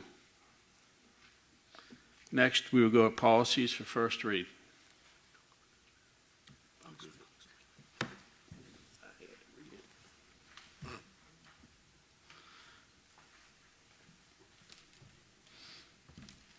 And there's quite a list here. Well, you're getting in place, Ms. Briggs. I just want to say we've got 25 policies for first read, and we hadn't had an opportunity to go through them and discuss them as a board as we should. And it's my opinion we should have reviewed them and come to a consensus on the text of each policies before putting them up for first reads. So, and if there's any thoughts from any other board members on this. Mr. Marsh. Mr. Chair, I mean, for the most part, I don't have any issue with being presented with any policy for a first read, especially that's been staffed. But given that there's such a large amount, it is quite a bit to digest. I do have some notes. I'm certainly willing to listen to anything you've got to say, but I'm not so sure that I'll be willing to vote on them all for the next read. In other words, I may need a little time to digest it, make sure I've done my homework, so to speak. I think as a board, as a collective, policy is our most important, next to the budget, our tool to make sure that we're getting right. And at the same time, I know that some of these they've met that 5-year expiration, so they need to get done. So, I yield. Mrs. Briggs. Yeah, so you will see that several of them are up for review with no revisions, and the file name reflects reviewed. So no language was changed in those policies. It was the fact that they were reaching their 5-year review deadline, and by putting them on this month and having them approved next month, we would not exceed the 5 years. The other ones were recommendations that came from VSBA. A lot of the changes were minor changes to maybe a legal reference or changing some things from shall be to active tense. But I do know there are a few in there that do have more language changes to them. And certainly it's the will of the board how you wish to proceed with those. Now, as you said tonight, it's just information only. Yes. Mr. Marsh. Are you willing to entertain a few questions? I will do my best. If I can't answer on the spot, I will certainly follow up. Fair enough. Let's roll through a few of them. Policy CBG, evaluation of the superintendent.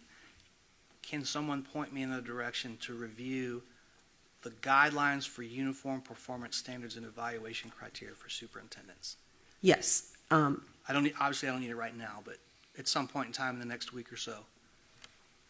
Yes, and I believe there was a link to it on the response you received today. It's right on the VDOE website. Okay, I didn't have a chance to digest all Okay, that. no problem. Policy DA, management of funds.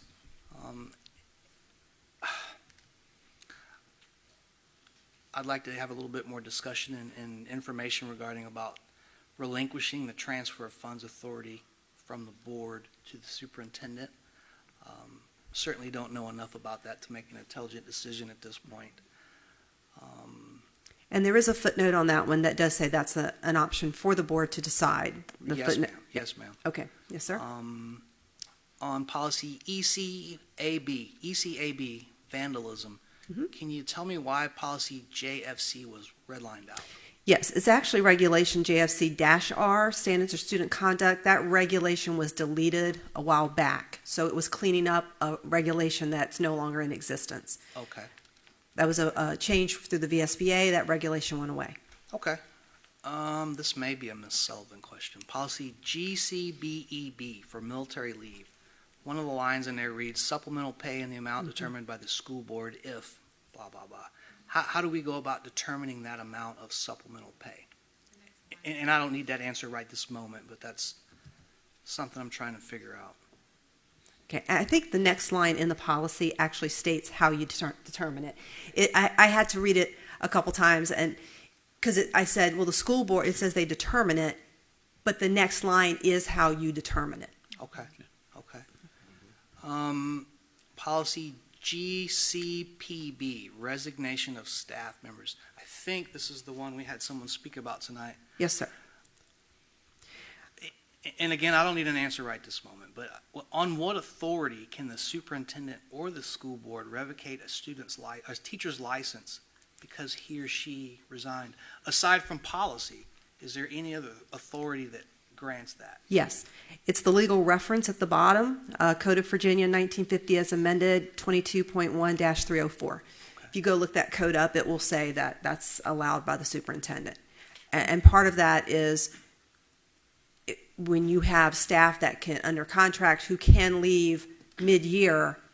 I mean, we already have people leaving and we have vacancies. If there's no, and Ms. Sullivan can help me out here, but if there's no penalty to breaking that contract, I think you would see us with a lot more vacancies. Would I be correct, Ms. Sullivan? Yes, and this is only if it's a breach of contract. So there's lots of reasons why we would accept a resignation in the middle of a contract year. It's when it's the non-justifiable reason that there would be a breach in contract, and then that's a possibility. It's not a requirement that we revoke a license. It's just the Code of Virginia offers us the ability to do so. I see PAC wants to respond. And also, the school board doesn't revoke anyone's license. It would be a recommendation from the school board to the Board of Ed, and the Board of Ed has two separate hearings before a license is revoked. One is before a superintendent panel, and the other one is before the full Board of Ed. As long as I've been practicing in this area, and it's been over a decade, I don't know of any time since that I've practiced that the Board of Ed has revoked someone's license under this statute. Okay. Okay, let's move along here. Yes, sir. IIBD, School Library Resource Centers. Do we currently have a process in place where we screen materials? I think one of the gentlemen tonight hinted on it about talking about why don't books have ratings? Why? That's well beyond the purview of this board, but one of the things I'd like to discuss as we review this particular policy is whether or not there's a policy or a process in place to make sure that the books and materials that we're bringing in are appropriate. I don't want to open that can of worms any more than that, but that's what I'm thinking. My last question, Mr. Chair, and then I will yield. Policy JN, student fees. Why do we charge students parking fees? It helps to maintain those parking lots, paving, lining, renumbering. Those fees are used to maintain that student parking lot at both of our high schools, Ms. Getz. And the decals the students get to put on their cars to be able to park up there. Yes, sir. Okay. I yield. Thank you. Mr. Chair. Yes, Mr. Cunningham. I've got a quick question. Yes, sir. Who reviews these documents and makes these changes? Is it you? Is it? At one time, I was told it was the Virginia School Board Association. So who goes through each one of these and updates them? Me? Okay. No, what we do is we get the updates from VSBA. The updates are shared with appropriate staff, so Ms. Getz for instruction, Ms. Sullivan for human resources, and so forth. And they look at the current policy, we look at the recommended changes from VSBA. We typically incorporate those changes and bring it to the board for first read and second read. Okay. Did I answer your question satisfactorily? You did, but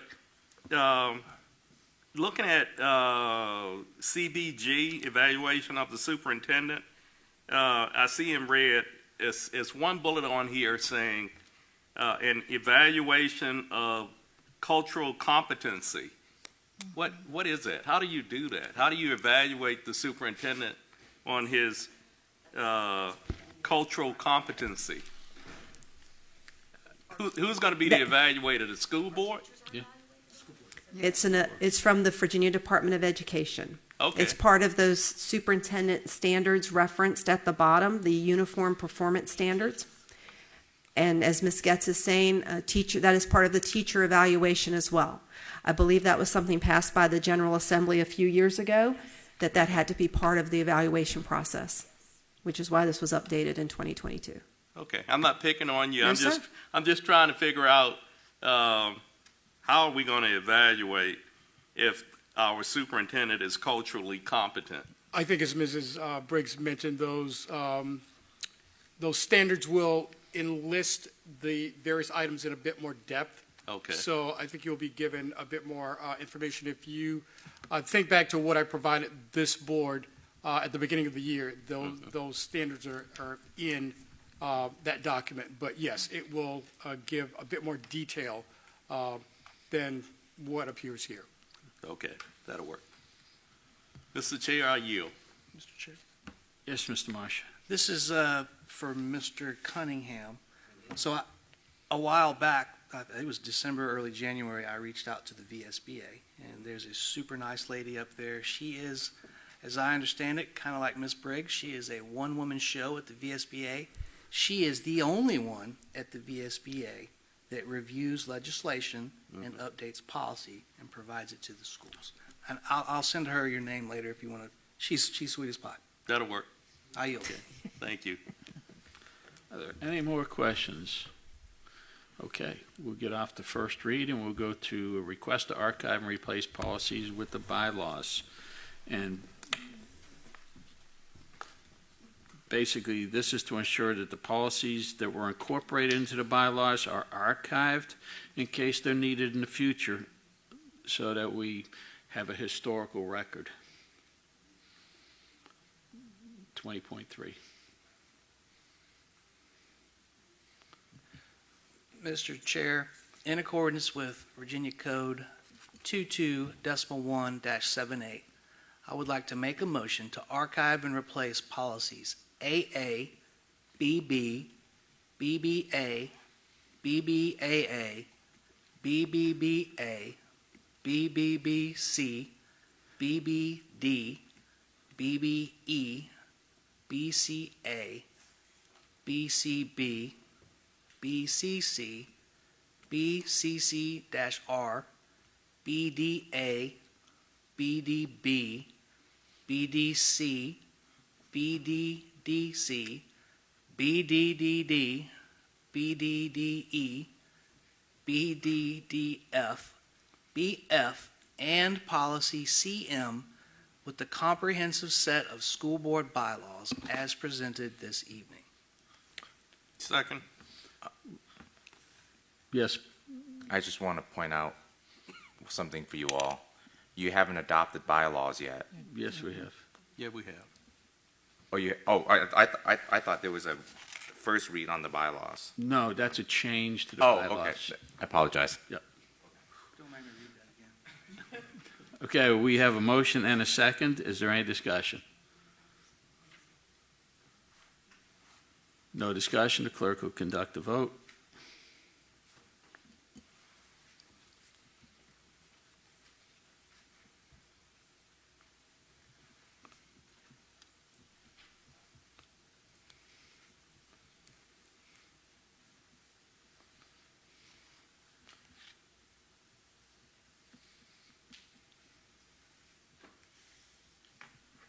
And it is passed 3-2. Next, we're going to cover legal services.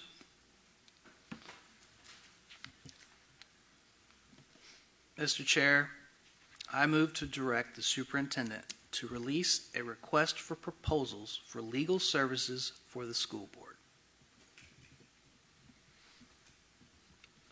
I'll second that.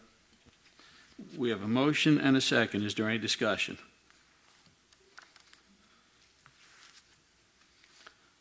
And I will say that our attorney was aware of this before we sent it in, so he knows what's going on. Okay, we have a motion, we have a second. There's no discussion. The clerk shall conduct the vote.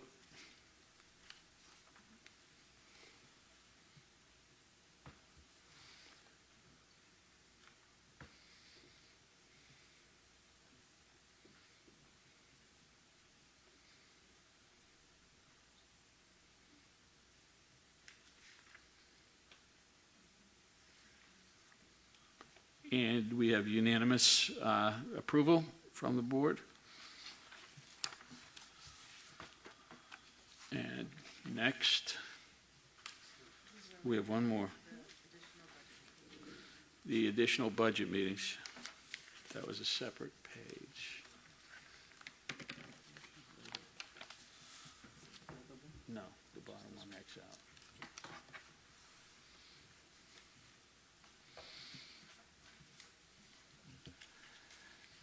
Mr. Chair, I move to add March 14th, 2023 at 6 p.m.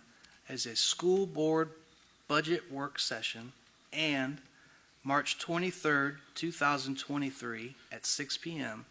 as a special called school board meeting on the budget, both of which will be held at Westside Elementary School Auditorium.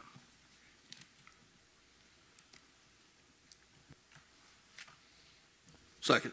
We have a motion and a second. Is there any discussion? Yes. Yes, Mr. ma'am. Chair.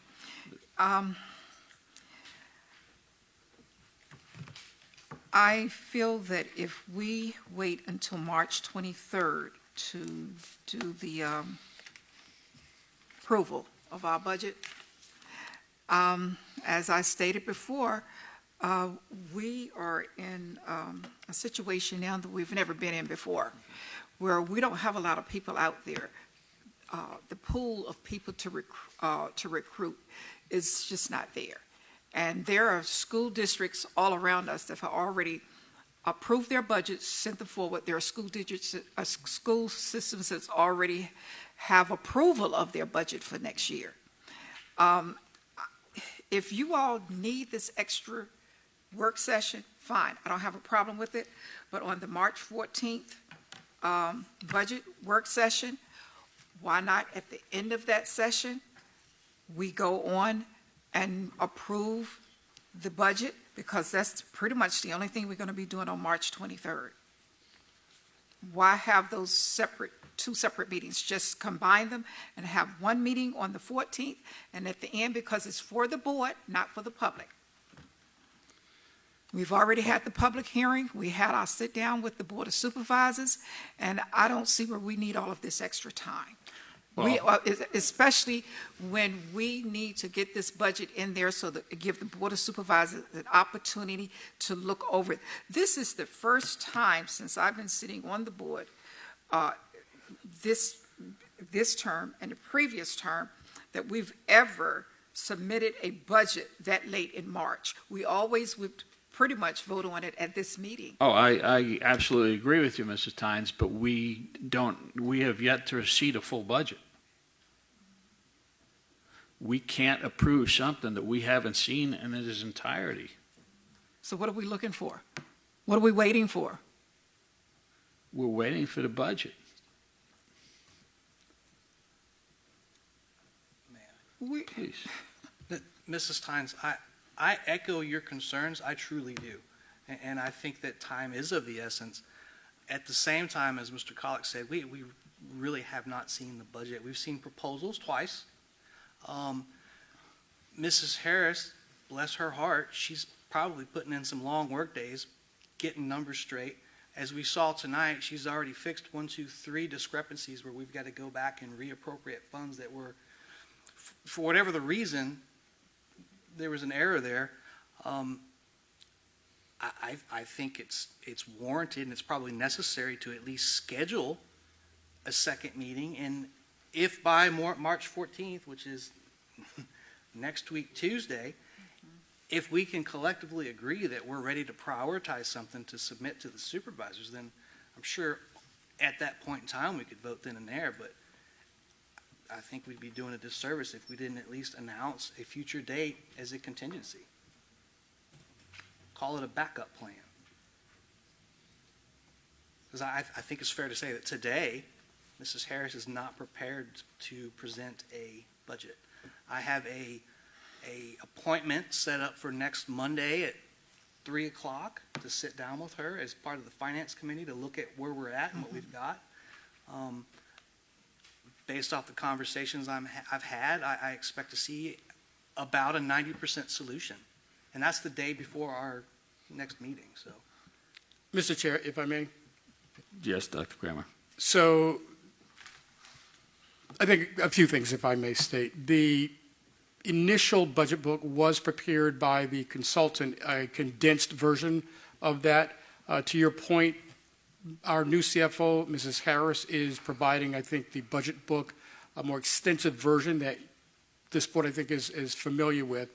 However, we do have the recommendations. So the changes and what we're requesting, what I proposed to the board when I submitted the superintendent's, or when I presented, rather, the superintendent's proposal, that is in order. So you do have that. So that information has been provided you. I think to Mrs. Tynes' point, that's the information we're really going to be focused on, is which of those items you would like to take forward. So I do think we have the information that you're going to need to make a decision on available. Absolutely, I totally concur with you that the more extensive version of the budget book should be made available, and thank you, Vice Chair Marsh, for mentioning the fact that Mrs. Harris, our new CFO, just came on board approximately 2 weeks ago, so she's working on that more extensive version.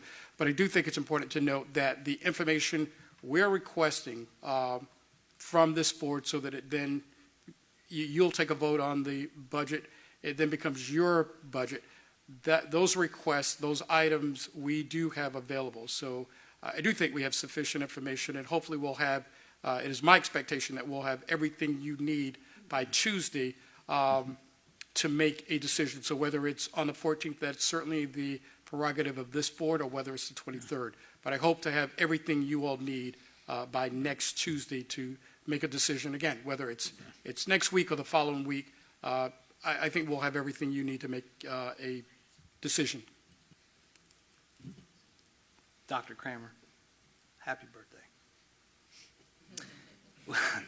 Listen, with all due respect, I think next week Tuesday, we can certainly sit down and make some proverbial sausage and prioritize your proposals.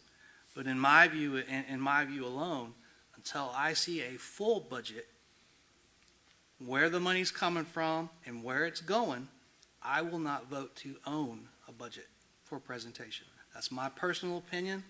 I may be alone in that, but that's where I'm at.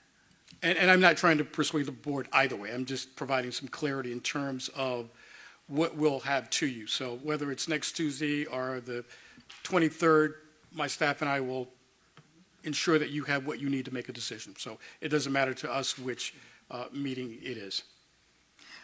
At least me, my staff might be looking and they might be concerned that we have additional meetings, but again, we'll be prepared whether next Tuesday or the following Thursday. Mr. Cunningham. Yes, Mr. Chair. Here's the issue. We're out of time. So, I mean, instead of waiting another week, if we can't do it on the 14th for some reason, why not do it on the 16th? I mean, I want to get this done. I wish we could do it tonight. We can't. We don't have the information. But if you remember, and I know you do, the Board of Supervisors wants us to prioritize what we presented last week. 2 weeks ago now. Oh, was it about 2 weeks ago now. Yeah, we're behind the power curve. We've got to start running, and we're crawling. We're still crawling. So if we can do this on the 14th, that will be better. But if we can't do it the 14th, at least let's do it the same week, the 16th, unless something's going on where the members can't show up on the 16th. I can't. I will not be. I'll be out of town on the 16th. Okay. I agree with everything you're saying. I honestly do, but I think Mr. Marsh articulated a little better than I could. I want to see the entire budget. I think Dr. Kramer has given us some very good things that need to go in the budget. Mm-hmm. We know that the Board of Supervisors is not going to give us money to cover all those. We have to figure out where they should be prioritized within the entirety of the budget so that we can move forward. And I just can't do that in good conscience without having a whole budget. And I think we can accomplish, hopefully we can accomplish most of that on Tuesday evening. And if we can, I'd be more than prepared to have another meeting that week. I'm not opposed to that at all. If you want, we can change the motion, and let's just meet on Tuesday with the caveat that we will make another motion on Tuesday for when we're going to meet again. I'm good with that. Okay. We've got to do our due diligence, for this money. This is, $80 million. That's a lot of money. Mr. Chair, okay. The meetings you have now, the Tuesday meeting is 14th. We meet on the 14th. If for some reason we cannot come to, we need to have another meeting, I would rather have that meeting, the one that you set, or we could have it on the 20th or the 21st. But the 7th, on the 16th, I am not available, nor am I available on the 17th. I will be leaving town the morning of the 15th, right after the 14th meeting, and I will not be returning until maybe the 20th. Notification the minimum for amount of working days for a special meeting. Is it 7? I think you have to make every effort to do it as quickly as possible. If it's a special call meeting, you just got to do it as soon as you all agree. So if we don't know for sure Tuesday, if we know for sure Tuesday, we've gone through everything, we could then make a special meeting for the following Monday. I just want to make sure, I just want to be present so I can cast a vote for my constituents. Certainly. Okay, Certainly. not just my constituents, but for everyone in this county. All right, because this is an investment in their funds, okay? Yep. And I don't want, I mean, this is something, it's not something just came up. This is something has been planned now for a year. Okay. And I have invested in that as well. So I just want to let you know that I would like to be here, and since we're dealing with dates, leave it at a date where I can attend. Mr. Chairman and Mrs. Tynes, this is undoubtedly the most important thing this body does, so. We want to make sure everybody. Absolutely, we want to make sure all 5 of us are sitting here. Well, I don't have a problem with the first date. Right. It's just that when Mr. Cunningham mentioned maybe we could come back on the 16th, I just want to let you know I'm not available. Now, the other dates you have anywhere from the 20th on, I'm fine. Okay. And if everybody can just, after the 14th, make sure the clerk knows your availability for the following week, then we'll work through that. But, okay. So I would suggest, pulling back that motion, and let's just make a motion to meet on the 14th for the work session. You concur? I don't have a problem with that one, 14th. Yeah. Mr. Chair, I move to rescind the previous motion to add March 14th, 2023 at 6 p.m. as a school board budget work session and March 23rd, 2023 at 6 p.m. as a special called school board meeting on the budget, both of which will be held at Westside Elementary School Auditorium.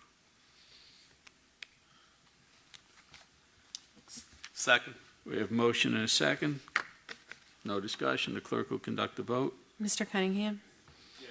Mr. Wooster? Yay. Mrs. Tynes? Yay. Mr. Marsh? Yay. And Mr. Colick? Yay. And so now, Mr. Chair, we want to move Now for the 14th. just for the 14th. Just for the 14th. All right. Mr. Chair, I move to add March 14th, 2023 at 6 p.m. as a school board budget work session on the budget to be held at Westside Elementary School Auditorium. Second. Okay, we have motion and a second. Is there any discussion? Clerk shall conduct the vote. Mr. Cunningham? Yay. Mr. Wooster? Yay. Mrs. Tynes? Yay. Mr. Marsh? Yay. And Mr. Colick? Yay.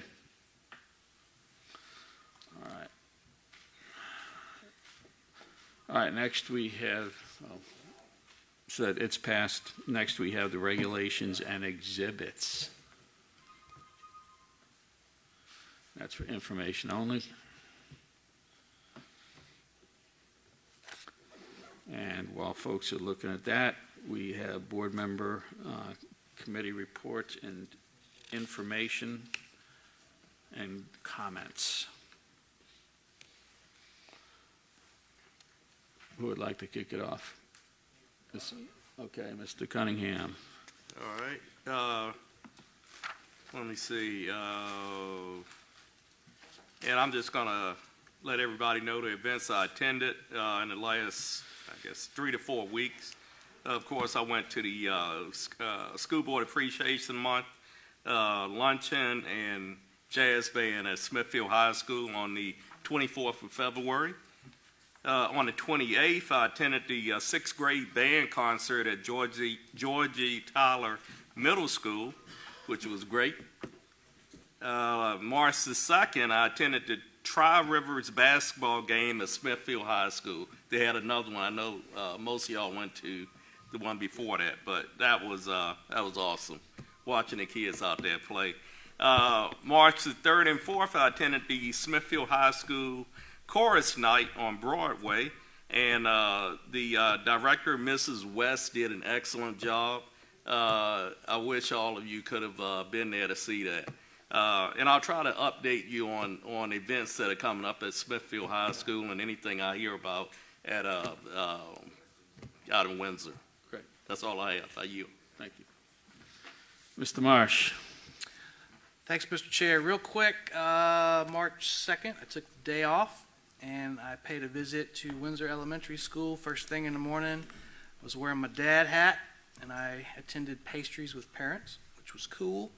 And when school went into session, I turned my hat around backwards as school board member and I met with Principal Couch and Assistant Principal Deweese, and we chatted about instructional assistants. I wanted to see those folks firsthand.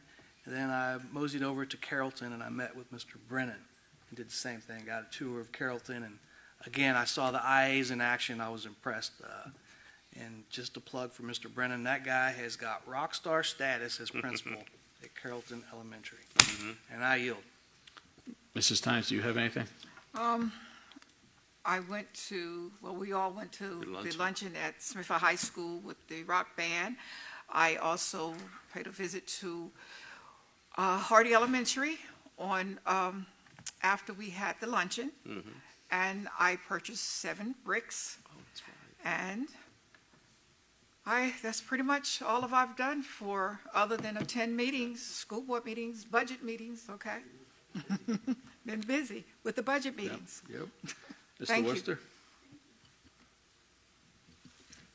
Well, I don't remember the exact dates, but over the course of a few weeks, I've met with Mr. Bedoyan when dealing with Stop the Bleed.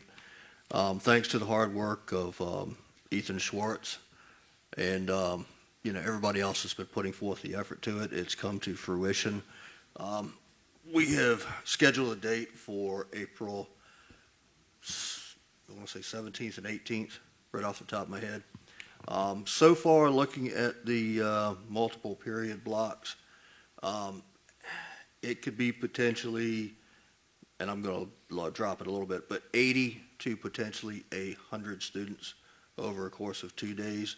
And that's variable, of course. It depends on teachers coming in during their planning period, that want to participate in the course as well. But I'm looking forward to it. I think it's going to be a very good program. And if anybody wants to come observe, perfectly fine with it. Mr. Chair. Yes. Thanks. Mr. Wooster, I just want to let you know, I did state this before. I have had the training in Stop Bleed with Ottawa County Rescue Squad when I was a Smithfield Town Council member just before COVID. And I did miss the fact that I did do a webinar. I do a lot of webinars, educational. And this was on poverty in public education. And that one was done yesterday. And it was very good. Did a little luncheon once, and they're very good.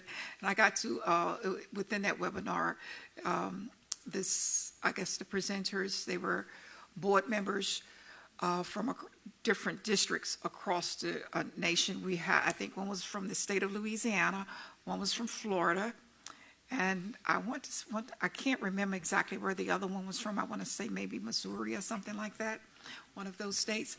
And I learned a lot from them, although they were in urban areas, because Alawite County is so close to our urban areas, we have some of the same issues.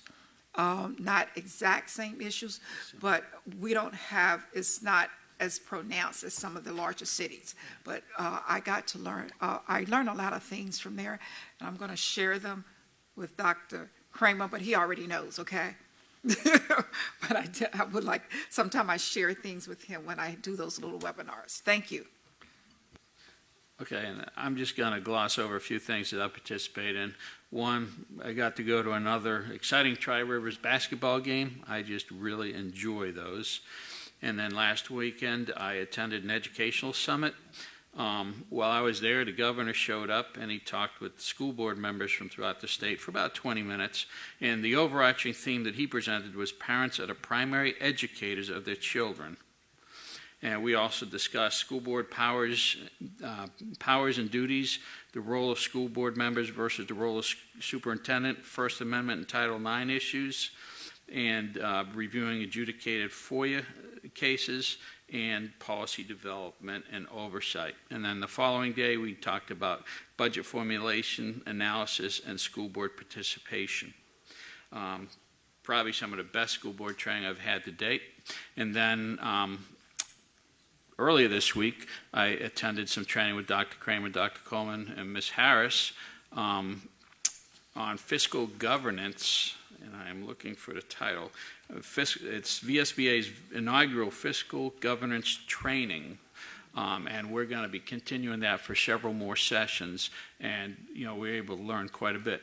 And I've also visited Carrollton Elementary School, Windsor Elementary School, met with both of the principals, and Windsor High School a couple times, once to discuss the deans and another time to talk with Coach Parrish about the athletic program, and I really got a lot of information about how much the booster program helps the school and the athletic programs. So that's just a Reader's Digest version, and I hope everyone has a wonderful night and a safe night home.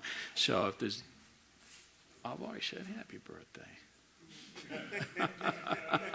So without any further ado, this meeting is adjourned.